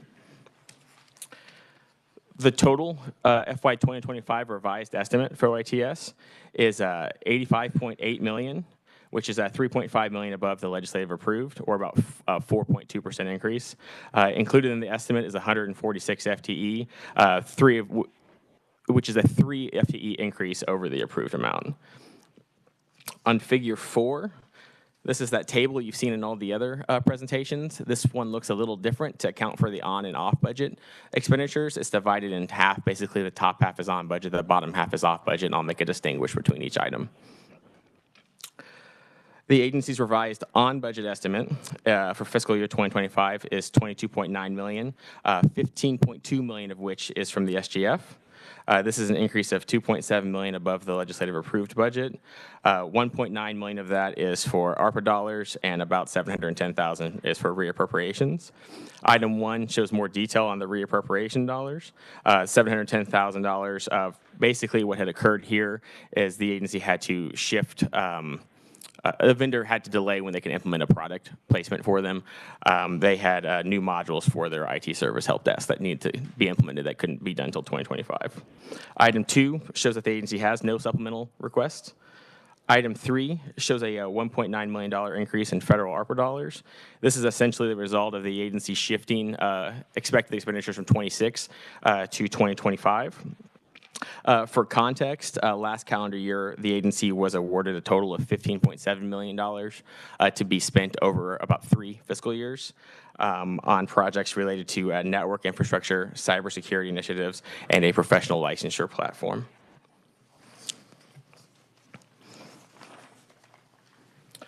On page 5, you'll find items 4, 5, and 6, which show some shifts in how the agency has opted to spend its existing SGF funds, but these do not result in a change in their SGF funding. Item 4 specifically shows a $430,000 increase for network infrastructure upgrades. Essentially, these are replacements for things like routers, connection nodes, firewalls that are at the end of their useful life. Item 5 shows a decrease in SGF spending of about $426,000. Effectively, what the agency has done here is they are changing how they're funding 3 FTE positions from being paid for with SGF dollars to being paid for with off-budget dollars. So you'll see more information about this in item 7 later on to account for that change. And item 6 shows just minor fluctuations in spending totaling $3,000. Would the chairperson like me to take questions on the on-budget items or go through the off-budget and complete the fiscal year? Questions about the on-budget items? All right, seeing none, you may go on to the off-budget. Okay. The off-budget item narrative lists are found on page 7, but you can still reference the table if you choose to on page 4. So, sorry, let me catch up here. So the agency's revised off-budget estimate for 2025 is $63 million. This is $1.5 million above the 2025 approved. Item 7, which is related to item 4, shows an increase of $1.1 million all off-budget. This is attributed to 6 FTE positions, 3 of which are from the item 4 in that conversion. So there's a net increase of actually about $600,000 between on and off budget, just not reflected in the table there. The remaining, this is a total number for salaries and wages, so this also includes like increases in fringe and health insurance premium, things like that. Item 8 shows an increase of $550,000 all off budget for subscription services, things like Microsoft Office 365 and network monitoring software for the agency. Item 9 shows various changes in spending for the agency, just all other categories. Generally, it's for their office equipment, furniture, and a vehicle. And that's all for 2025.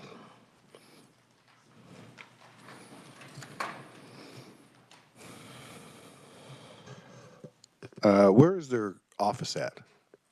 They relocated, I think it's in the Landon or Eisenhower building now. They were at the State Defense Center, but they moved this past fiscal year. So they need to buy a new vehicle, $50,000 to drive to the Capitol complex? It's the service in the area around, yes. That's my understanding, at least. All right. Questions in 2025? All right, seeing none, you may move on to 2026. Okay. Let me catch up on my pages here real quick. Okay. The 2026 analysis begins on page 6. The total FY 2026 request can be found in figure 5 on that page, and that request is $98.1 million, which is an increase of $16.4 million above the 2025 approved amount, or an increase of about 20.1%. Included in this request is 165 FTE total, which is an increase of 22 FTE above the 2025 approved amount. The agency revised on-budget request is found in figure 7 on page 7. I'm sorry, I just realized I had a typo a little bit back there. So that total request for on-budget is $31.9 million. $29.5 million is from SGF. This is an increase of $11.7 million above the approved amount, or about 57.8%. So included in that, you'll see in item 1 is appropriation made by House Substitute for Senate Bill 291, which provides $15 million in SGF for fulfilling the requirements related to that bill, which includes consolidation of executive branch IT security professionals, developing of the National Institutes and Standards Technology Cybersecurity Framework 2.0 compliant programs, and among other things. Included in that item is also 16 FTE on budget. Item 2 shows that the agency has no enhancements for 2026. Item 3 shows a $3.3 million decrease in federal ARPA funds. This is due to that shift to the 2025 spending, as well as the agency, the anticipated completion of the enterprise licensure platform project, which is not present in the 2026 request. On page 9, item 4 just shows some minor on-budget spending changes of $20,000. I can stand for questions on the on-budget for 2026 now, if the chair requires. Any questions? Representative Curtis.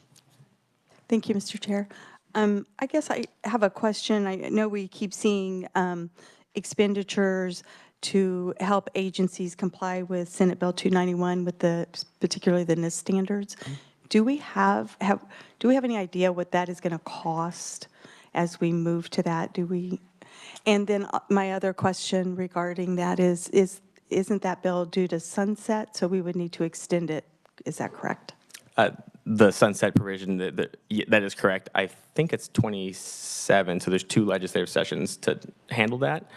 And in terms of determining the actual cost, there are provisions in the bill that have like a certification process between the division of the budget and state agency heads to kind of determine that number to occur sometime in 2026. We might want to have a revisor take a look at that to speak on the actual language of the bill. David, do you have it? Right. We'll come back to that. Do you have any further questions? I guess not. So do you want to go through the off-budget items, and then we'll come back if, when David has the information pulled up?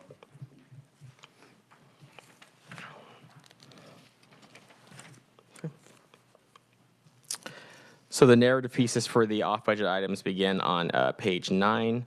Their off-budget request for 2026 is $66.2 million, which is $4.8 million above the 2025 approved budget, or an increase of about 7.7%. Item 5 shows a $1.7 million increase, all off budget. This is for increased costs associated with a Microsoft 365 licenses and a new contract set to begin in 2026. Item 6 shows a $1.2 million increase, all off budget, for an increase in costs associated with a new data center as a service contract. For context, we are currently with the vendor Unisys. There's a new contract set to go in place in 2025 calendar year for that. Item 7 shows an increase of about $670,000 for just network infrastructure and monitoring maintenance tools and solutions. It's software to help you monitor and maintain your the state's network backbone. Item 8 shows an increase of $1.2 million, all off budget. This is a continuation from the 2025 request. This is that 6 FTE request they had and that 3 FTE shift that we discussed previously. And item 9 shows minor fluctuations in spending totaling $23,000. All right, committee, any questions on the off-budget items? Representative Hoffman. Thank you, Mr. Chairman. On the number 6, they have not finalized that new contract yet, have they? Correct. That's my understanding. Okay. That's the anticipated cost increase for it, though. Do we know when that's going to be? They indicated it was the fall, but I don't know if that's actually occurred yet. Okay. All right. Any other further questions? All right. Representative Curtis, I believe David has an answer to your question. Thank you, Mr. Chairman. Yes, those new provisions of Senate Bill 291 are set to expire and sunset July 1st, 2026. There was a 2-year program. Any other questions for James? All right. James, is there anything else in regards to YTS? There's no capital budget for the agency, just the usual reference to pages there as well for the other agencies. I can go into this if you'd like, or I can pause. So. Any questions for James? All right, seeing none, thank you. We'll go ahead and move on to the next budget, and Megan Leopold with Kansas Legislative Research Department is going to be giving us on the Kansas State Board of Healing Arts. Megan. Thank you, Mr. Chair. I'll be going over the Board of Healing Arts. On page 1, you can see that the Board of Healing Arts license and regulates medical professions. They regulate 16 various types of professionals. That includes medical, osteopathic, and chiropractic doctors, podiatrists, physician assistants, occupational and respiratory therapists. They have over 36,000 licensees currently. On page 3, you can, On page 2, you can see that the agency's request for 2025 is $7.7 million.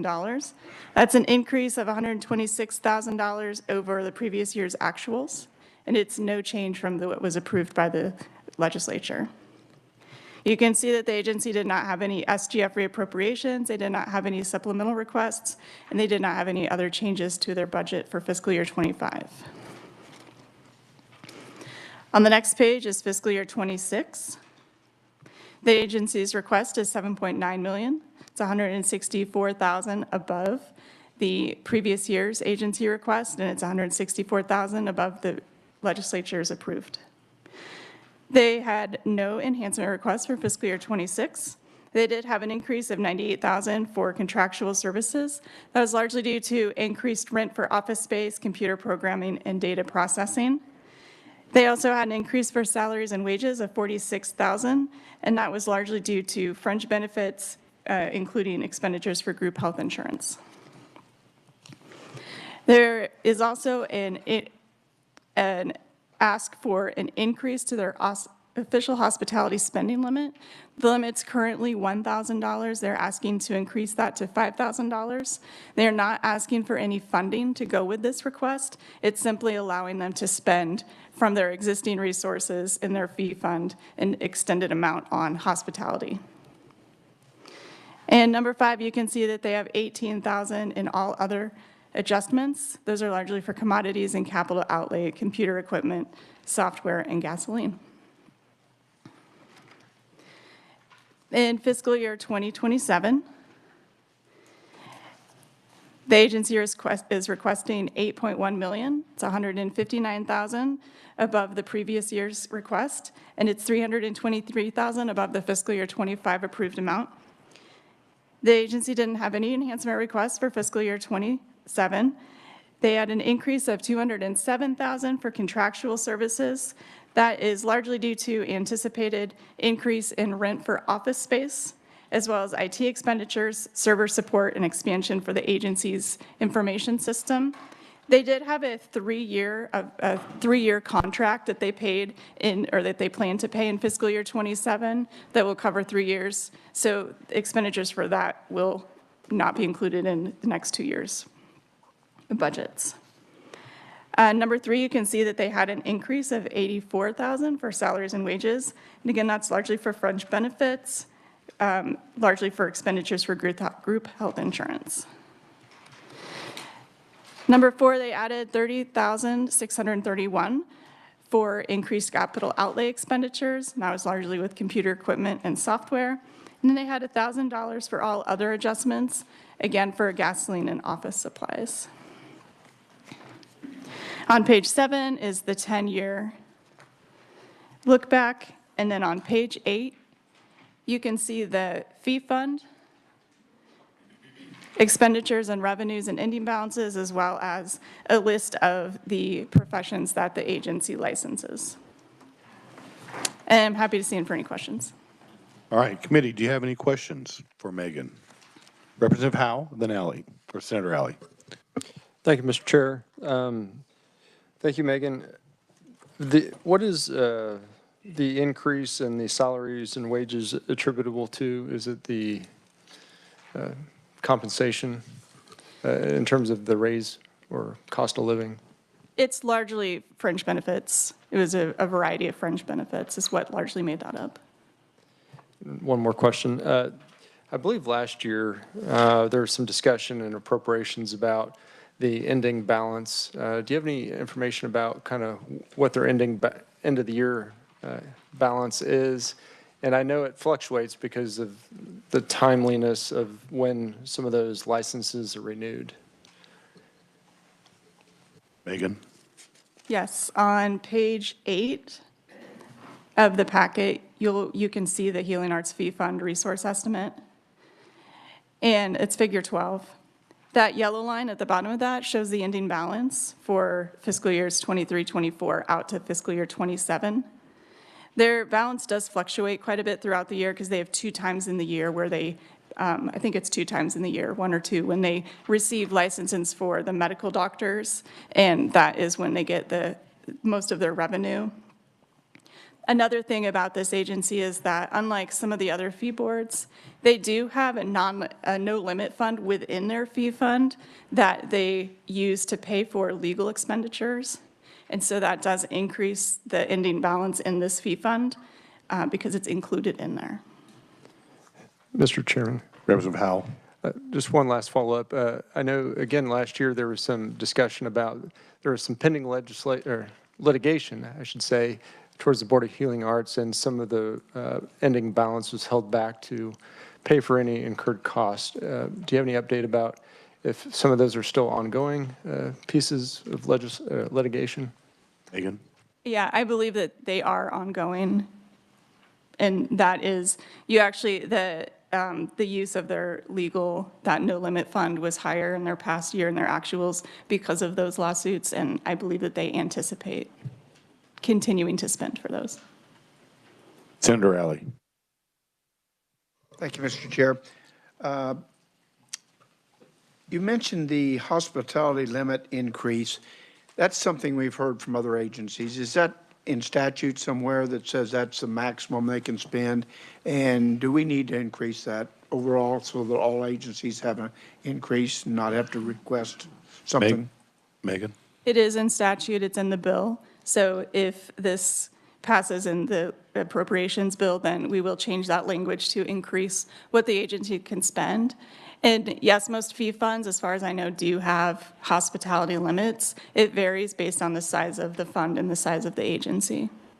That's something we probably need to look at. Thank you. Any further questions for Megan in regards to Kansas Board of Healing Arts? Representative, or Senator Petty.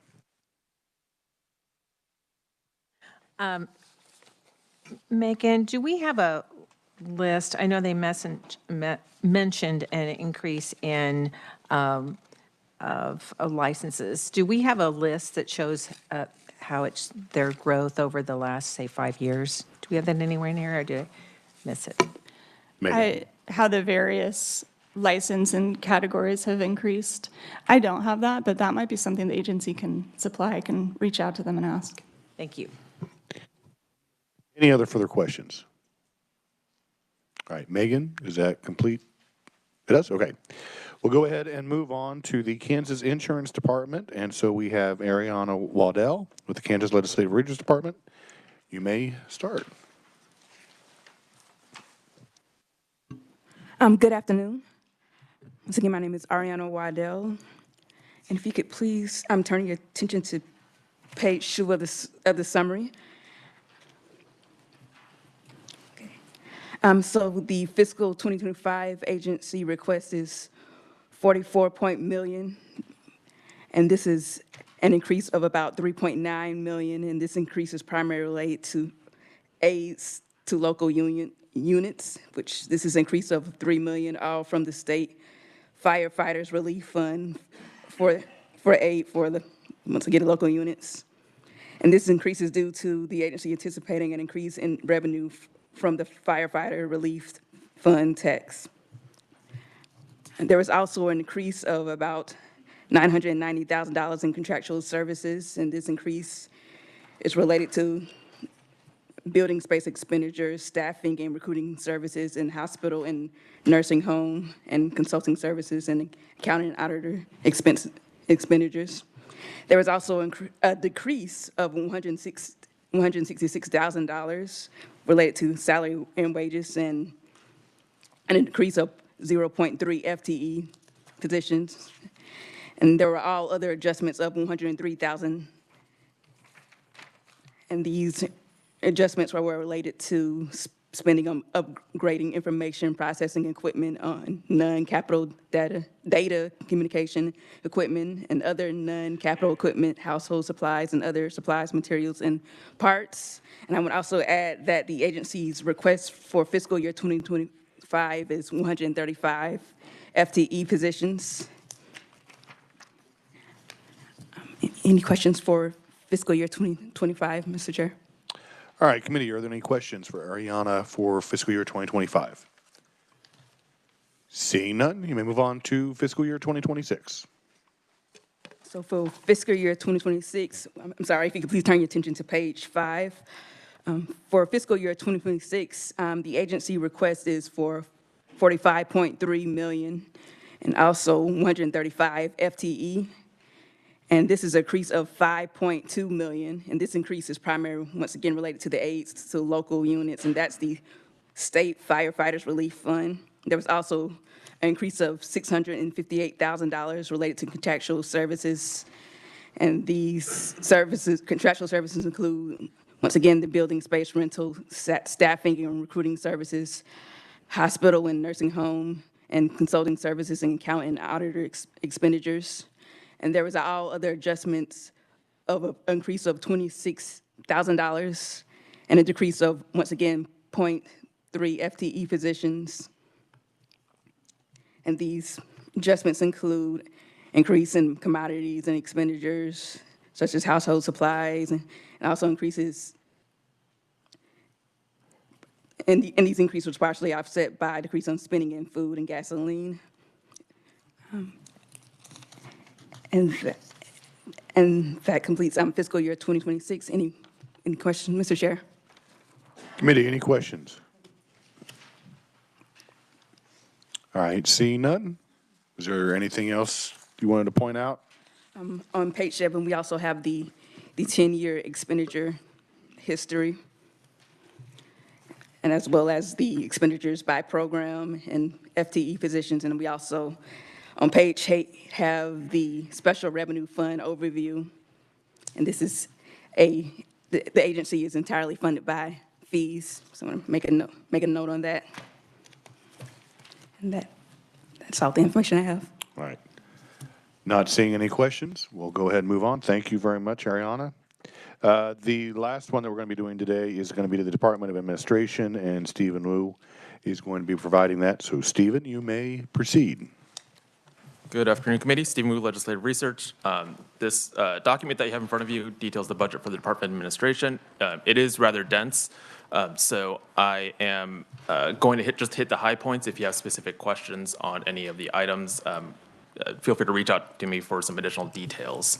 So just as at a very high level, the Department of Administration's primary role is to provide central services for many state agencies. This include facilities maintenance, personnel services, printing, so on. There are several unique characteristics to the budget I want to point out before I dive too deep into it. The first is that there are both on and off budget expenditures. The on-budget expenditures will be primarily what I will be covering. If you have questions about the off-budget, happy to go into detail on those.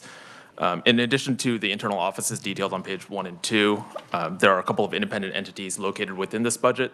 Those include the Division of the Budget as well as the Office of Public Advocates. Last thing I want to point out before diving into it is that the lion's share of this department's budget is covered by debt service. They pay the debt service on a number of bonds the state issues or is issued.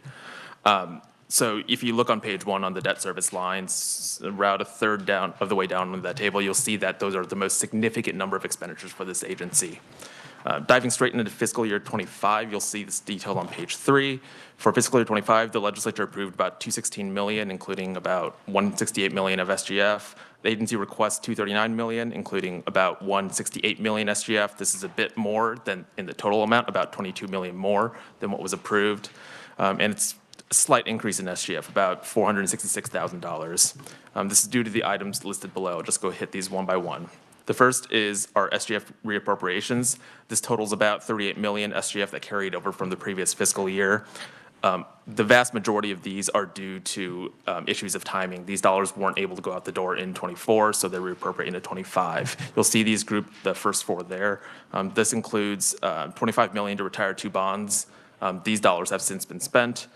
About $7 million to create a licensure verification system pursuant to SB 66. These dollars have also been spent. About $5 million of SGF left over from the previous fiscal year for the renovation docking. Those carry over and will be spent in 25. And about $500,000 for security grants for Jewish Centers of Faith. Those carry over and are anticipated to go out in 25 as well. There's also a small amount of reappropriations for operating adjustments. Operations came in a bit lower than expected in 24, so those dollars carry over into 25. Item number 2 is, should sound familiar to many members of this committee, especially if they've heard this budget before. This relates to mail scanning equipment for the state printing plant. This is in response to the white powder event. I think it's 2 years ago at this point. The Department of Administration submitted an enhancement request last year, $400,000, to construct a mail scanning facility to scan mail coming in and out of the state. This is the same request that was included last year. You're seeing it before you today because 1, those dollars didn't go out the door before the end of the year, and 2, we didn't include reappropriations language, so those dollars didn't automatically reappropriate into 25. As a result, the agency is just asking for those dollars again in 25. The purpose is still the same as before. Item number 3 relates to the renovation of the Docking State Office building. About $19 million from the federal ARPA State Relief Fund carried over from the previous fiscal year and are anticipated to be spent in fiscal year 25. This includes about $350,000 in ARPA that was left over from the original allocation. Those will be spent in 25, as well as that additional $19 million that this committee has. This, as well as the regular legislative budget committee, has heard about. Both of those combined result in a total project cost about $139 million, which is about $19 million over the original estimate. Item number 4 relates to facilities upgrades. These are Spark projects or these are capital improvements projects, excuse me, that have been approved by the Spark committee. This results in roughly $2 million more in ARPA expenditures than previously budgeted for. These are all dollars from the previous fiscal year that didn't go out the door at the end of that year, so they go out the door in fiscal year 25 instead. These projects have all been presented to both the Spark committee before as well as to the legislature before. They include replacing some air handlers in the Capitol complex, addressing physical security in the Capitol complex, as well as on deferred maintenance for the state printing plant. Item number 5 deals with the Office of Procurements and Contracts. The agency request includes about $1.3 million more dollars and 9 more FTE positions for this office. This is primarily to address some staffing issues they've had. The office would like to add to its personnel as well as to shift some offices around to accommodate for those additional procurement officer positions. And item number 6 are all the other adjustments throughout its various offices that you'll see. This results in a net deletion of about $170,000 and about 0.2 FTE positions. This does include about $66,000 more in spending from SGF, but it nets to an overall decrease in total expenditures. And you can see these detailed out on the bottom of the page there. There's some adjustments to the Office of Chief Counsel, Office of Accounts and Reports, and so on. I would be happy to go into detail on any of those, but at this point, that's all the adjustments we've identified for fiscal year 25. We'd be happy to answer any questions at this point. All right, thank you, Stephen. So the first question I have, and I know it says to look at the capital debt section, but the $24.7 million, that paid off that bond in November? Yes. So it's paid off? Correct. All right, thank you. Representative Helgerson. Did we find out what the 19 million is for? I have no idea. I've not heard from, we've put out multiple requests to the Department of Administration. We have not received a response on what those dollars have specifically been spent on. You know, whether or not it's for furnishings or whether or not it's for an exhibit. It's been originally we had the Secretary of Administration in here saying they were going to have a museum in there. And that's why I was asking if it was an exhibit. I'm not sure. Okay.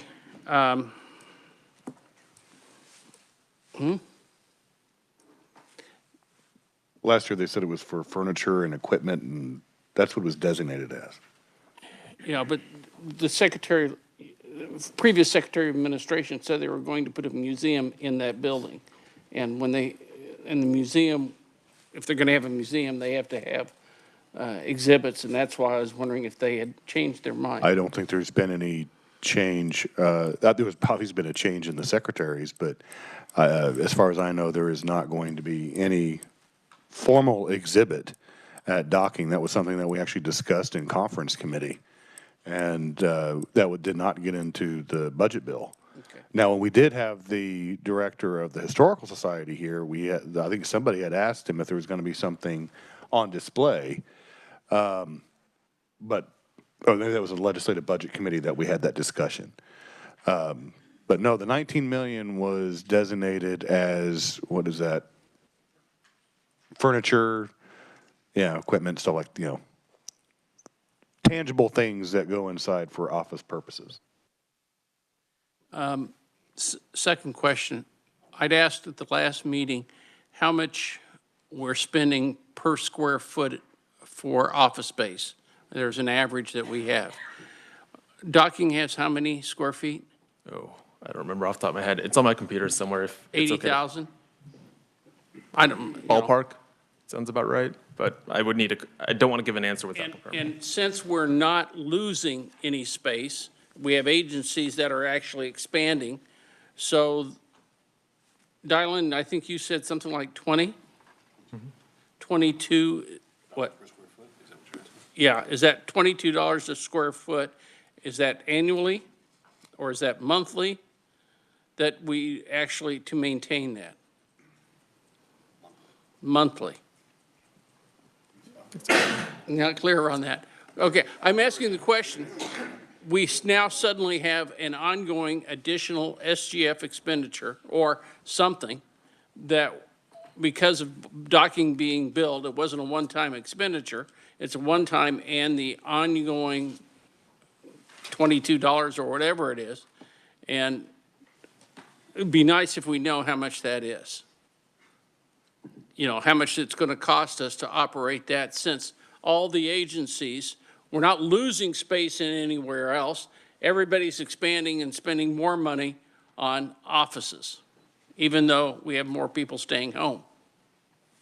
Thank you. Any further questions for Stephen? Senator Billinger. Thank you, Mr. Chairman. Stephen, now the 19 million is ARPA funds. It's not interest from the. It is interest from. This is some of the interest then. Thank you. Any other further questions? Representative Howe. Thank you, Mr. Chairman. I had a question on number 2, the printing plant, the mail scanning equipment. Is this only to scan legislative mail or any mail that would go to a state agency within the area?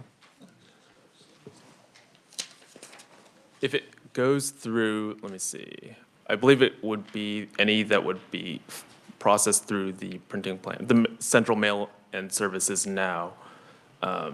The facilities would be located on site. I would believe other state agencies as well. If they get mail that's funneled through here, it would be covered.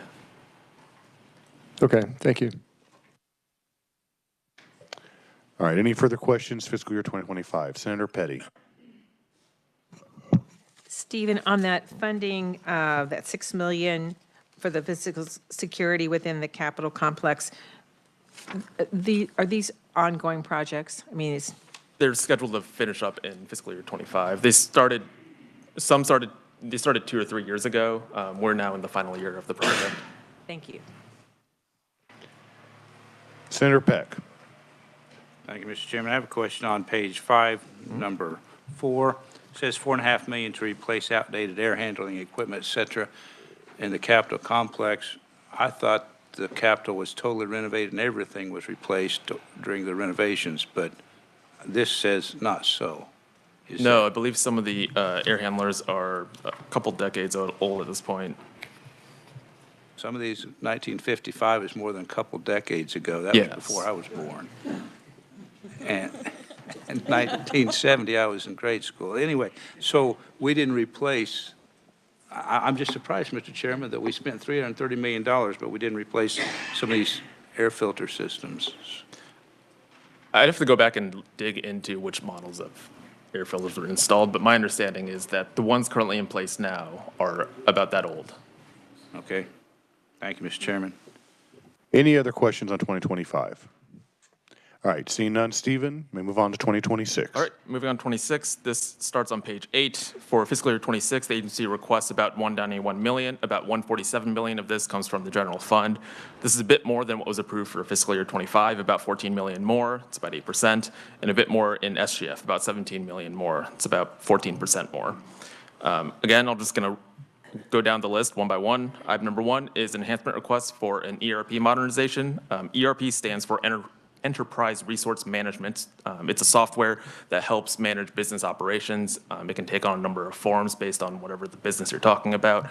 For the state of Kansas and the Department of Administration, this primarily comes into play with how agencies interact with various operations of the state. So this manifests in 2 major applications for all state agencies. The first is the smart accounting system. The second is the sharp personnel system. Those 2 form the backbone of how dollars are tracked and spent throughout the state. So the Department of Administration is looking for a single vendor cloud-based ERP solution. They've budgeted about $100 million for this project. $26 million of this they've requested as an enhancement in fiscal year 26. They anticipate about $38 million in 27 and about $36 million in 28. Per the motion made at the last meeting, we removed that item from this, from the Legislative Budget Committee's portion of this document. Item number 2 is an off-budget enhancement request. It relates to personnel for the Docking State Office Building. This request is an off-budget request, so they won't result in a single line item. You won't see this as a single line within the appropriations bill. Rather, this speaks to what Representative Helgerson was indicating before.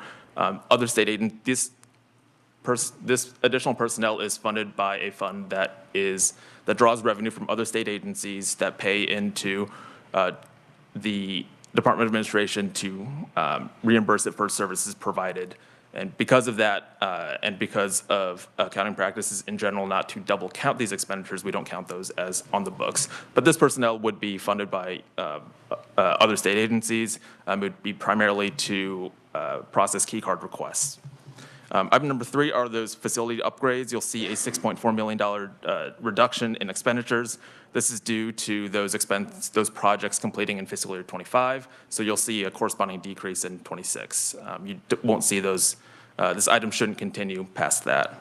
Item number 4, debt service. This relates to those bonds that we paid off in 25. Because we paid off those bonds in fiscal year 25, we don't see debt service on those in 26 on. This results in about a $7 million SGF reduction. Item number 5 is that same procurement and contracts item. So for fiscal year 26, the agency is requesting about $891,000 in 9 FTE, more than what was approved. It's for the same purposes, additional personnel for procurement and contracts. And then item number 6 are a smattering of other adjustments that nets to about a $79,000 increase and about 0.2 FTE. Included within that is a reduction of about $1.4 million in SGF spending, however. You can see these detailed in I believe it's in the bottom of page, I'm going to guess 11 or so, but there are adjustments to the various offices within the Department of Administration. So at this point, we'd be happy to answer any questions on fiscal year 26 or on anything I've covered up until this point. Committee, any questions in regards to fiscal year 2026 for the Department of Administration? I'm not seeing any. Stephen, was there anything else that you wanted to add? I just want to draw the committee's attention to page 12 to about the end of the document. Page 12 is the capital budget and debt section. A lot of these items I've talked about before. These are those Spark projects, the renovation of docking, the mail scanning structure. But you'll see a overview of how much the agency has budgeted for both capital projects as well as debt service. Of note, you can see more detail on each of the bonds that are included in these debt service payments, starting on page 15. On page 16 through 18, you'll get more detail on each of these, including interest rates, what scheduled payments are, what the overall balance is. So we'd be happy to go into detail on any of these, or like I mentioned before, if you are interested in knowing more, feel free to reach out. We'd be happy to answer any questions you have. All right. Thank you, Stephen. Any questions? All right. Seeing none? All right. So, committee, we actually got through all the ones that we had slated to go through today, and plus what we were going to cover tomorrow morning. So, as I mentioned, before we broke for a brief break, tomorrow we'll probably start, unless Dylan wants to correct me, with the Department of Transportation, then Board of Regents, and then we'll move on to the Higher Education Group C that is on the back of your agenda for tomorrow. So we should be able to get done relatively early tomorrow, depending on what the discussion is. You probably noticed that Dylan passed, or research passed out and laid on your settings. This is the list of the ARPA allocations. And so it has at the top amount allocated, net amount allocated, total spent, and then on the last column it has the total amount that is remaining. So this is for your reading, if you want to do that tonight, because at the end of tomorrow, after we get done through all of the budgets, then we'll have a final review and final recommendations. So if there isn't anything rest for today, we will be in, Senator Alley. One question was a confusion a little bit on my part anyway, on what time we start tomorrow morning. We'll be starting at 9 a.m. 9 a.m., thank you. That way we can get done as soon as possible. Any other questions? All right, seeing none, we're in